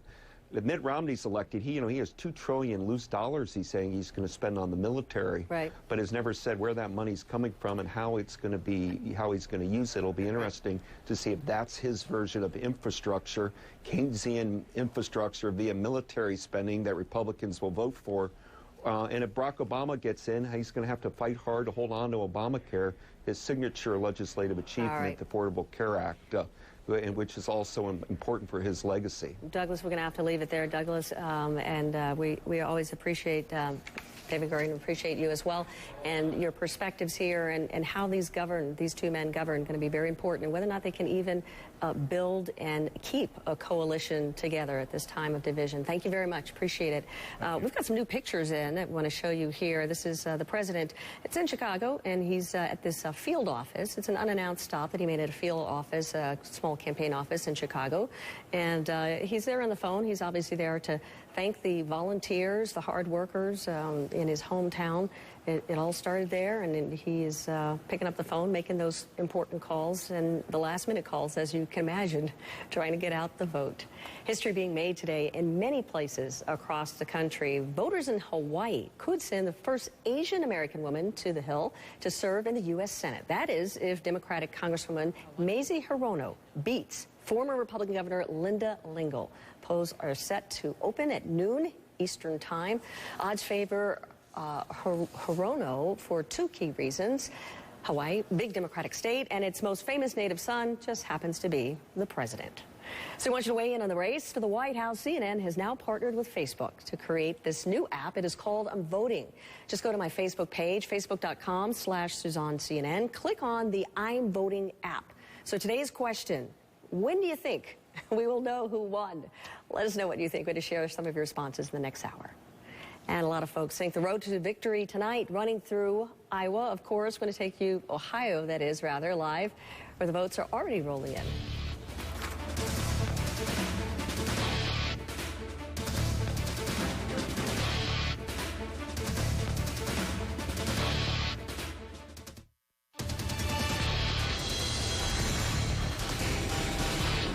Getting some still pictures in of the president making an unannounced stop in Chicago, Illinois, Hyde Park area at one of the field offices of his campaign. We are told that the president did give brief remarks after this picture was taken, and he says, we're going to be pulling the tape soon, turning this tape. He says he's grateful to all those who've worked so hard on behalf of the campaign. He says thank you to the American people. He says it's a source of great optimism to come on Election Day because he ends up having confidence in the decency and goodness of the American people. He also gives congratulations to Governor Romney on what he's calling a spirited campaign, and says that he knows that his supporters, Romney's supporters, are just as engaged. The president goes on to say that he feels confident that we've got the votes to win, and that he encourages everyone on both sides to exercise their right to vote. As soon as we get that tape, we'll turn it for you. But the president making brief remarks there at a campaign field office out of Chicago. Ohio is a critical battleground state in the election as well. Romney has two campaign stops later today. One is going to be in Ohio, the other in Pennsylvania. As for Ohio, the Columbus Dispatch reports the candidates have made a combined 83 visits to the state, with the 84th happening in just about an hour. That's when Mitt Romney is going to be arriving. So why all the fuss over Ohio? The state's 18 electoral votes, the second biggest swing state prize behind Florida. No Republican has ever won the presidency without Ohio. Carol Costello joining us from Ohio, Blue Ash, as a matter of fact. Carol, that's the big wind-up there for you. It's also your hometown, right? It's your home state. It is my home state, and believe me, we're always, always proud that we usually get the deciding factor in the presidential election, and people certainly feel that way here in Hamilton County. I'm in the southwestern part of the state, in Blue Ash, which is a suburb of Cincinnati. This is traditionally Republican country, but in 2008, President Obama won Hamilton County, so the Democrats here are hopeful he can pull it out again. The Republicans, not so much. In fact, the kind of myth that Mitt Romney has chosen to campaign in Ohio last time in Cuyahoga County, in northeastern part of the state, instead of here in Republican-rich Hamilton County.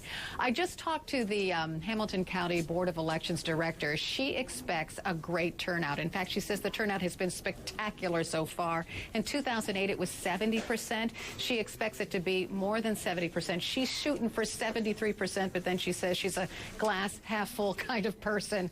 I talked to many voters standing in line early this morning at 6:30 a.m. Eastern Time when the polls opened. The lines were very long.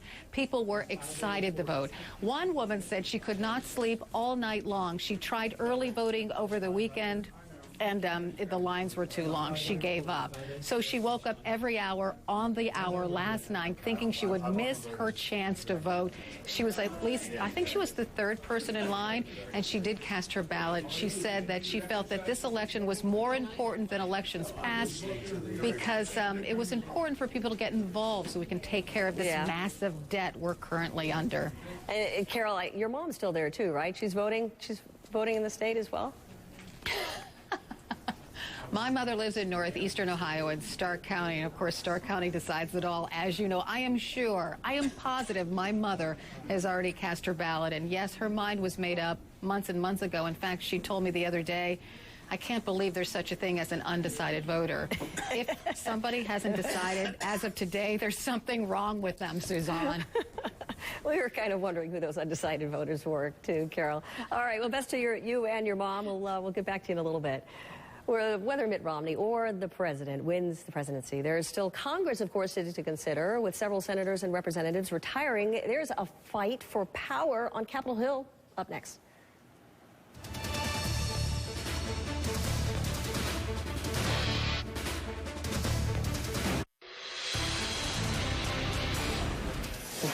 It's Election Day, not just for the White House, as see live pictures there, but also the balance of power in Congress is at stake.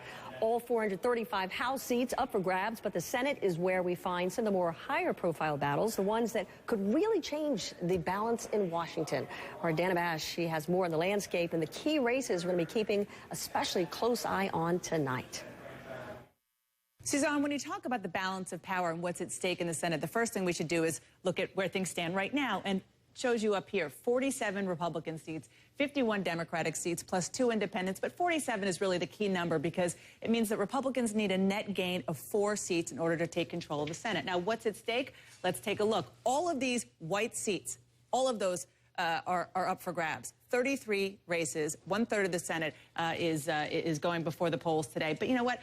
Many of those are not competitive. So we're going to take those out and just keep it to those that we're really focusing on. But it's a pretty big universe of races, about a dozen races that we're looking at. Republicans need to take many of these blue seats in order to have a chance at retaking the Senate. Let's look at some of the most interesting races that we've seen this election year. Virginia. Living in Washington, we see the ads running over and over again. And it's no surprise that this is the most expensive Senate race so far, $82 million. It's the Democrat Tim Kaine trying to hold on to this Democratic seat. He's trying to fill the seat of retiring Senator Jim Webb. And George Allen, who was defeated 6 years ago, is trying to get that seat back. It's neck and neck in the polls. Let's look at one other fascinating race, and that is Montana. It is a red state, but there's a Democratic senator, John Tester. He is trying to hold on to this seat. Republicans, with their candidate, Denny Rehberg, are trying to take this from them.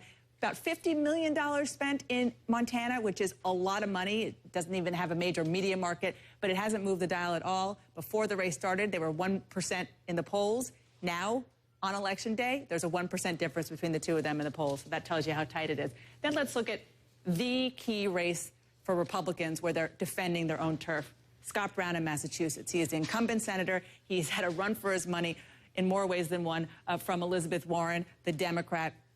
Privately, Republicans have said that they just don't think they can hold on to this. They think the Democrats are going to come home in the traditionally Democratic state of Massachusetts. But in the last couple of days, those polls have tightened up publicly and privately. So you never know. Scott Brown certainly pulled off a surprise a few years ago, and he could do the same today. Now, these are just 3 examples, but we're going to be watching all of these incredibly dramatic competitive races as the night goes on tonight, Suzanne. All right, thanks. Thousands of people in New York and New Jersey are facing devastating losses from Superstorm Sandy. On this election day, they're actually getting extra help if they can make it to any local polling station.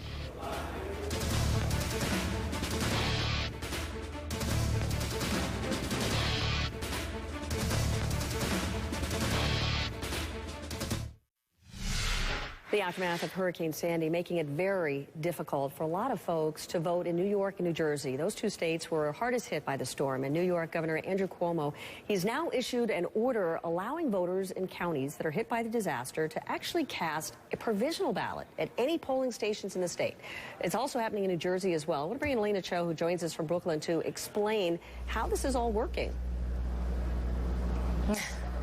Hey, Susan, good morning to you. We're actually at the only school in New York City that is doubling as a shelter and a polling station today. The polls have been open for about 5 hours or so, and I can tell you we've just been inside. The lines are very long. Turnout is high here. Hundreds of people are inside right now, and people conducting exit polls, we're happy to report, are outside. As I mentioned, turnout is high.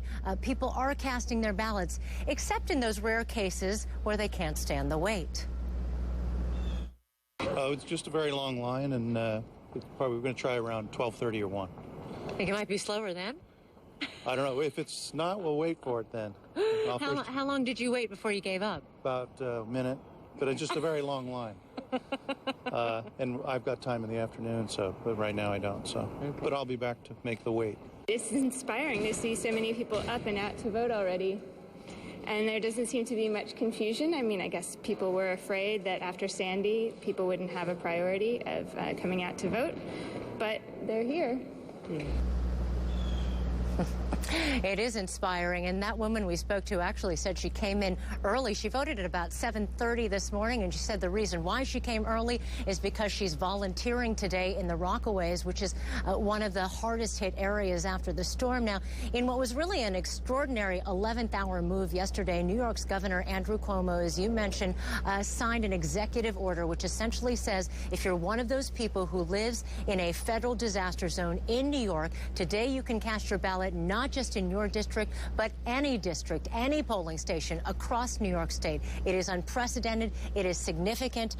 It's not a perfect solution, Suzanne.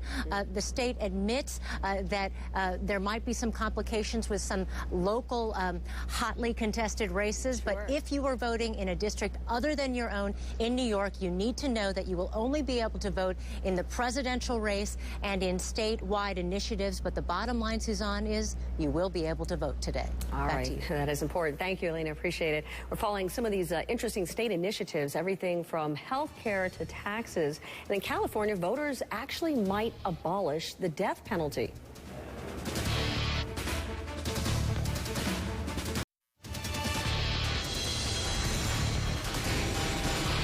Election day finally here, showing you what's going on as voters head to the polls across the country. We're also talking about some of the big ballot initiatives as well. One of the most divisive issues voters facing on the ballot in 4 states, same-sex marriage. 3 states, Maine, Maryland, and Washington, deciding whether or not to legalize it. Now, voters in Minnesota, they're going to choose whether to add a ban on same-sex marriage to the state constitution. Now, even if the constitutional ban is defeated, same-sex marriage is still going to be illegal in the state under another current law.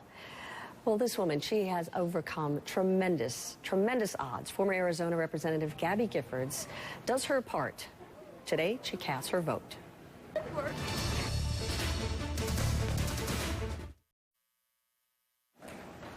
In Arizona, Gabby Giffords is making her voice heard at the voting booth. The former congresswoman was with her former assistant, Ron Barber, when she dropped off her ballot yesterday. Barber won a special election in June to replace Giffords in Congress.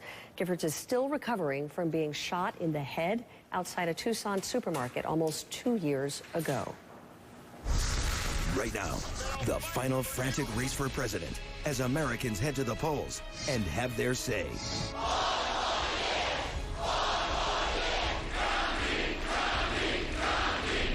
Mitt Romney and Barack Obama, ending a long and close campaign. Do you want more of the same or do you want change? Fighting for every vote until the bitter end. We know what change looks like, and what he's offering ain't it. We're live across the country with the candidates and in the battleground states that hold the keys to the White House. Together we can get this done. There's only one direction, forward. This is CNN's coverage of Election Day in America, the fight for the presidency, the battle for Congress, and the issues dividing the nation. I still believe in you, and if you still believe in me, I'm asking for your vote. I need you to go out there and find people that'll come join our cause. It's your vote, your future, your country, your choice.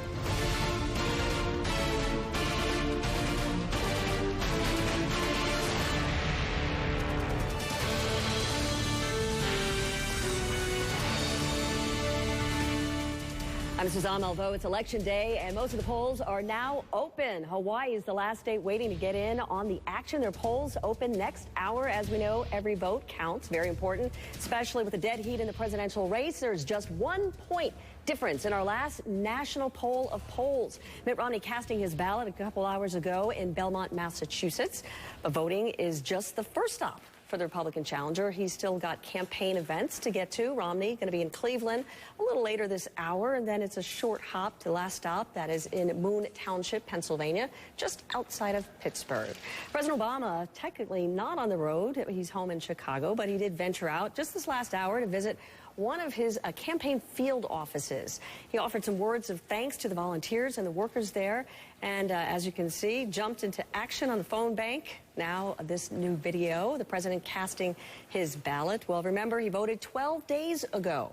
The president took advantage of early voting in Illinois to get a jump on things. Early voting was a big part of the Obama campaign message, so he led by example. Battlegrounds key today. We've got them all covered. Here's where we've got our correspondents all set up. We're going to hear from two. Ashley Banfield, she is in Florida. Randy Kay in Virginia. Want to start off with the situation in Florida. Ashley, people waiting in line 6 hours for early voting last week, so they didn't have to avoid the long lines today. You're in Miami-Dade County. 32% voted early. How the lines looking? Oh, I'm glad you asked. So let me just show you the end of the line. It's right here. And let me take you on a little tour, Suzanne. You ready? Buckle up, because this is going to be long. Here you go. We go down the line. You just step out of the way so that our photographer can keep you going down the line and around the horn and back here. There are 6,000 precincts, roughly, in Florida, and this is just one of them. And there are only about 26 polling booths inside the precinct where I'm about to take you, but not before you get to see all the people. First, hold on with that thought. How long have you been waiting? Almost 2 hours now. So you're at the 2-hour mark. Keep coming, Suzanne. We got a long way to go, my dear. All right, before I tell you a couple of other things about this spot. You patient woman. Listen, it's been pretty good here, I have to admit. These are really patient people, and we haven't had any problems here. But for one argument this morning where someone was saving a spot, couple of reports of irregularities in Florida, some missing ballots, some optical scanners jamming. In fact, one of them jammed here, but it was fixed right away, according to one of the voters. You're still with me, right? You're still seeing this line, right? I'm with you. I'm with you, Ashley. I'm following you. Through here. Okay, Suzanne, I'm glad, because this is a marathon, I'm telling you. A lot of people have brought their chairs, their iPods, their books and stuff, because they know. You see the signs here, Suzanne? That's 100 feet from the polling station. That's where you're allowed to campaign. And do you see that white line, that white rope? Yeah. That's the radius that was measured out when we got here just after 4 o'clock this morning by the elections officials. Nobody like me or those campaigners can go any closer than that radius. So keep coming. Keep coming. We're nowhere near the front yet. How long have you been waiting? About 3 hours. You're 3 hours? Yes. We're at the 3-hour mark. Keep coming. And I just talked to a woman, actually, who left a couple of hours ago. I was talking to her in line. She told me, all told, from start to finish, you're 3 hours. 3 hours 45 for the woman who just exited. We're getting to the front of the line, and it's the payoff time, Malveaux, because this is what you get to see when you get to the front of the line. The fire station that has its 2 main bay doors open with all of those individual voting private booths, and then the optical scanners, and then out you come. Happy that you went through the process in sunny Florida. We're expecting some rain showers possibly later today. I doubt that will dampen any of the enthusiasm here. But really some very patient and friendly people. Yeah, those are some patient people. That's a long investment in time, but you know, once you get in that line, it's worth it to just get through it and to be able to vote. Ashley, thanks very much. Do you know what's worth it, Suzanne? It's worth it to absentee vote, which I did several weeks ago because I don't want to be in that line. I hear you. I did early voting myself. Thank you, Ashley. Good to see you. Want to move on to Florida. This is another southern battleground state, Virginia. It's probably going to be the first of critical swing states that we're actually going to see results tonight. So we're going to keep a close eye on that. The polls actually close at 7 Eastern. It's really one of the earliest of these battleground states. That's where we find Randy Kay and Woodbridge, Virginia. So for folks who don't know the area, this is about 30 miles or so from Washington. What are people saying? Do they feel optimistic? Do they feel positive here? They feel excited to vote. I can tell you that. There are some long lines here, but the folks are inside. We're actually kept outside to broadcast this morning. But folks were lining up here, Suzanne, before dawn, about 2,600 registered voters here. They don't have early voting in Virginia. They have what's called absentee in-person voting, so you need a pretty good excuse not to be here today. This is also the first time they have the new voter ID law. Before, you could just sign an affidavit saying that you are who you are. That doesn't work anymore. But I've been talking to folks, and they said they've been waiting about 2 hours. They only have 4 machines inside. Most of them, though, they feel it's their duty. They don't care about the long waits. Here's what some of them told me. What made you bring out the whole family today? Is this a lesson in election politics? I think it's good for the kids to see mom and dad vote. I think it's even more important to stand in line. So there's a bit of a sacrifice to go and vote to show how important it is for the younger generation to know that it's not only their responsibility but their duty to their country to vote. And what is the most important issue to your family? Freedom. The ability the health care bill is very important to me. When the bill was passed, they can now compel commerce by force. So I now have to buy a good or service against my will, or the government will punish me. So freedom for me is the biggest issue. What kind of line did you find inside? Oh, extremely long. It was the longest I've ever seen. Is that frustrating? It was about a 2-hour wait. No, it wasn't frustrating because it's an important issue. So it really is very important to a lot of these folks here. You see a lot of kids here. In fact, they all brought their families to vote and show them how important it is, Suzanne. All right. Thank you, Randy. I want you to weigh in on the race for the White House. CNN is partnered now with Facebook to create a new app. It is called I'm Voting. Just go to my Facebook page, facebook.com/SuzanneCNN. Click on the I'm Voting app. So today's question, when do you think we're going to know who won? Let us know what you think. We're going to share some of your responses later in the hour. Here's what we've got going on this hour. A look at key congressional race. Will GOP's rising star Mia Love beat out her opponent? That is Utah's 6th-term Congressman Jim Matheson. We're going to talk to both of them afterwards, and plus get some election excitement. Long lines at the polls right now on this election day. Every vote counts. A look at the candidates still in a dead heat. When we talk about change, we know what real change looks like because we fought for it. We've got the scars to prove it. President Obama promised change, but he couldn't deliver it. I promised change, and I have a record of achieving it. I built a business. Is their enthusiasm drawing people to the polls? It's America's choice, and it's now.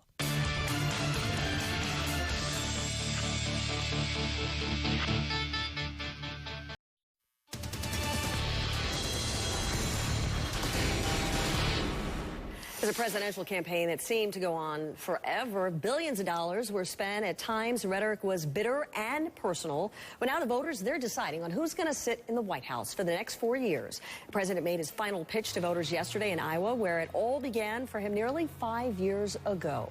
Romney making last-minute campaign stops today in Ohio and Pennsylvania. Joining us to talk about their take on the possible outcome, CNN contributor and conservative New York Times columnist Ross Douthat and Democratic strategist and CNN contributor Van Jones. I want you guys to know we might have to cut you off because the president did speak earlier today at a campaign field office in Chicago. As soon as we turn that tape, we're going to actually play that here.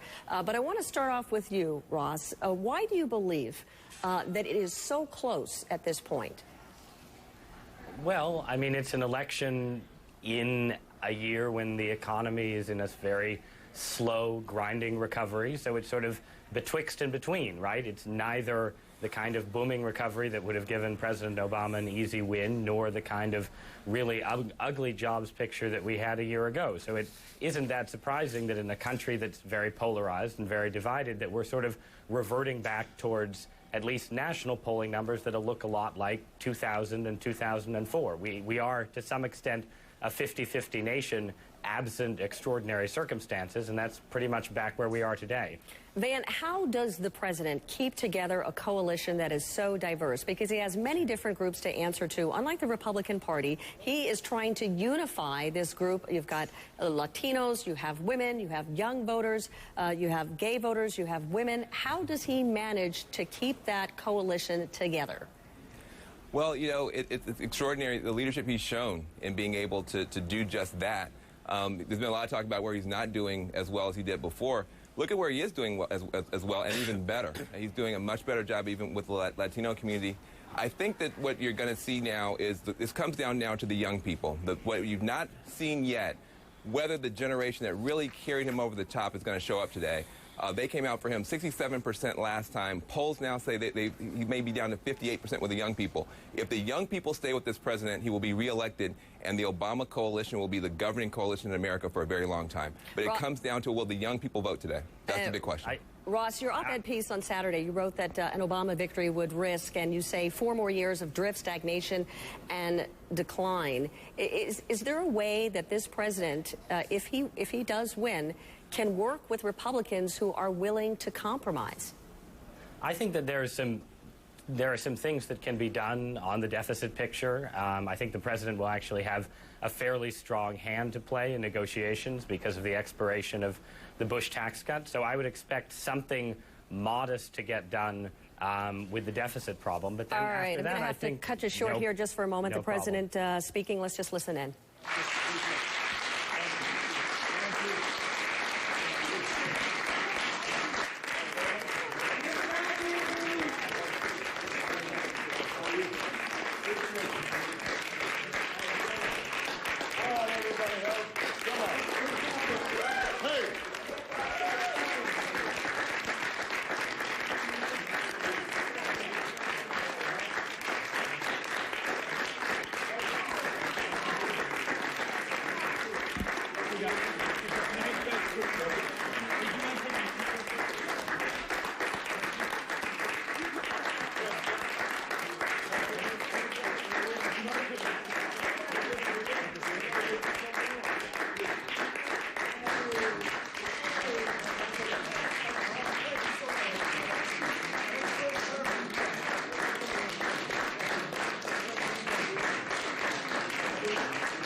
Some votes. That's all right. All right. How are we doing? We're doing well. You're doing good? Yeah.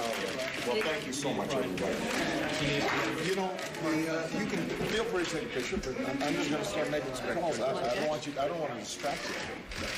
I don't want to distract you. I got you dialed up here if you want. They gave me this phone. Oh, they gave you a phone. No, not for us. I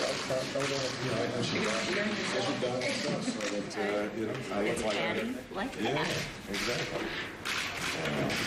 Thank you so much for all this. It's great stuff. It's fun. We all believe this is America. It is. Democracy. This is what it's all about, right? All right.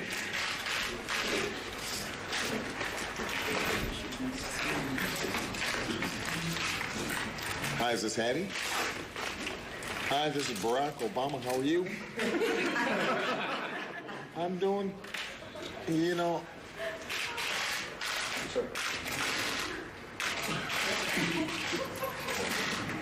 I don't think she knows it's me right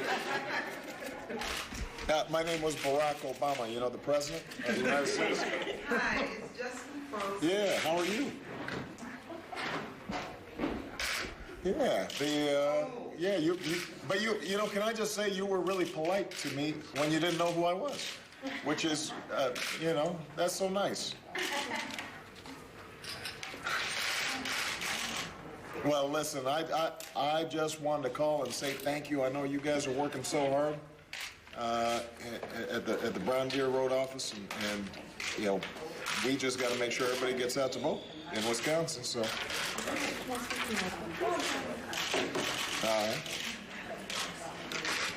how you feel, nothing? Well, listen. Well, we're so proud of you, and I'm so grateful for everything you're doing. So just keep it up. All right. Hopefully we'll have a good day. That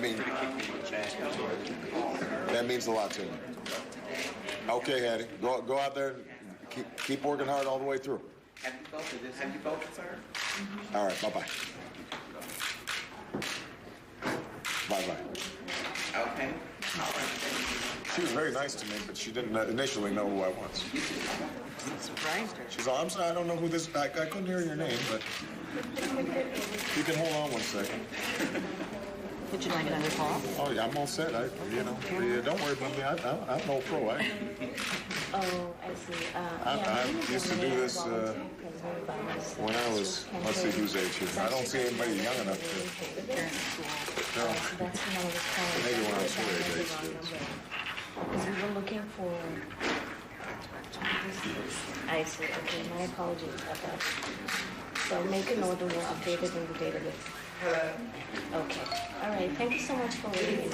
What you're watching there is the president is actually at a field office. This is in Hyde Park, Chicago, and he's making unannounced phone calls, congratulating supporters who don't really know that the president is calling him.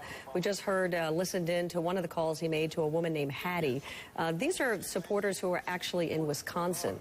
And it was quite amusing to actually hear the phone call. She didn't realize that it was the president, but didn't believe him. He thanked her for being polite and then went on to talk about how important it was to continue the work that they're doing out of Wisconsin, as you know, a very important battleground state. But the president there in his hometown of Chicago making those calls, it's an impromptu visit. As soon as we get the remarks that the president has made to the cameras, we're going to bring that to you as well. Well, she is the GOP's rising star, and she is known for her blunt talk. Mr. President, I'm here to tell you the American people are awake, and we're not buying what you're selling in 2012. Her thoughts on the election and her race for Congress. Mia Love, she's joining us up next.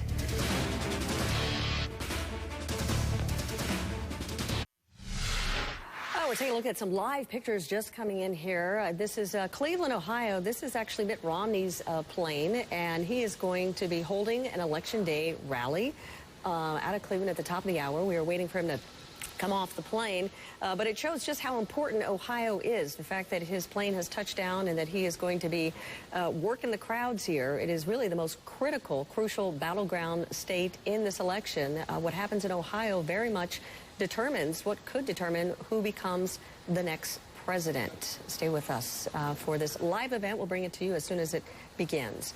Now, if she wins her congressional race in Utah, Mia Love, she's going to make history. She'll become the first black female Republican in the U.S. House of Representatives. Love is not only one of a small percentage of black Republicans, she is also a Mormon. Mia Love, she's joining us from Salt Lake City. Good to see you. First of all, in interviews, you generally downplay the fact that you could make history if you're elected to Congress. But if you do win, you'd be a first. You'd be breaking a barrier here. Does that resonate? Do you feel some sort of kinship even with President Obama? Oh, you know, I'm just worried about getting our country back on track. You know, I go around and I talk to the people of the 4th District. I talk to everyone that is, you know, struggling, and people that believe that our nation is not going in the right direction. And really what they're looking for, Suzanne, is leadership. They want someone who is going to come to the table with some solutions and work together to fix our problems. And so if I can do that, and if I can make sure that we get our country back on track, then that's the history I'm interested in making. All right. And you're a rising star at clearly in the Republican Party. We saw you at the GOP convention. You got quite a reception there. The Republican Party, explain to us why it is you think that it does not have more appeal for African Americans. How does your party reach out to the black community? Because according to the Frederick Douglass Foundation, only about 4% of blacks identify with the Republican Party. You know, to me, I think that we need to get away from all of that. I mean, we've had so many people that have sacrificed to make sure that we're all considered equal. You know, I want to be able to look at our president and know that he sees me as an individual. We want a president that sees us all equally as Americans. And the problems that we face today, they're not black, white issues, they're American issues. And so we need to concentrate on those. It doesn't concern you that your party itself does not attract a more diverse group of people, that it is so homogenous that you're really one of the few? You know, no. I mean, I think that people are coming along and people are starting to hear about the different platforms. And we have two clear directions where we can go in this country, where we've got something that starts, a president that believes everything should start and end at a centralized government, and somebody who believes in individual freedom and liberties and being able to get on your feet no matter what. What we stand for in this country is that you can come to this country with very little, or you can be here and start with very little and end up doing something incredibly big. And I think that that message is starting to resonate, not just to one demographic, but to all Americans. And I think that if we continue to talk about the issues, that's going to attract more Americans, regardless of race, gender, or any of the other things that people would like to divide us by. During the primaries, there was a lot of concern about whether or not Mitt Romney's Mormon faith would work against him. But you have now Christian evangelicals who are rallying around him. His faith really has not been that much of an issue during this campaign.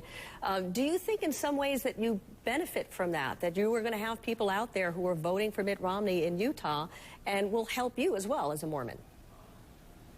I think that, you know, people will realize, and they have realized, you know, Mitt Romney has supported us and supported me because of the policies that I've put in my city, and that's why they're going to be able to, you know, see that I'm the one that's going to be able to help him get our country back on track. I've always been very clear about where I stood in my support for Mitt Romney and believe that he is the best presidential candidate that can get us to where we need to be and get our country back on track. And I think that that's the reason why people are going to help tie the two of us together. If Mitt Romney wins, what would you say to him? How would you actually counsel him to work with Democrats? How does he get through? He talks about bipartisanship. How does he actually manage to make something like that happen in such a broken government and a broken system today? Well, I can tell you, I certainly hope that he does win, and what I want to tell him is that, you know, as a mayor, we don't walk around with R's and D's on our foreheads. We run nonpartisan, and you know, I don't look over to my other council member and say, "Tell me what your party affiliation is," before I find out if he has a really good idea. What we need is people who are going to come to the table and work together, and I think that anybody who comes here with an idea, he's going to listen to them, and that's how we're going to get things done. All right, Mayor Mia Love, good to have you on. We really appreciate it. We're going to get back President Obama speaking earlier today. Let's listen in. All the debates and all the electioneering, it comes down to this. You know, one day, and these incredible folks who are working so hard, making phone calls, making sure that people go out to vote. And so I just want to say thank you to the American people. It's a source of great optimism for me whenever I come to Election Day, because I end up having so much confidence in the decency and goodness and wisdom of ordinary folks who are working so hard, trying to move their own small piece of this country forward. And I also want to say to Governor Romney, congratulations on a spirited campaign. I know that his supporters are just as engaged and just as enthusiastic and working just as hard today. We feel confident we've got the votes to win, but it's going to depend ultimately on whether those votes turn out.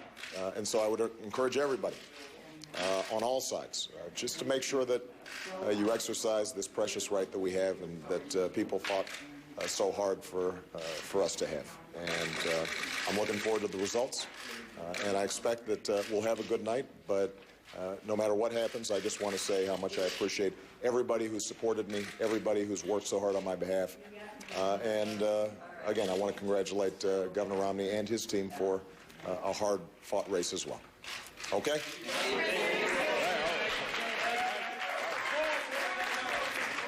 All right. President Obama there making a last-minute stop there in Chicago, congratulating, thanking Mitt Romney for a hard fight ahead, saying that he is confident that he has the support and he has the votes today. So we will see how that all shakes out.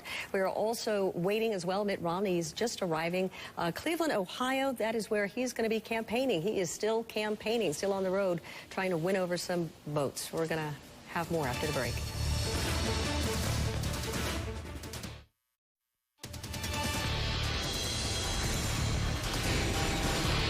We're getting a new tape in here. TV personality and host Ryan Seacrest interviewed the president yesterday. He's now airing this on his radio show this morning. Let's listen in. Well, look, I think anybody who's running for office would be lying if they say that there's not some butterflies before the polls come in, because anything can happen. That's the magic of democracy, is that it's up to the people to decide. But at a certain point, you get calm, because you know if you've done everything you can do, then the process is working the way it's supposed to, which is power now resides with individual voters. President Obama speaking out. That was just yesterday, that tape airing today. Now, forget fancy graphics, virtual reality. When it comes to voting, the people of Dixville Notch, New Hampshire, they got this thing down. Maybe they do it the right way. 10 people, just 10, cast their ballots in one of the traditional first votes of the presidential election, one by one, making their choices. But in the end, there was no decision. It was a tie. 5-5. Hearts, it is the other New Hampshire town that is getting in on the early action. There, President Obama scored 23 of the 33 votes. Mitt Romney got 9. Libertarian candidate Gary Johnson got 1. CNN is covering the election all day, but be sure to watch our special coverage beginning at 6 p.m. Eastern. Presidential race isn't the only one to watch. In Utah, voters could make history. If elected to Congress, Mia Love would be the first African-American Mormon female Republican in the House. This man, of course, he is standing in her way. He is 6th-term Democratic Congressman Jim Matheson, and he's going to join us up next.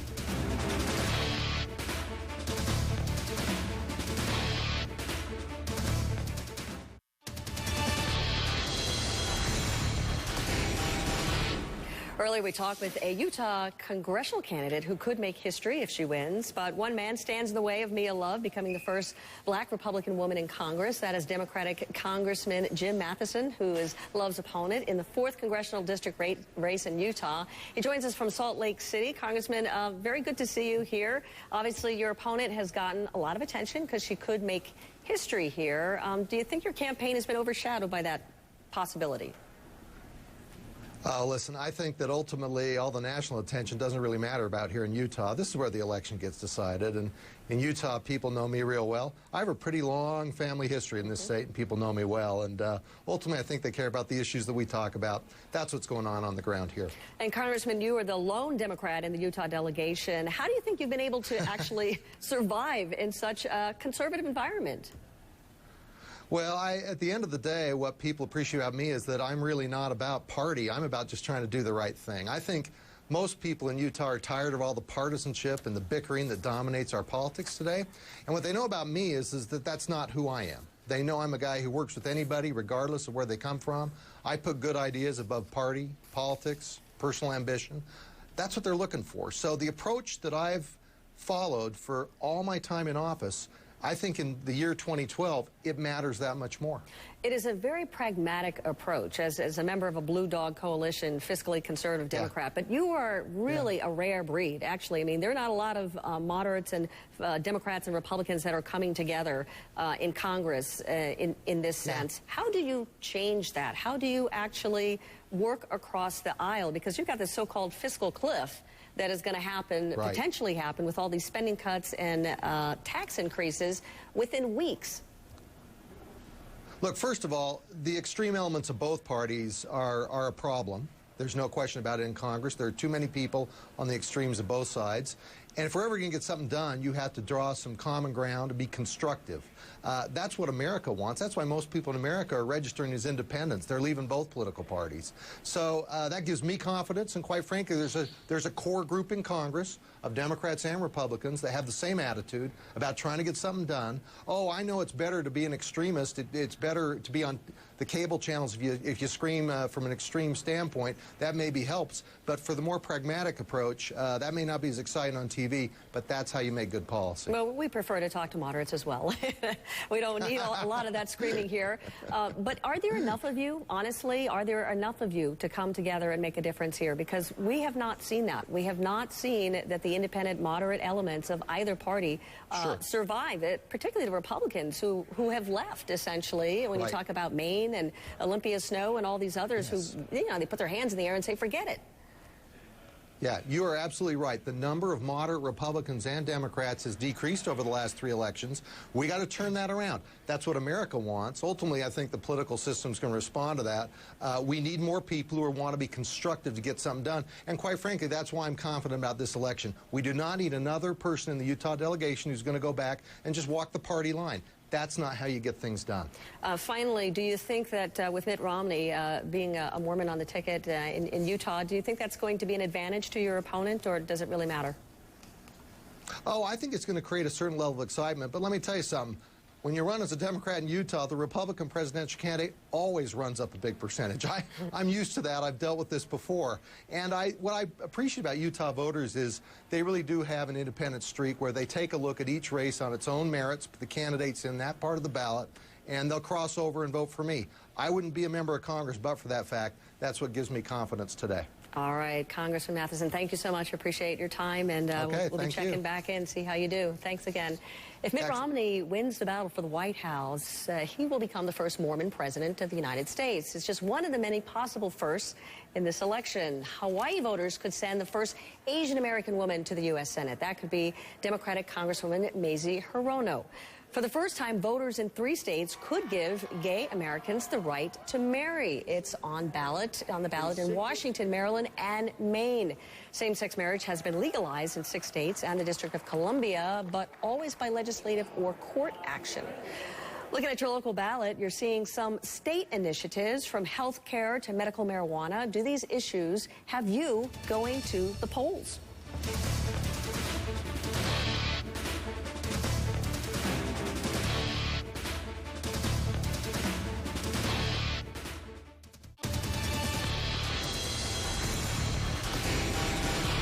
Voters are casting ballots for who they want to lead, and they're weighing in on some big issues as well. Marijuana use is on the ballot in 6 states. Voters in Arkansas, Massachusetts, and Montana are going to decide whether to legalize marijuana for medical use. 17 states already allow it. Now in Oregon, Washington, and Colorado, voters are going to decide whether to legalize recreational use of marijuana. 4 states, Alabama, Florida, Wyoming, and Montana, they're going to vote on a key requirement of the president's health care law. That is the individual mandate. Very controversial. It requires people to purchase health insurance. Republican-backed ballot measures would violate the Affordable Care Act and would likely end up in court if they're actually passed. CNN is covering the election all day long, but be sure to watch our special coverage. That begins at 6 p.m. Eastern. And of course, the magic number tonight, 270, that's the number needed to win the electoral vote. Your vote counts. One Colorado man says it is all about the economy. This is a great middle-class community, and that's what's been hurting the most. And we need to get back to community again. We need to bring people together on both sides of the party, people that will work together. That's what this country is about.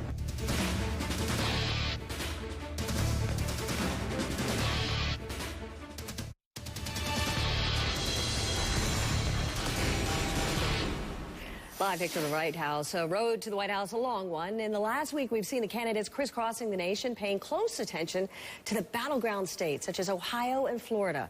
Those states hold a lot of electoral votes. Our chief national correspondent, John King, shows us what is it going to take to get the magic number 270. Suzanne, we let the people vote on Election Day, but here's one thing we do know. The map will not look like this. President Obama will not win as convincing a victory as he did 4 years ago because this is such a close race. Some of the states he turned from red to blue last time, likely to go to Governor Romney this time. So the big question is, who can get to 270? Who has the easiest path? 270, meaning the 270 Electoral College votes it takes to win. The president starts the day in our calculation with 237, strong or leaning Obama. Those are the blue states. Governor Romney, 206. Those are the red states, and the pink states are leaning his way. The president has an easier path, Suzanne, and he can get there just if he does this. If the president can win his last 3 stops, they were in Iowa, Wisconsin, and Ohio, just those 3 puts the president over the top. Let's take Ohio back, though, for the sake of argument. The Romney campaign says that's going to be a close one. The one battleground state the Obama team is most confident about is the state of Nevada. And they don't get much pushback from the Romney campaign. The Romney campaign says, let's see what turnout is like on Election Day. But Nevada seems to be leaning Democratic. If the president got that, Iowa, and Wisconsin, it would put him at 259. Now we get into the dicey area. The Obama campaign says it's confident it might win them all. But let's say, for the sake of argument, and the Obama campaign says if they have a weak link, it's Florida. The Romney campaign says it can win Florida. Let's give that to the governor. Virginia's another one we're going to watch closely. The Virginia suburbs will be key to this one. Let's, for the sake of argument, say Romney can eke out a narrow victory there. Where does that get us? 259 to 248. What's left on the map then? Colorado. This one, the Obama campaign says early voting leaves them confident. The Romney campaign says it will get this one out in the West. For the sake of argument, let's give that to Governor Romney. That would get you at 259, 257, and then tiny New Hampshire and battleground Ohio would decide the election. It wouldn't matter, really, who won this one, because no matter who won the state of New Hampshire in this scenario, you would need Ohio and its 18 electoral votes to get over the top. So, Suzanne, on this election day and into this election night, we'll be watching the bellwether state of Ohio. It's been right since 1964. Whoever gets that one tends to win the White House.